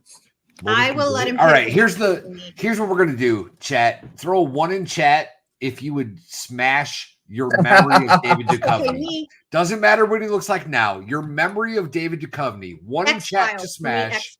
2 to not. Look. Damn it, Dave. Why did you just put a 1? I didn't do that. That was Wendy. 1 smash David Duchovny. 2 not so much. Julian Anderson is still gorgeous. Mustang McCracken. Yes, Julian Anderson is hot. I like redheads. She's got that pale, freckly thing going for her. And her body is like, It works for her. Yeah, she's got boobs and butt. She's got all the things. Not too skinny, but just right. Scully was hotter. Yeah. Yes. Scully was beautiful. Of course. So wait, no, Scully. He was Mulder, right? Mulder and Scully. Yeah, he was Mulder. Yeah. Scully was Julian Moore. So I think it used to come on. No, Julian Anderson. Yeah. Oh, you're right. You're right. Julian Moore's the other freckly, pale girl. Redhead. I don't know. Yeah. Is he wearing Julian lingerie? Anderson is Scully. Jay Levy. I love Julianne Moore and what's that movie with Burt Reynolds when they did the porn? With Roller Girl, Heather Graham. Boogie Nights. Heather Graham. Boogie Nights. Yeah. Yes. Didn't she also do Almost Famous? Was that her? Heather Graham? That was Kate Hudson. Was what's her name's daughter? Kate Hudson. Kate Hudson. Yeah. Goldie Hawn's daughter, Kate Hudson. Yeah. I got the knife out to. Who was Margaret Thatcher in The Crown? Old Line Red. She said she was fantastic. Julian Anderson played Margaret Thatcher. She did a good job. Ooh, Jason Momoa. Pam Grimm says, "I'll take Jason Momoa." Look, girl, if we're pulling men out of hats. All I asked for was a simple 1 or 2. I don't want your Jason Momoa nonsense chat. Zach says 9999999. Yeah, Julian. Like the least important superhero in the DC universe, Aquaman. Like, who cares? Yeah, Sorry. Aquaman's lame. Jason Momoa is not lame, but Aquaman's lame. I wouldn't kick Jason Momoa out of bed for eating crackers. No. Amber Heard was pretty good in that movie. She's a very attractive lady too. She's pretty, I think. Oh, fuck her. But she shits in She used to be. She used to be attractive. She is the only movie that she was attractive in was in Zombieland. Everything else, she looks like a fucking dude. Yes, He was in Zombieland. Yes, yeah, she plays the neighbor girl at the beginning of the movie that gets bit by the homeless guy, and he takes her in. Turns into and then a she zombie, turns on and then him, they and she drop gets a hit in the toilet face with on her head. an iron. No, it was a toilet, right? Or a toilet, Never yeah, seen back that. in the toilet seat. Yeah. That's her best role, and that's where she looks the best. Yes, she was the best, most attractive in that movie. She was also in what was that movie with the Jewish guy that's kind of a douche? Seth Rogen. Yeah, that's what I was gonna say. Seth Rogen. Was it it was Pineapple Express, right? Pineapple Express. Oh yeah, She played the high school girlfriend. She was his high school girlfriend, and then they had to go to the hotel. And yeah. And then he met her parents, and they were like, "Why are you a grown man dating our high school age daughter?" And that's par for the course, from what I understand. Velvet Pixie For said him? she's always had the hots for Christopher Maloney in the SVU episodes. I don't know that. Oh, he was also in Oz. And then, if you're a Christopher Maloney fan, with Velvet, watch the episode of Oz where he's just buck naked in it. You see a lot of cock. If you're into that type of thing, because he was on Oz like the whole I know time. I am. You're what? You got a lot. I'm not trying to send you because places where to find cock, but I'm just saying if you're a Christopher Maloney fan, you need to watch Oz because I'd have to look him up. You, Erin, no, she loves Jack Nicholson. No, yes, girl, you're twisted. I don't like older men though. Yeah, you do. That's not my thing. They don't like me. Mm-hmm. I've never had. You don't like them because they don't like you. No, I just actually, when I see a guy my age, I'm like, ooh, he looks really old. I'm like, ew. I mean, even like there's some personal denial issues. Could be. Okay, what are they showing me here? Okay, like that circle. Like, what does that mean? That mean I don't know the spot before it. What's the part before it? Can you show me the other? Show them the page before, John. Oh, they're just showing you that it clips in. See the two balls? They engage the so I clip it in? Okay. Yeah, you just clip it in. Clip the balls in. Yeah, clip the balls in. That's what Wendy Oh, does. so we're back on David Duchovny now? Okay. Sorry. Fit an old. Trying to figure out somehow to make an enclosure on this boat. I just. You don't have any other Lego with you, huh? I think you should turn the boat into like a yacht and use the car pieces to just really expand on it. Oh, there you go. That's what I got. I took apart the whole car. See the car's all disassembled, and now I'm trying to assemble a yacht for the pontoon boat. There you go. I don't know what I'm gonna do with the wheels though. You can make them the buoy. I dropped a piece. I gotta make them buoys. It's a thing. Can't you make it like the jive, the boom jive, or whatever? Yeah, the boom drive. Yeah, definitely the boom jive. No, the jive ho. Like I only know about sailing is what I watch in Summer Rental with John Candy. That's my only knowledge. Greatest movie sailing, ever. Really, I love that movie. There's so many people that are alive today that have never seen that movie, and you all need to, and it shows. Have you never seen it? But you never seen Summer Rental? No, I have. I'm saying that there's a ton of people alive that have never seen it, and it shows. That is my favorite John Candy. I love John Candy. Oh, that was my. Isn't Chevy Chase in that one? No, that's Caddyshack. Yeah, and it's when he and his wife go to rent. Like they end up in one house at first, and then it's already been rented, and then they go to another one. Well, no, they're in the wrong house. Yes. They had the wrong address. Yes. Summer Rental. The best. If you've never seen Summer Rental, like you're missing out on life. Yeah. I actually have seen a few minutes of it, like up until like when they're. No, I've seen almost all of it. I think I'm not a huge movie watcher. Interestingly. Why not? My kids say it's because I have the attention span of a gnat. So it's hard for me to sit for like an hour and a half to 3 hours to actually sit and watch something. Which is weird because I mean I can be really lazy sometimes. I guess I would just rather. I got 1985. You could watch Summer Rental on Paramount. Yeah. AMC and Pluto, and Pluto's free. So if you don't have any of that, Pluto TV is free, and that's where you can watch Summer Rental right now. And you're welcome. And then you could thank me later because you'll be pissing your pants the whole time. Yeah, I've never seen Uncle Buck either. Oh my God, what's wrong with you? I really have seen very little movies. Here's a corner lady wanted to go downtown and go to a pet store and have a rat gnaw that mole off your face. Off your face. Oh, I love John Candy. He died way before his time too. He did. Hey, Cat. I never saw Wagons East though. His last movie. Yeah, well, you don't have to really. I didn't want to see it because I thought it was going to be sad. I like Canadian Bacon though. Like when like they were saying Canada was attacking us. Yeah, that was I a good remember movie. that. Yeah, So everyone's still talking about like hot older guys in the chat. Look, you find an older dude that wants to date me, I'll go out with him once. Once? I mean, I can't promise a second date. I don't go on a lot of second dates. I go on a first date every week. Wendy, I'm older than you. I've been on like 5 second dates. Okay, I don't see a bag with stickers. I have not, Chris Mullen. You didn't get stickers? It's maybe in another bag. I hope I did because it's the last part of the base is to do the. Oh, cool. John, there should be a sheet. David, where's his stickers? There should be a sheet of paper. Oh, I'm dropping everything now. Wouldn't that have been in bag one? It might have been. Yeah, but it would be a sheet that looks like this. Oh, you're right. I found it.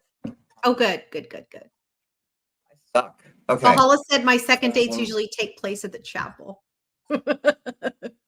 I've never been married in a chapel.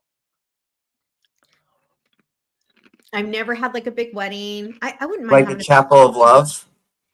I did get married in Reno once. I did get married at the Chapel of Love or whatever. I'm gonna do a John Candy marathon. I've been married in a chapel. I've been married, and when I say chapel, I mean like in Reno, because my ex-husband number 3 was too cheap to take me to Vegas, jerk. And I love the fact that you have multiple ex-husbands. You identify them by number. I do, and I have a favorite ex-husband. My favorite ex-husband like the Umbrella Academy. Number 2. Yeah, exactly. Number 2. Only because he was the hottest, not because he was nice. He was just the hottest. I've been married in some interesting places. My first ex-husband. All right, I finished bag 1. Woo! Only 12 more bags to go.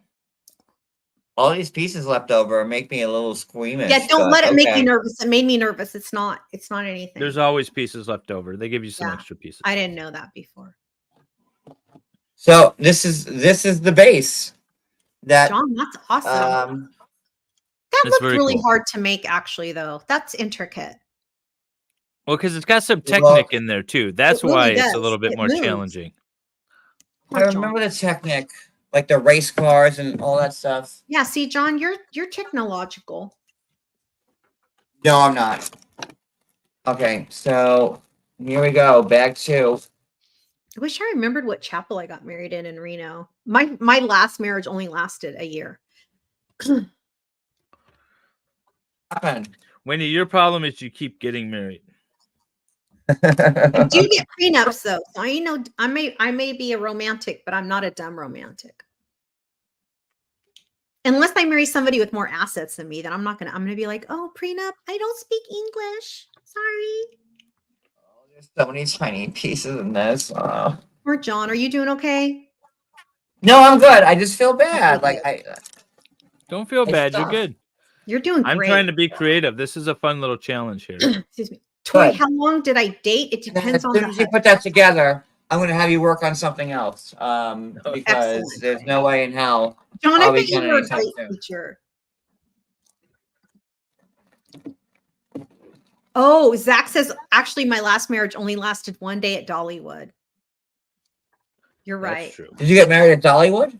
Kinda. To Zach. Did Dolly Parton marry you? Like, Oh, no, I want to wish get that would married be- to Smart Park. That would be my dream. No, the guy who helped me after I passed out, he was a cop. So like he knew how to do all the first responder stuff, like when I passed out and fell on my face. So we got married like that day and then it ended. Wait. Not Wait. Get out of the coma. Wait. So you married the first responder that took you to the hospital? Yeah. Well, that one wasn't a real marriage. It was all above board and ethical. Yeah, that was an internet marriage. That wasn't real. That was just for the cameras. I mean, I think we would have done each other if we I wasn't passed out, but like I was, so it would have been a little illegal. So did you marry him? No, not in real life, just in internet life. Oh. The chat knows that's why they're talking about it, because that was Vegas Rick.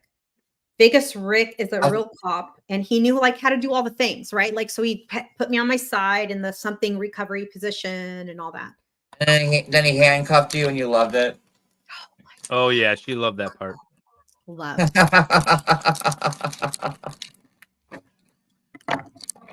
I mean, listen, a hot cop is a hot cop. You've seen the hot cops that come to my house over the course of the years. You know what, John? My whole police department is a bunch of 25-year-old like male Adonises that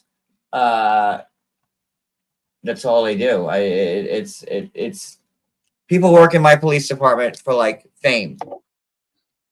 They come when people call police to my house, they come to my house. They Like, come to his house I'll take all this the one. time, David.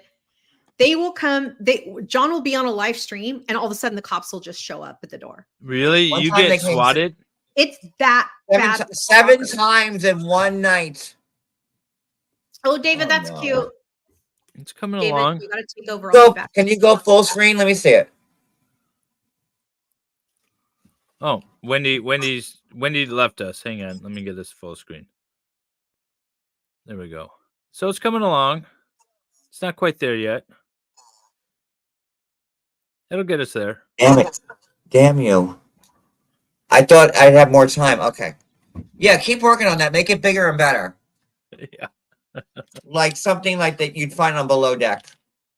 There you go. Oh, Below Deck. You watch that show? Yeah. I love Kate Chastain. She's one of my favorite people on earth. I love her attitude. I feel like she's like my sister from another mister, because her attitude is me mostly all the time. I've seen like one episode of all of these shows that you watch. Well, then you have a basis on what I'm talking about. And I usually don't smoke on lives, but now it's been 3 hours, and I need a cigarette. So, Has this been a stressful life for you? no, I honestly, I love being here, and I love our conversation. I just feel like I'm letting you guys down because I'm taking forever in a day. There's no letting us down. There's no letting us down. But listen, everyone feels the same way. We had one try to quit on us, and we were like, "No, you're not quitting." Everyone goes through this moment. This is like, I feel like we're therapists at like a drug rehab center, and we're like, "Listen, everyone relapses. It's okay. You don't have to be ashamed. You just keep going." So, John, while I was away, I rebuilt my set into something cool, and I came up with this. So I think that's pretty all right, right? That's not bad, is it? Valhalla, stop I it. just rebuild them like a tad smaller, like a tad slower. Or maybe here's a thought: put a blindfold on and really challenge yourself. There you go. Like, there you go. do it without vision. Like, you want to be endorsed by Lego? You put that set together blindfolded, and they'll come a running. I promise you. John, you're a pro. All right. Sponsored by Lego. Give me 2 minutes. I'm going to come up with something else real quick. I love And Southern look, this weird blue. This must be a thing with Harry Potter, because these teal pieces are weird. Must be. I'm a huge fan. Yeah, how do we get sponsored by Lego, John, if we wanted How to do we be? get sponsored by Lego? You're asking me? You're the Lego channel. I know, but you're like the famous guy. Wendy says you know how to do things to get things happening. Holy crap! Hey, well, Valhalla. Is that if better? you can get I me, redid it. I redid it. So you built Mr. Miyagi's house, like He did build Mr. Miyagi's house. Look at him again. that's Mr. Miyagi's house. It is Mr. Miyagi's house. You give me one of the higher ups at Lego, and I'll see what I can do. We know a Danish guy. That's about as close as we get. There Hey, Well, there you got a go. family member that works for Lego. We need to start exploiting those contacts we have, Valhalla. We need to. Yeah, I mean, if you know somebody who works for Lego, like that's where I would I start. probably have a husband somewhere that works there. Or ex-husband. Probably do. Well, you will by the Well, end you of know this what, Wendy? stream. Marry him, marry the guy, because That's what you do. Then There we go. and then you'll have like it There we solved go. lickety split. We just got to do it within like the first 2 years, because after 2 years, I kind of lose my like. Gusto. I just heard that motivation, after if you will. Well, I just heard after 2 years, you're that whole. You know how you have like the in love and all the good feelings, like The your honeymoon phase.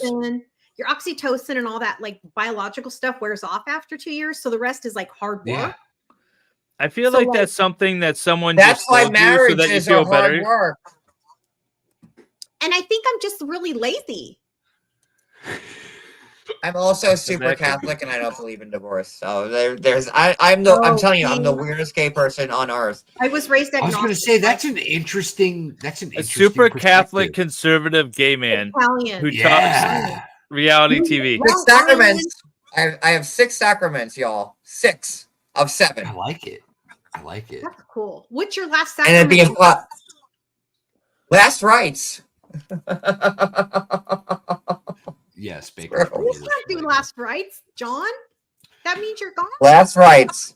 I don't want And you then to have God that. saved me. Oh, so you That's haven't right. read. Wow, I was very close to death. that's amazing. Wait, you've had And- last rites read or Read said to to you? you? Yeah. Holy shit! Oh, you are so Catholic. Why? How? Tell this story. I almost died, and I was in the hospital, and it was looking rather grim. And the priest came in and gave me last rites. And then I turned around. Yes, you Wow. did. Although my matrimony is not considered matrimony in the Catholic Church, but I'm going to count it anyways. Yes, you should. I But thought you so reversed technically, that.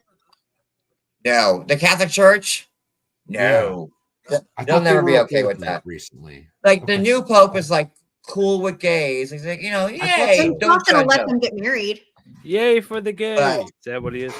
But He just wants to be cool politically, but he's still a pope. He has to hold up. Listen, the he had catechism. choir boys. He had choir boys. We all know what's up. Girl, you know he did. So I was raised agnostic, so I have no interest or I have no investment in any religion. I went to Catholic grade school, Catholic My high kid- school, my Catholic kid college. does. My kid does. But And she is going to turn in 8th grade. She's in 8th grade now, so it's her confirmation year. And she told me she doesn't want to do it. Okay. Should I make her? Information? Yes. No, you shouldn't. Make her. No. Why would you? You make kids her? do things all the time that they don't want to do, and it's better for them. It's For not going to homework? hurt her. It might. It just seems like I'm teaching her to be subservient. I'm teaching her to But believe. that's to the say ultimate thing in the when you have confirmation, you're confirmed because you're not the technically Catholic Catholic Church until you do that, right? and in the Holy Spirit. So that's like it's like getting a bar mitzvah if you were Jewish. Like Okay. that's what that is. But Yeah. you know what? This is my thing. You guys, tell me if you agree. The Catholic No, Church never I cuts don't agree. anything off to you. You could be 100 and get baptized, so if she later Right. believes in what they're teaching her, she can always go back and recommit, right? Or like, I don't know. Yes, recommit. I- Why not have her do it No, then? Hold on. Hold She doesn't Because of believe your in it. own Hold personal on. beliefs. Time out. she doesn't Hold believe on. in it. Wendy, you were not Yeah, babe. forced into any kind of religion as a child. right? 100% You were not. You were not brought up. I'm in the 100% Catholic liberal. Yes, and listen to her now. race agnostic. You are one of the few Mexicans on the planet that aren't Correct. Catholic. Correct. So 100%. that being said, why would you force your child into a religious commitment that she clearly doesn't want to be in? I don't think I want to. I'm asking for advice. I don't think I'm you asking for should. your opinion. I disagree with the gentleman on panel, mostly because I'm Okay. not Catholic, but also first because Well, listen, if you What, John? weren't, if religion isn't a big deal, right? Was she baptized? Yeah. She's already done all the And then- sacraments up to now. And then penance and communion? All of it as a choice, by the way. Like she chose from kindergarten to do all these things. She wasn't born into it. Then she should follow through. Yes. Okay, that is what Valhalla. To answer your question, for me, as somebody who grew up like overachiever parents and like you finish what you start and all that shit, that's where I'm coming from. But from a religious, spiritual standpoint, I don't feel like agreeing. This isn't like agreeing to play football for the next 4 months, right? Like this isn't agreeing to like a again. This isn't gonna hurt her. I'm like, you're gonna finish volleyball. Yeah. Do we like the sail up front? I'm not sure I like it. No, I liked it on top. I think you should invent a new sail and work on that for like a couple hours. Well, no, let's. I don't want to leave this topic though because I think thank you because this is important and it's coming up, so we need to make a decision. I think it is. So, I think that forcing an individual into a religious contract or pact of some kind, could weaken that connection with God, right? So I was all for her, like, if she didn't want to do it, but when you told me that it was her decision to start, like, penance, confirmation, communion. It was, but now she's changed her mind. It was her decision. She couldn't wait to get baptized and all that, but she was innocent and young, and her brain was, How old was she when she got baptized? Kindergarten, first grade, because she did it right before her first Holy Communion. First grade, second grade. She started Catholic. You got to do confession before did all that. communion. She already did that. They do that Baptism, first now. confession, communion, confirmation, matrimony, holy orders, and then last rites. She's at confirmation status. She's already done all of the other, and I had to get special, by the way, I had to get special permission because we're not Catholic. I had to get special permission to get her baptized to begin with. So I think there's a part of me that even though I'm not religious, I'm invested in the process. My very Catholic mother-in-law. The Catholic Church should not be turning anyone away. So if somebody wants to be involved in the church, I don't, the Catholic Church is a horrible track record. So I don't know if you guys are aware of the history of the Catholic Church, but they've been turning people away for a real long time. No, that's what he's saying. They have no business turning anyone away. Yeah, my very Catholic mother-in-law will probably be disappointed in this, but Wendy, you weren't raised Catholic. Catholic traditions are not ingrained in your bloodline and family. I think forcing her to do something, especially at this point where she has chosen her own religious path in life since kindergarten, I think forcing her to but also take understand that she's a 14-year-old, and most 14-year-olds I also have no will children. Say no so to doing that. something that their friends aren't doing, or that's not they're not going to get some personal. She goes to a Catholic school. They're all doing it. Exactly. Wait, she goes to Catholic school? She's only ever been to Catholic school. She's never been to her whole grade is doing confirmation. Entire grade. Everybody she knows is doing it. I went to Catholic school. They made us do confirmation. You could not get. They don't make confirmed. you anymore. They don't make you anymore. She's in California. They do things different. They also that's crazy. Yeah. They don't make her, but because she goes to Catholic school, she doesn't have to go to catechism, right? Because she gets it during school, like all the lessons and everything. Right. Like, I didn't have to go to religion either. Yeah. But she's my 7th grade, not like the whole grade, was gearing up for confirmation at the end of the year. Your whole 7th grade was confirmation from September till the end of the year. 8th grade now, but yes. Yeah. They changed, by the way, they since what the Catholic Church has taught me recently is they've recently changed, they've reversed the confirmation and the something else in order. So like now it's like 8th grade instead of 7th. There's like some things that have changed, but it's the same premise. It's the same, to me, confirmation is like a big commitment. That'd be like a quinceañera. Like in my culture, we do like when you turn 15, it's not just a big party. It's a religious service. You're committing to God. That's like the dancer on the hat, right? No. Yes, that's exactly what that is. That's the cucaracha. That's the Mexican hat, man. Well, I just got some 90 Day Fiance tea if you want to hear it. Oh, we want I'll 90 drop Day it on your Fiance channel. tea. Yes, please. So the person that lives at the house on Michael's driver's license, they married a U.S. citizen on 8/13/17 and filed for divorce on 4/27/18. So that's what, 6 months? This is 8 Michael months? for Michael. The person that lives at the address on Michael's driver's license. So they're all scammers. But people don't want to listen to me, and it's okay because when this all blows up, I'm going to be right in their faces. Oh, didn't you say this? And didn't you say that? And that's when I'll be at my best. I want to say this. John has never been wrong about any of his just like Heather McDonald on any of his predictions, on any of his info, on any of his tea. He's never been wrong. What do you think? I mean, the colors aren't really working for me, but think, these are the pieces I have. I actually like your colors. I dig it. So that's like really not a yacht, but a catamaran, it seems like. Yeah, well, it is a catamaran. It started off as a catamaran. But it's enclosed. Michael is Angela's husband from 90 Day Fiance, Chris Mullins.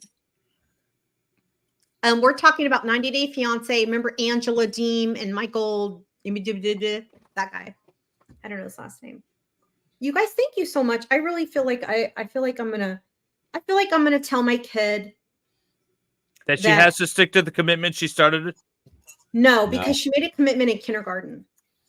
Yeah. And I don't think Wendy, I just want you to understand something, that you're going against 2 of the panelists, and one of them is John Yates. And I want to say this also, like doing your confirmation is hard.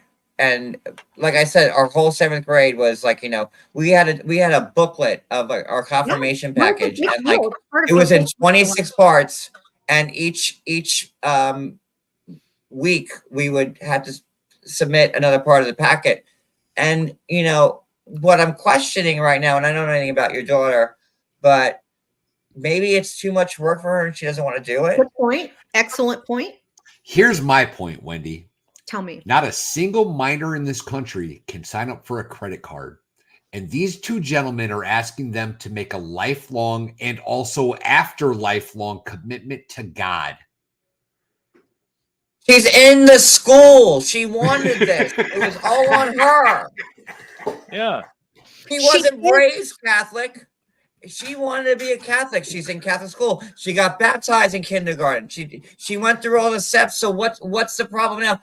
And I now just have she to remember, want to. That's the problem. Because now it might be too much work. And if that's the reason why. That's a very good point, John. And that's no reason. But she did tell me. That was my thought, is that the age.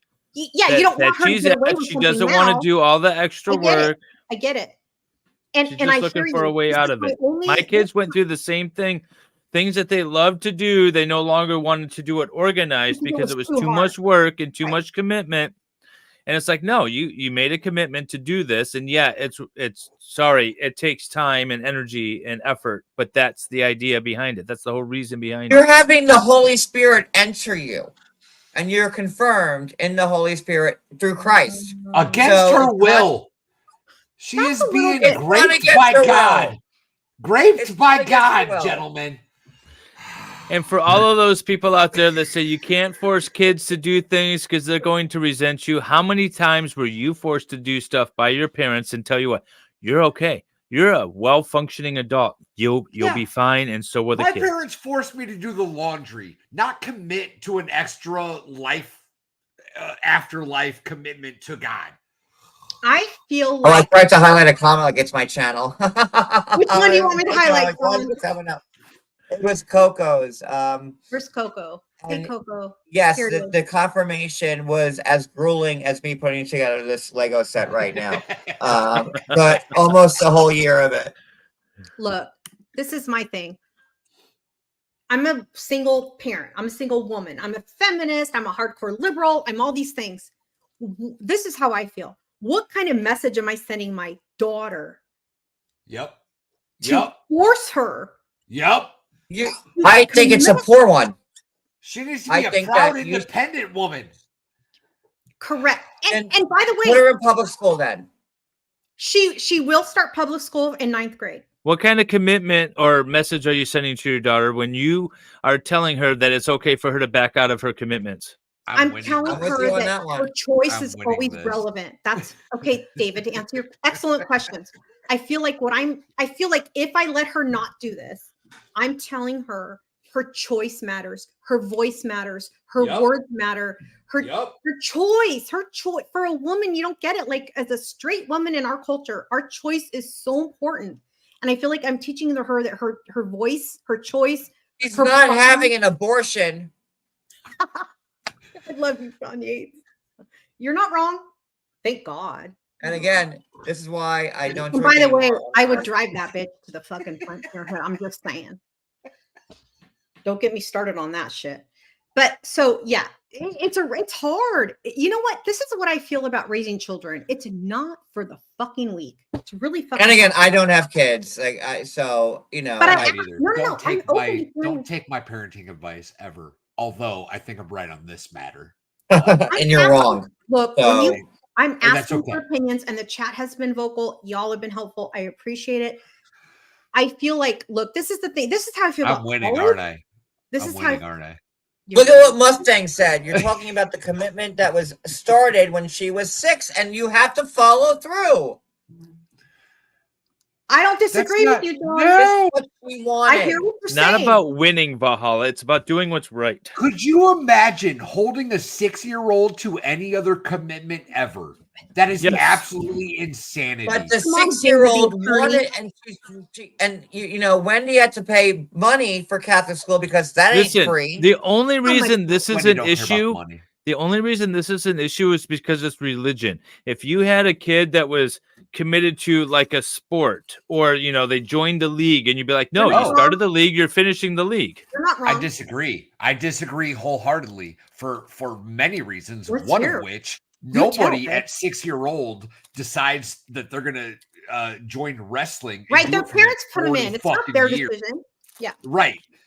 So when she's like, one of the divas, when she's wrestling with Kelly and all that shit, she made a commitment. It was on her own. At 6 years old, she knew she wanted to be Catholic. She wanted to go through the steps of being Catholic. And I feel like not doing the confirmation is like a slap in the face to that. I'm sorry. When I was 6 years old, I'm pretty sure that I wanted to be a mutant with invisibility powers. I was going to be an and I made that commitment at 6 years old. And I tried my damnedest up until at least 13. And then it just didn't work out. Valhalla, when I was 6, I said I wanted a job in the future where I'm building Lego. And dreams. When I stay committed. And when you were 6, you were also 5'7" and haven't grown an inch. And that was the power of Christ running through your veins. That's what that is. I don't know, y'all.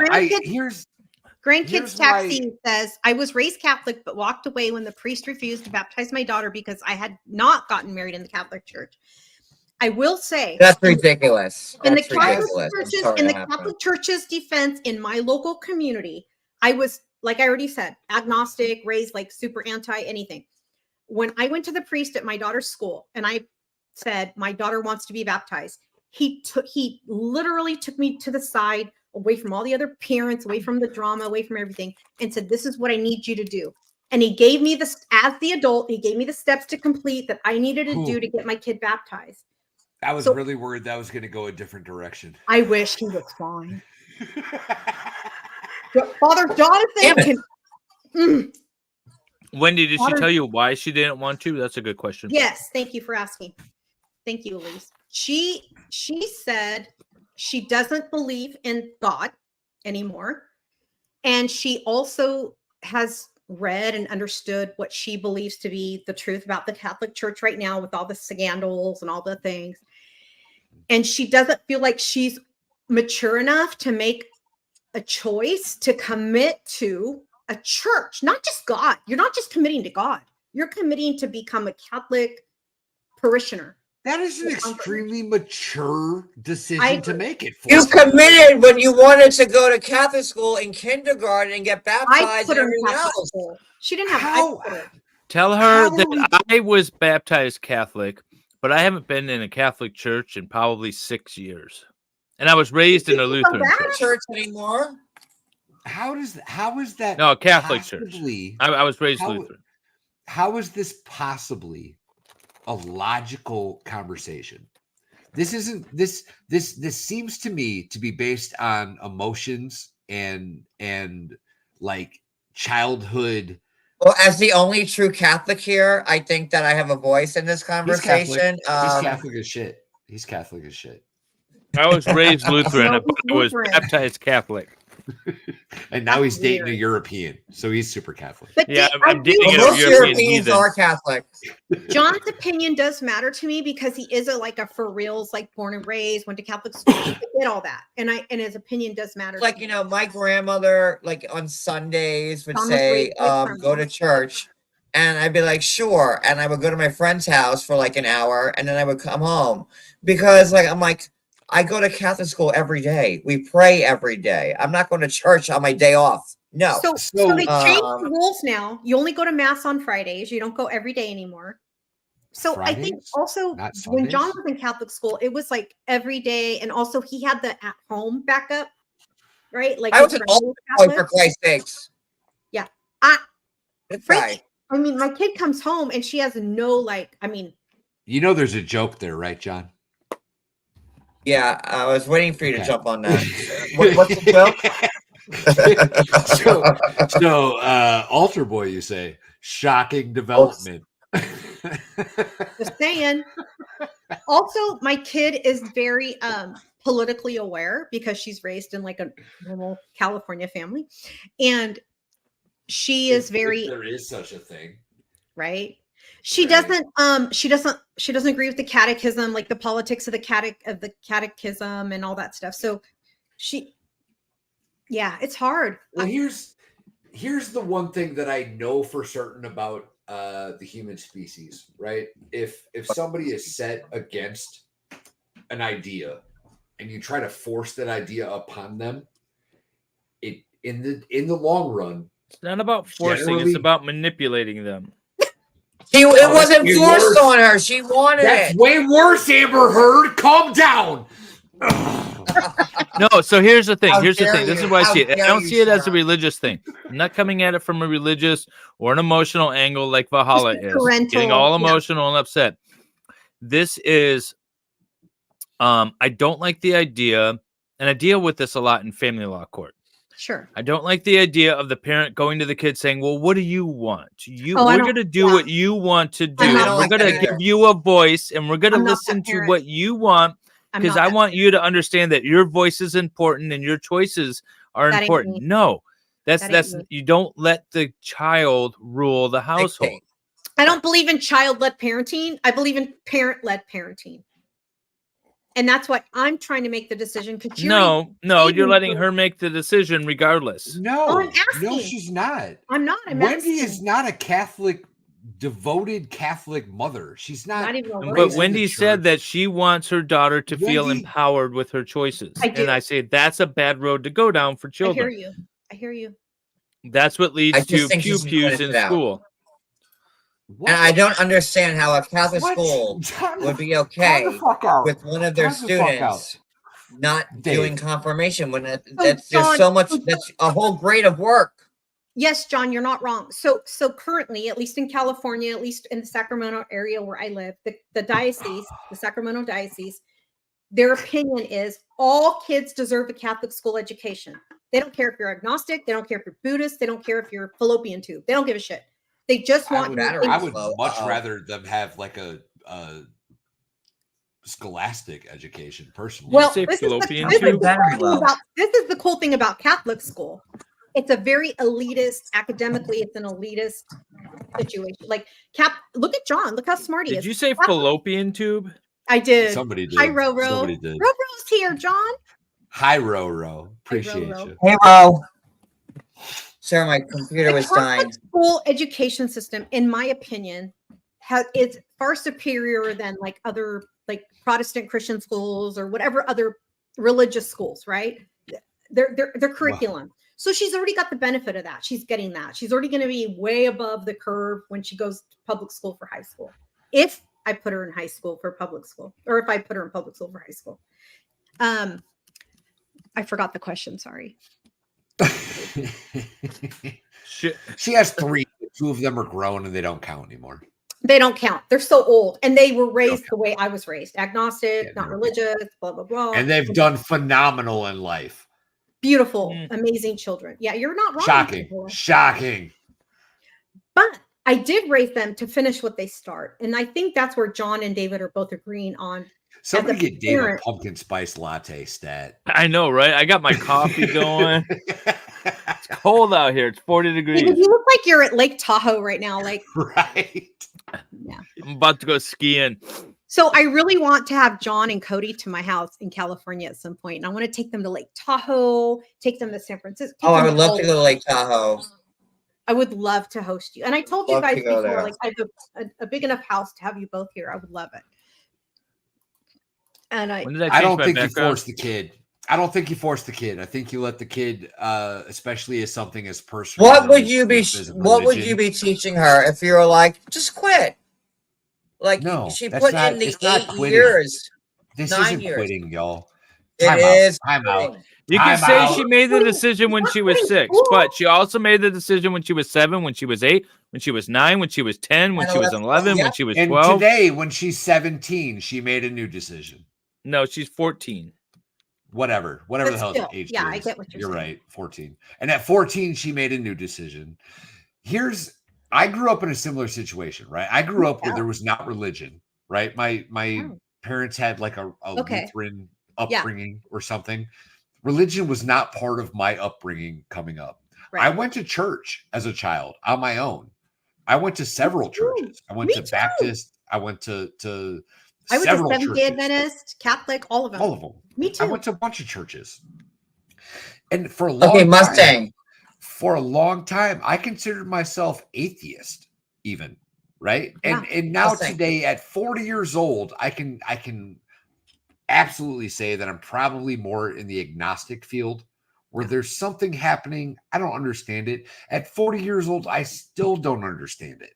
Right. But I know that I don't think one religion's got it nailed down, right? Like, I'm not going to commit my soul to one religion at this point in my life because the Mormons have it right, if I had to guess. Hey, this whole sister wives thing we're talking about, I'm kind of getting into. So we need to keep Johnny on for a little while. You know what I'm saying? No problem with that, as I'm very, like, this is how much of the owl I've gotten done. My God, it's really this is what we're looking at right now. Show it again. Well, you got the face there? No, the face. Who you kidding? Face. Like, I have the base. This is the base. And I have this little itty bitty thing. I'm on my second bag. There's 4 bags, and I'm on bag 2. Oh, wait, Pixie. Catholic here. When you let your daughter do what she wants, it's her choice. I'm not sure what you're saying. So what Mustang said, that religion is not an extracurricular activity. When you're in Catholic school, that's the whole point is religion. Like, You're right. But it's also for me, the reason I put her in Catholic school wasn't for the religion necessarily. It had somewhat to do with it, but it also because had they to do recruit with, for football and basketball, huh? well, it had to do with the curriculum. This is the thing. So for those of you who don't know, I have 2 grown-ass adult kids who like are beautiful, They're wonderful, and doing amazing things in the world, and they've got their own kids, right? But at 41, I got knocked up by my handyman. Just saying. So I've got a at 50. You got knocked up by Schneider? Yeah. He was only 24 and I was 41. Also her 3rd and almost 4th husband. Correct. No, he actually would have been my almost second husband. I was 40. I was almost 42 when I had my last kid. So David is going to die right now. You Mexicans, you keep going, don't you? I had to get my tubes tied at 42. That's how much I breed. No wonder why you guys had no problem with being on the show. I get it now. Right?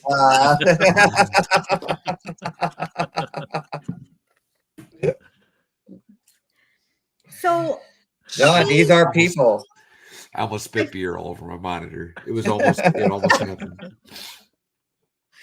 You know what? And my job here is done. Let's just say how really fucking hard it is to parent. And for those of you who choose to not parent, thank you for contributing to the universe, because it is there. First of all, we're overpopulated. We have too many kids, and Elon Musk argues that way hard to the other side. Elon Musk says the one biggest concern on the planet is underpopulation. He says that's why he's got 10 kids that he doesn't only financially takes care of. Well, if you're going to give me billions of dollars, I don't care if you show up at my fucking baseball game. I'll tell you that much. Like, send them checks, Rich Daddy, and I never need to see you. Like, No. If that first car is a Tesla Cybertruck, I give 0 fucks whether or not those you want to show up to my high school play. So my 2 kids who were raised super so like cool. my 2 older kids who were raised like at a normal income, like lower to middle income, have a completely different experience than my kid that I had at 42 when I was I'm sure very successful financially. I'm sure. The older kids argue that they actually had a better childhood than this kid does. They're jealous of they're jealous that she lives in a 3,200 square foot house. They're jealous that she gets to go to whatever, but they're also not jealous that they late they know how to do 80s, shit. The late 80s and early 90s were a far better time to be and a they know how to do things. They can. I don't even know. Look, when I agree with that. Yeah, 100%. when my 14, I think society is dead. I think wherever we have gotten to in society is gonna be, or they're gonna save the world. Show. Maybe they're gonna save the planet, Valhalla. I don't see it.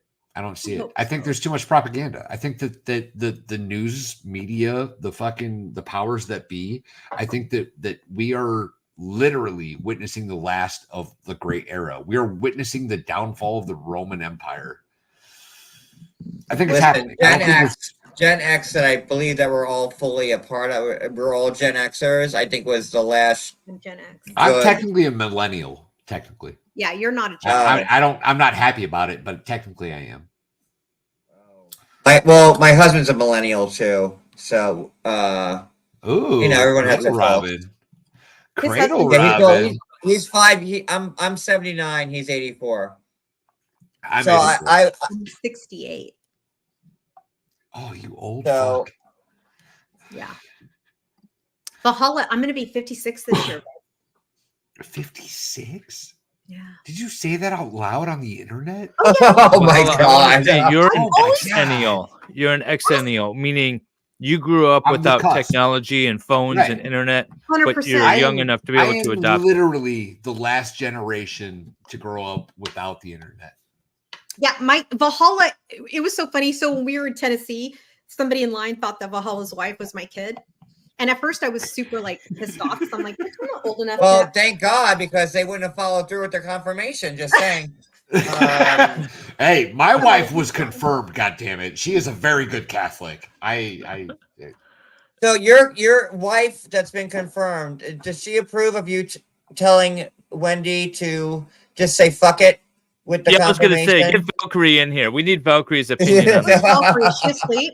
I don't know if she's awake anymore. Go get her. We want to know. Yeah, That's a good let's have a question, big John. old chat Yeah, with let's her. take a female perspective. She's sleeping. She's passed out on top of the dog. Wake her up. She'll be happy to join the conversation. I don't think she will. I don't think she will be at all. Wake her up and say, God needs you. I don't think you guys are going to get the response you want out of that situation at all. Right?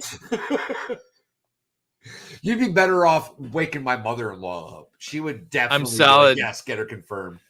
Yeah, see, that's it. We Get drink her the get her on the hoses. horn. Wait, David's not Gen X. David's too young.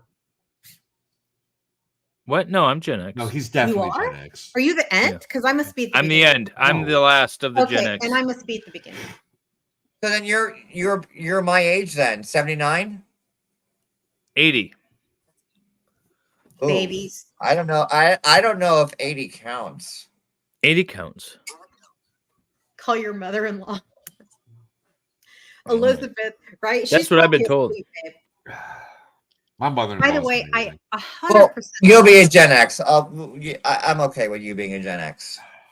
I am the queen of Gen X. I'm the actual real, like, I would like graduated from high school in 86.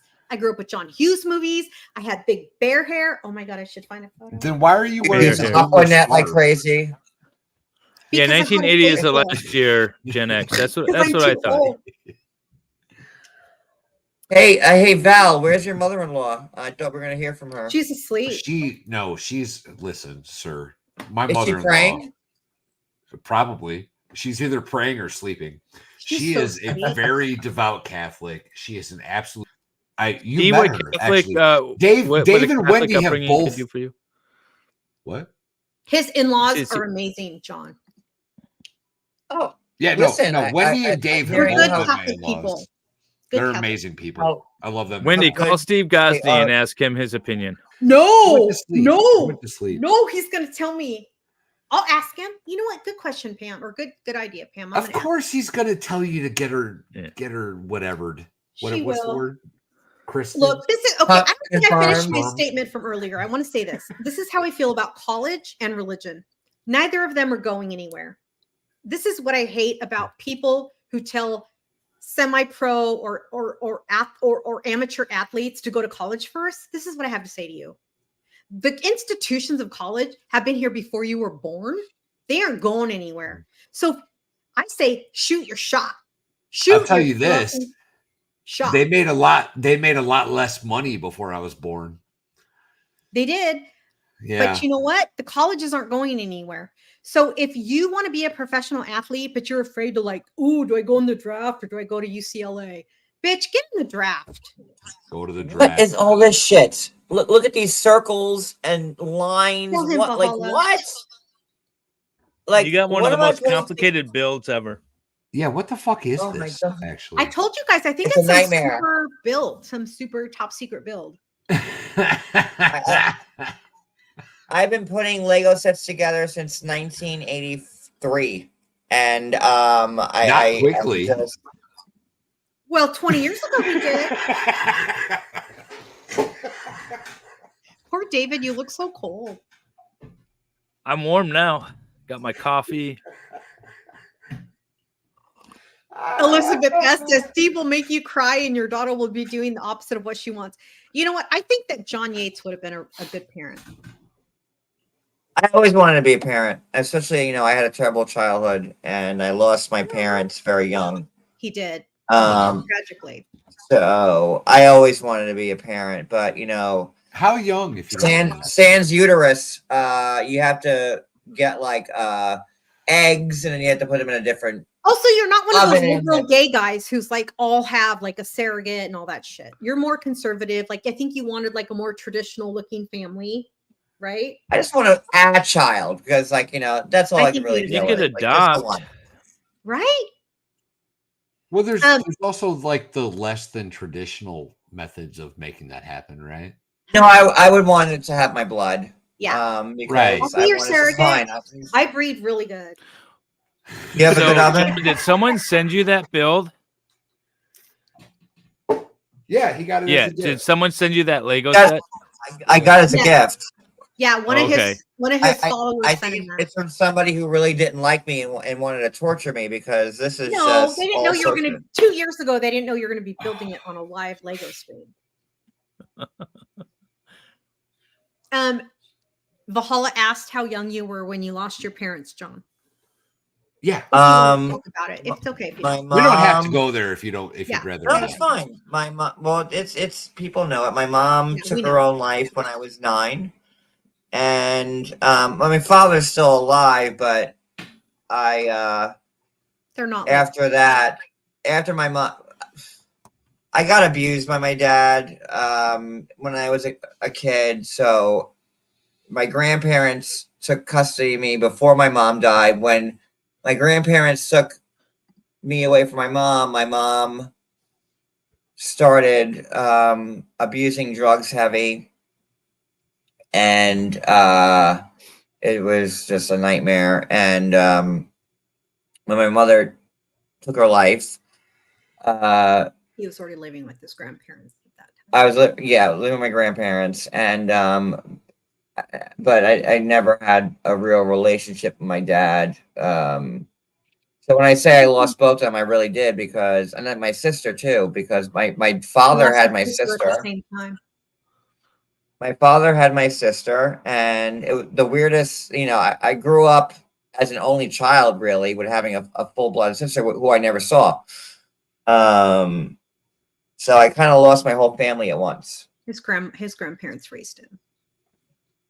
And my great-grandmother. I at the age of 5 years old, I was living in a senior citizen complex, 65 and above place, and I learned my life lessons from all these old ladies that I was playing pinochle by the age of 6, canasta, bridge, all of it. I could play every card game known to man. He knows all the things. I'm not lying. I'm in a pinochle league to this day. Isn't that so cool? Like a little kid growing up like that? Yeah. No wonder you're gay. God. That's exactly what I was thinking.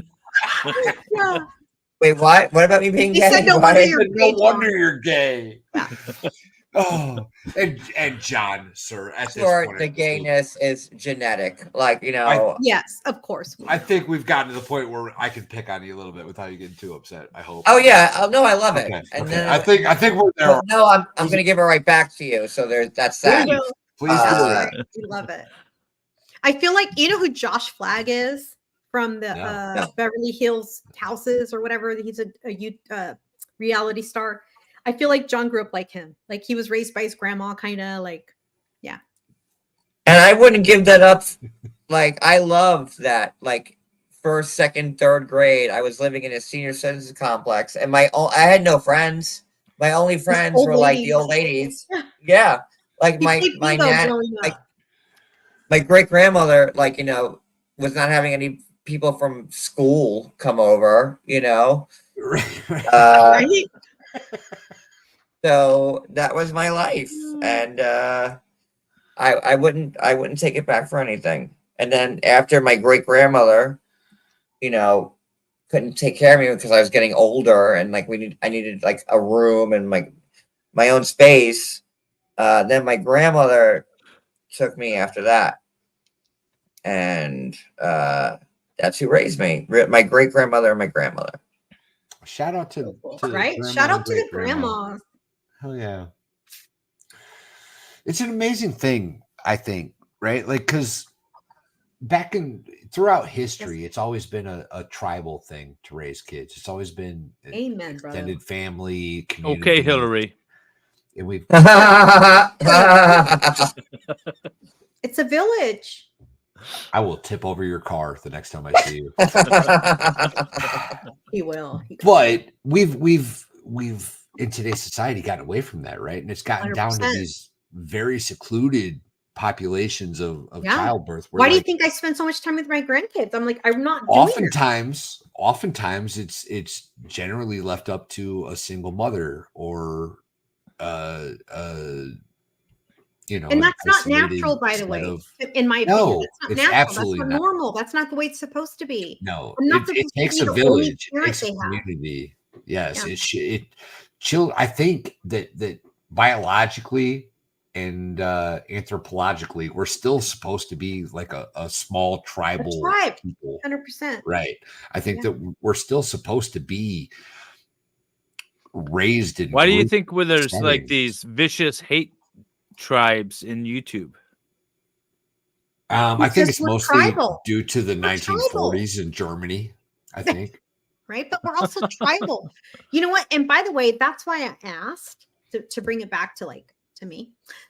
That's why I asked about your all's opinion about my kid, because it does take a village, and I'm not ignorant enough, arrogant enough to think I know, even though I've got 2 grown-ass successful kids or whatever, it doesn't matter. She's her own person and she deserves her own attention, and she deserves the best I can give her. And I'm alone. Like, I'm a single parent. So when I ask for help, especially from men, to me, that's validation about, like, to me, it validates the humanity of the world. And it's good that you asked for help, because a lot of people wouldn't. Sean, you know what? You're weak if you don't ask for help, but we're not trained that way. We're trained to think that we got to do everything on our own. But that's not evolution. Jay Freaky. It's 2:30 a.m. here, so I'm gonna say good night, everyone. Well, good night to you, but I'm trying to figure out where it is that it's 2:30 a.m. It's my fault. for you. But it's not 1 a.m.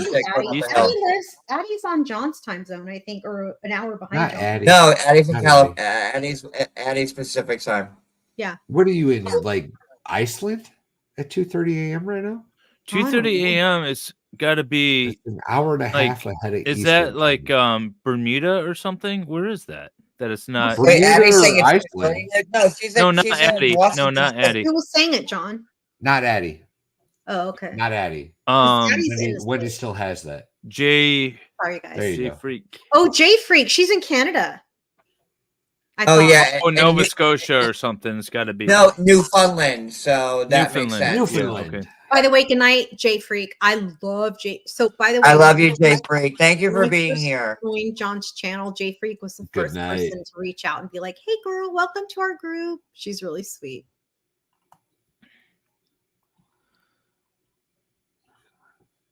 So yeah, it takes a village. Newfoundland. Takes a village. I didn't know Newfoundland had an hour and a half time zone ahead of us. Yeah, because they have it's so weird because Irish would know. They have Newfoundland time where it's an hour. Like most of the east coast of Canada is Atlantic time. So I'm Eastern.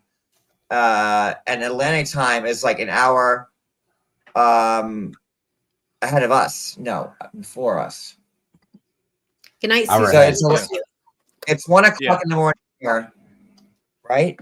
So it moves. Newfoundland time would be 2:30. Yep, because they're an hour and a half different. That's weird that it's a half hour. Yeah, hour I and a didn't half realize as that. opposed to just an hour. They may not have like daylight saving. There's so many things. No, they do. They do. It's crazy.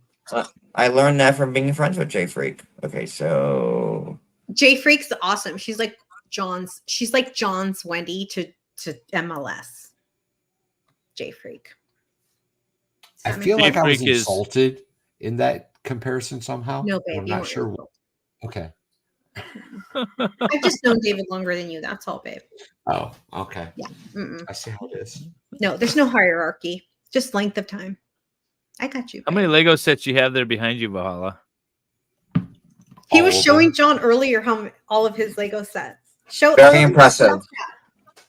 I'm starting to move all of mine into the treehouse so that they'll be all there. That's the So most. John, David has a treehouse he built in Michigan that he streams from usually, and it's got like really cool stuff in it. But he's not there right That top castle up there, Mrs. Valhalla bought for me at Mall of America. And it's you know what you should build? A Lego treehouse, and then that certainly would get Lego's attention. Lego has a treehouse set, but it's like $400, and I haven't felt justified enough to buy it. But I think I might. That might be Can the you next. climb into it? What's No, up, Brian no. S? How you doing, buddy? Long time no see. Brian? Long time. I haven't seen Brian for a long time. It's been a while. Good to see you, buddy. Good to see you, Brian. Addie's There's awesome. a lot of things that the auto industry controls here in Michigan. There's a reason why we don't have buses or trains. There's a reason why we don't have any vehicle inspections. There's a reason why we have a lot of things, or don't have a lot of things in Michigan. Do you know I because pay of the like auto industry. several $100s a year to register my car in California? Well, we register our car every year, but it doesn't have to be inspected.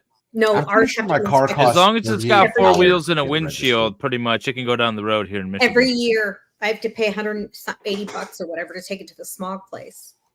I'm 90% sure my registration costs $38 a year. Our registration is $500 $500, and our insurance is stupid expensive here. And my There's no insurance is hella- inspections. I think it's like $38. Jersey has like the highest insurance in the country. Who? So New Jersey. Jersey.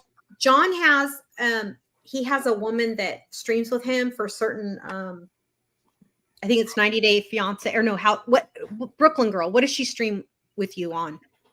90 Day and Housewives And too. Housewives. New Jersey Housewives. Yeah. This woman told me that her property taxes, I've never met anyone who has Long higher Island. property taxes than me. In Long Island, her property taxes are like, do you remember, John, how much she said?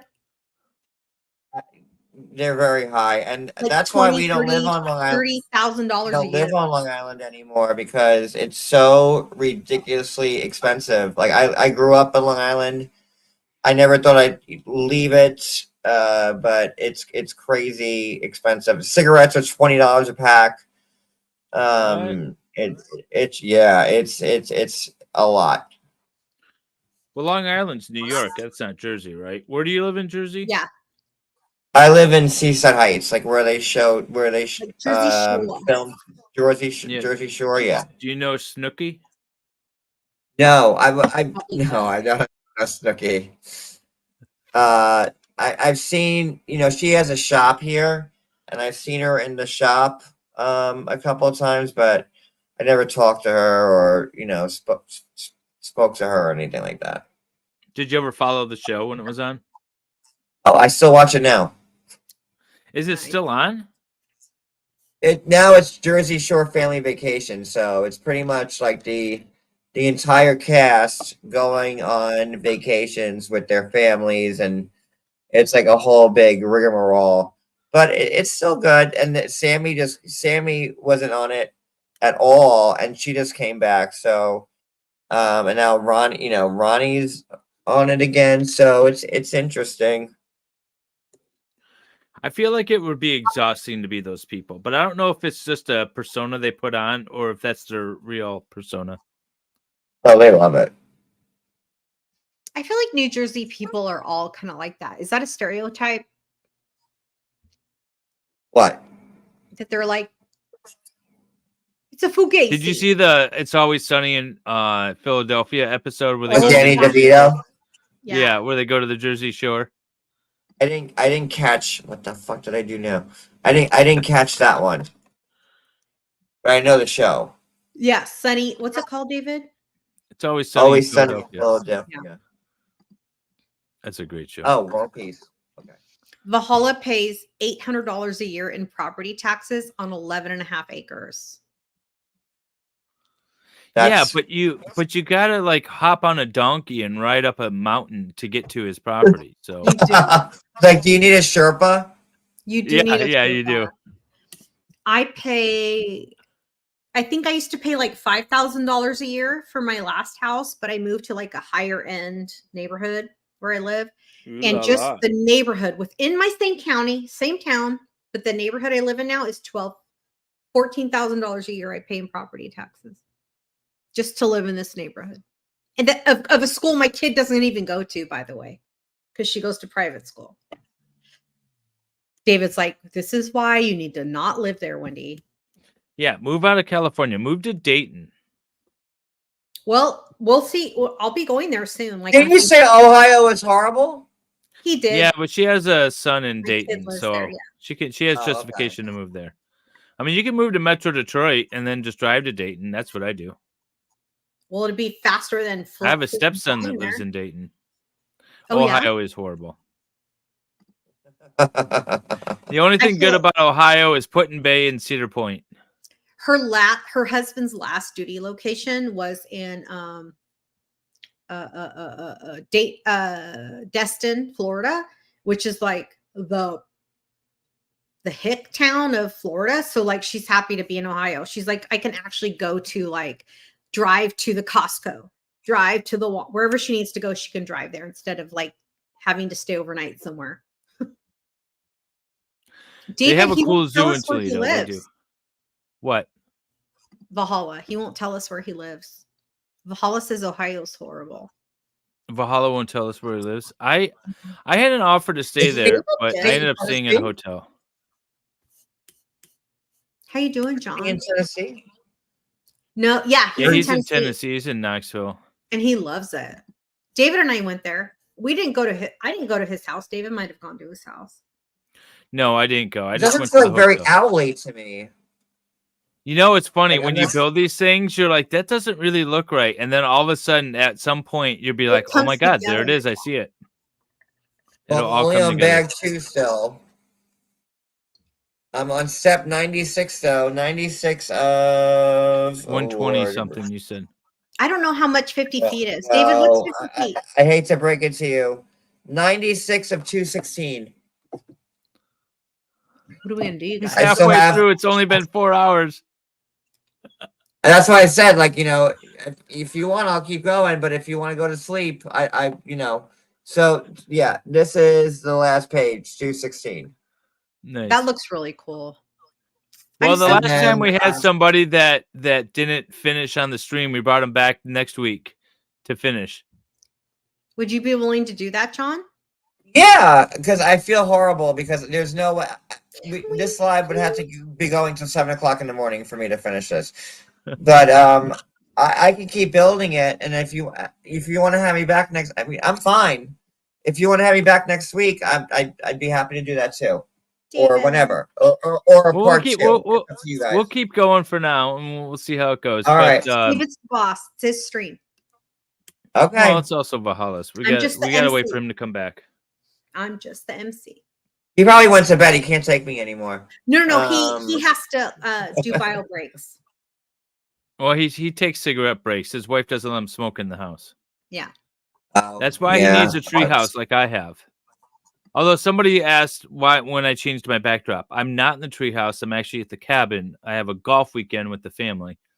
So I'm about 2 hours north of my tree house.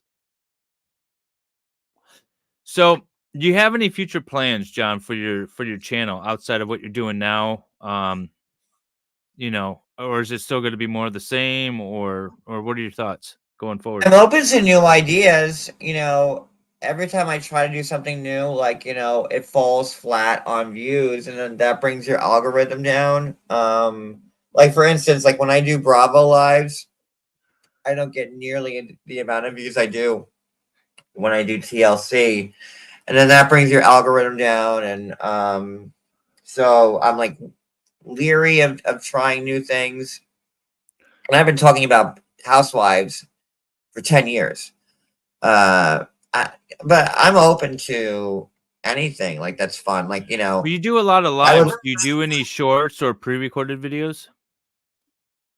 No. I'm all about like, here I am, here's my news, listen to me, and then I'm out. I probably should. No, I was just curious. I've been starting to put out some shortcuts of these, and I created so I had my original channel, which was Making Law Simple, and then that got shut down for reasons we won't talk about. Oh, and then, can we? Asshole. And then, not you, the guy. And then, so I took the opportunity to create MLS God of Law, and then I created this Lego channel, and then I have another channel which is my sailing channel, and so everything is very specific. So all this channel is Legos and these sort of interview streams and things like that. For the same reason, is that it's not a bunch of different stuff. You know, it's very specific to this channel. Sorry, Dave.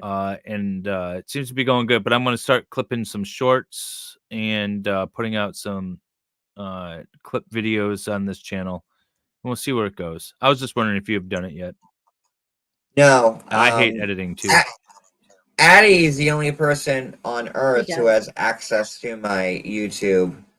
Addie, if you want to do any of that for me, feel and she's great because she's yeah, she does stuff that she boosted my my video the other day because she put like chapters in, and I was like, I do chapters, like what? So she's great, and it's all that back end stuff that takes forever, but it's really the back needed. end sucks. All the editing and whatnot. I don't do it anymore. I just stopped. Wendy, you're muted. Any luck getting my monetization back? No. YouTube does not want to monetize my MLS channel, saying they have said several times now that it's not the type of content that they want to monetize. The live stream. I have to urinate. I'll be right back. I'm gonna get another one of these. You want to say hi? No, I want to hug. You want to hug? Oh, we have some thoughts for her. You're on video, babe. Okay, sorry. Okay. Finish your confirmation. Oh yeah. Did you hear John Yates? Did you hear him? She's totally in denial. She's like, I don't want to hear you. Listen, John. Finish your confirmation. Did you hear John? You'll go straight up. That's right. He said you'll move straight up. You'll even bypass St. Peter. I'm telling you. Yeah, don't bypass St. Peter, whatever that means. Who's that? That means like you don't need to go to St. Peter for your interview at the pearly gates. They gotta be like, send this one straight through. Not the twink. She goes, oh, the twink. What the What? St. Peter? Yes, St. Peter's not a twink. Don't yes, he is. Stop. Get out. You're annoying. Get out. Okay, you just embarrassed That's the me. perfect age. Wait. You know that you get to pick your own confirmation name, right? That's like another. Really? Also, her favorite teacher she's ever had wants her to do confirmation because she wants to be her godmother for her confirmation. You get to pick your own name. Like my confirmation name is Anthony. Oh, how sweet! And then also her teacher told me whoever baptizes her at confirmation gets to be with her in heaven. I'm like, oh. The patron saint of things that are lost. Is that when you pick your patron saint or whatever? Yeah. Okay. Then you take it. Okay. You're gonna. Oh, Frankie's. I mean, my kid said she wants to do Saint Rose of Lima. You could pick Shakira. That was her kindergarten. When she was in kindergarten, she did like a whole presentation on Saint. By the way, do you know Saint Rose of Lima is a really cool saint? Like, from what I remember from my kid's kindergarten class, Saint Rose of Lima was like super like beautiful, and a lot of men. Her parents were conquistadors, right? Like in the 1500s. And they wanted her, they were poor. They were super wealthy, then they got poor. So they wanted her to marry like above her class. So they basically were trying to like marry her off to some rich dude. And she's like, no, I love God. I don't want to get married. I want to go live in the convent. And her parents were like, no. We need money. You need to like marry off to some rich conquistador. St. Rose of Lima went to the ocean and took seashells and marred her face so that men wouldn't want her anymore. So that she could just go live in a convent and be with God. I think that's dedication. You're muted, Valhalla. You're muted, babe. I'm just loyal like that. Yeah, I am. I feel like she could have gone and lived in a convent without scarring her face up. Like she could. Her parents wouldn't let her go. She could have just not done this and went. No. Her parents wouldn't let her go until she jacked up her face. That seems like why? That sounds like a Catholic parent thing to do. Hello, right? That's what they do. Yeah. So by sending her and making her do confirmation, you're not the worst Catholic mother. Right? It could have been St. Rose of Lima's mom. What, babe? You're fine. So Valhalla, the question stands: do we invite John back next week to finish his build? Now that he's halfway through, 4 hours in. We're halfway through, John? He's halfway through. Yeah, babe. Not even halfway through. I'm still on bag 2, but whatever. Okay. I'm gonna be honest. I don't have enough beer, and by the time I get through the rest of my beer, nobody's gonna want me on stream anymore. Right. So I would propose that next Saturday we bring you back. I'm available. This off. I'd be happy to do it. And listen, I might keep going a little bit, so when Saturday comes, I'm not this slow. I might do bag. I'll do bag 2 and bag 3, and I'll leave bag 4 for like the last part, because that should take me 2 hours. I'm okay with that. I'm okay with that. Chat, you guys okay with that? They're all saying Can we see close up of the Legos? Yeah. All right. Yeah, they want to see close up. Go ahead, David. Okay, so I started off with this build here, and then while I was killing time waiting for John, I decided to merge the vehicle and the boat together, and so this is what I ended up with. I like it. Nice. I like the catamaran better. Yeah. Damn it. Okay. You know what? On Saturday, I'm going to tear this apart. I'm going to rebuild the original. Good. So here's what I started with. What do you got? I started with the old Plum Blossom, which I think is a really cool build. And it looks like real lights in there. Yeah, I'm enjoying the crap out of that. And then I tore it apart. And then I built this out of the pieces because I'm magic. I've never seen you do such a blatant lie like that in my life. We did that both in 5 minutes each, mind you. We did. Yes, sir. Yes, sir. I am exceptional at Lego building. I am not. I'm going to get there. I am not. I'm not. Show us what you got done so far. What you got done so far, John? John, you got to show us what you got. Show us, Johnny. Okay, so here's my Lego set. Yeah. So this is what Hedwig. It's supposed to look like. Harry Potter. Hedwig the owl. Harry Potter. And I got Harry and the little owl put together, so that's fun. Yeah. And I got the part of the base done, so there's that. And I'm working on what I think is the owl now, which they're all white pieces. So, and nothing to write home about. 4.25 hours well spent, y'all. 4.25 hours. But I'm going to continue building this after this live ends, so I get like a little further. So when next week comes, I could actually finish it. Sounds like a plan. Hey, I'm whatever the guys want to do. And see, like that's how you get invited back. You just do it really slow, and there you go. You got a game plan. I like it. See? Oh. Well, I will say this, 4 John, hours and 15 minutes. This is an awesome stream, though. John is I had so much very fun entertaining. I like John. Well, I'm excited to have him back again. I told you I guys. like all of y'all too. And he's famous for a reason. Like he's legit. I have thoroughly enjoyed this evening, and I knew watching some of your lives in the last week that this was going to be, at the very least, an interesting stream. And it has exceeded any expectation that I have had. And next week, I fully anticipate that it will continue to exceed. So thank you, John, for being on the stream. I had a great time. Stick around for a second, John. Having me. We'll say our proper goodbyes after We love the you exit. so much. Chat, you guys rock. Thank you so much for being here, as always. And don't get confirmed. That's the lesson of the night.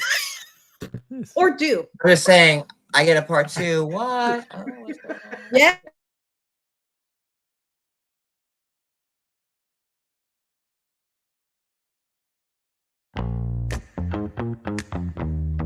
I'm gonna buy Legos again because like this was so fun. No one told me this was a race. It's not a race. No. Oh yeah. Now. Oh, It got interesting. Being interviewed and trying to do Lego at the same time, harder than it seems. I'm so hyped and focused on this thing. It's here. hard. It's hard to concentrate. Steve, what are you looking at? You are really intently looking at something. I dropped the piece and I can't find it. But I hadn't built Legos since I was a youngin', and I don't know exactly what I'm doing. Having the problem with this one here. We're gonna be here till 2 in the morning. Outstanding. I'm actually enjoying a little bit of wine while we do this because it felt inappropriate to not have libations. Look at this. It's kind of, I don't know what this was from. I had a great freaking time. I chose a Lego set that was like, don't do the flowers, guys. Don't do the flowers. Obviously, I'm the problem because I keep making the same bad decisions. It's a great guest to have on too. In the beginning, he was kind of like, as we all were in the beginning, how should we act and stuff like that. Now he's such a fun guy to be around. Like, you know when Lego had those like base plates they started doing for the castles and stuff? Oh yeah. Oh yeah. Right around the 90s, and they had like, I looked up how much those sets. That thing's worth like $450 now. Like before, when I've done content generally, it's like quite hard to kind of get everything you need quite quickly. But having somebody who understands how to like almost trawl the internet, just really lifts things up. So I do bonsai. I collect bonsai trees, and these trees aren't it. they're wrong. These trees they have bad form. And then he said something about like a tramp stamp or something, and the girls were like, "Hey, where is that? What's this all about? I'll show you mine if you show me yours." And I'm like, "Whoa, this is not that type of stream."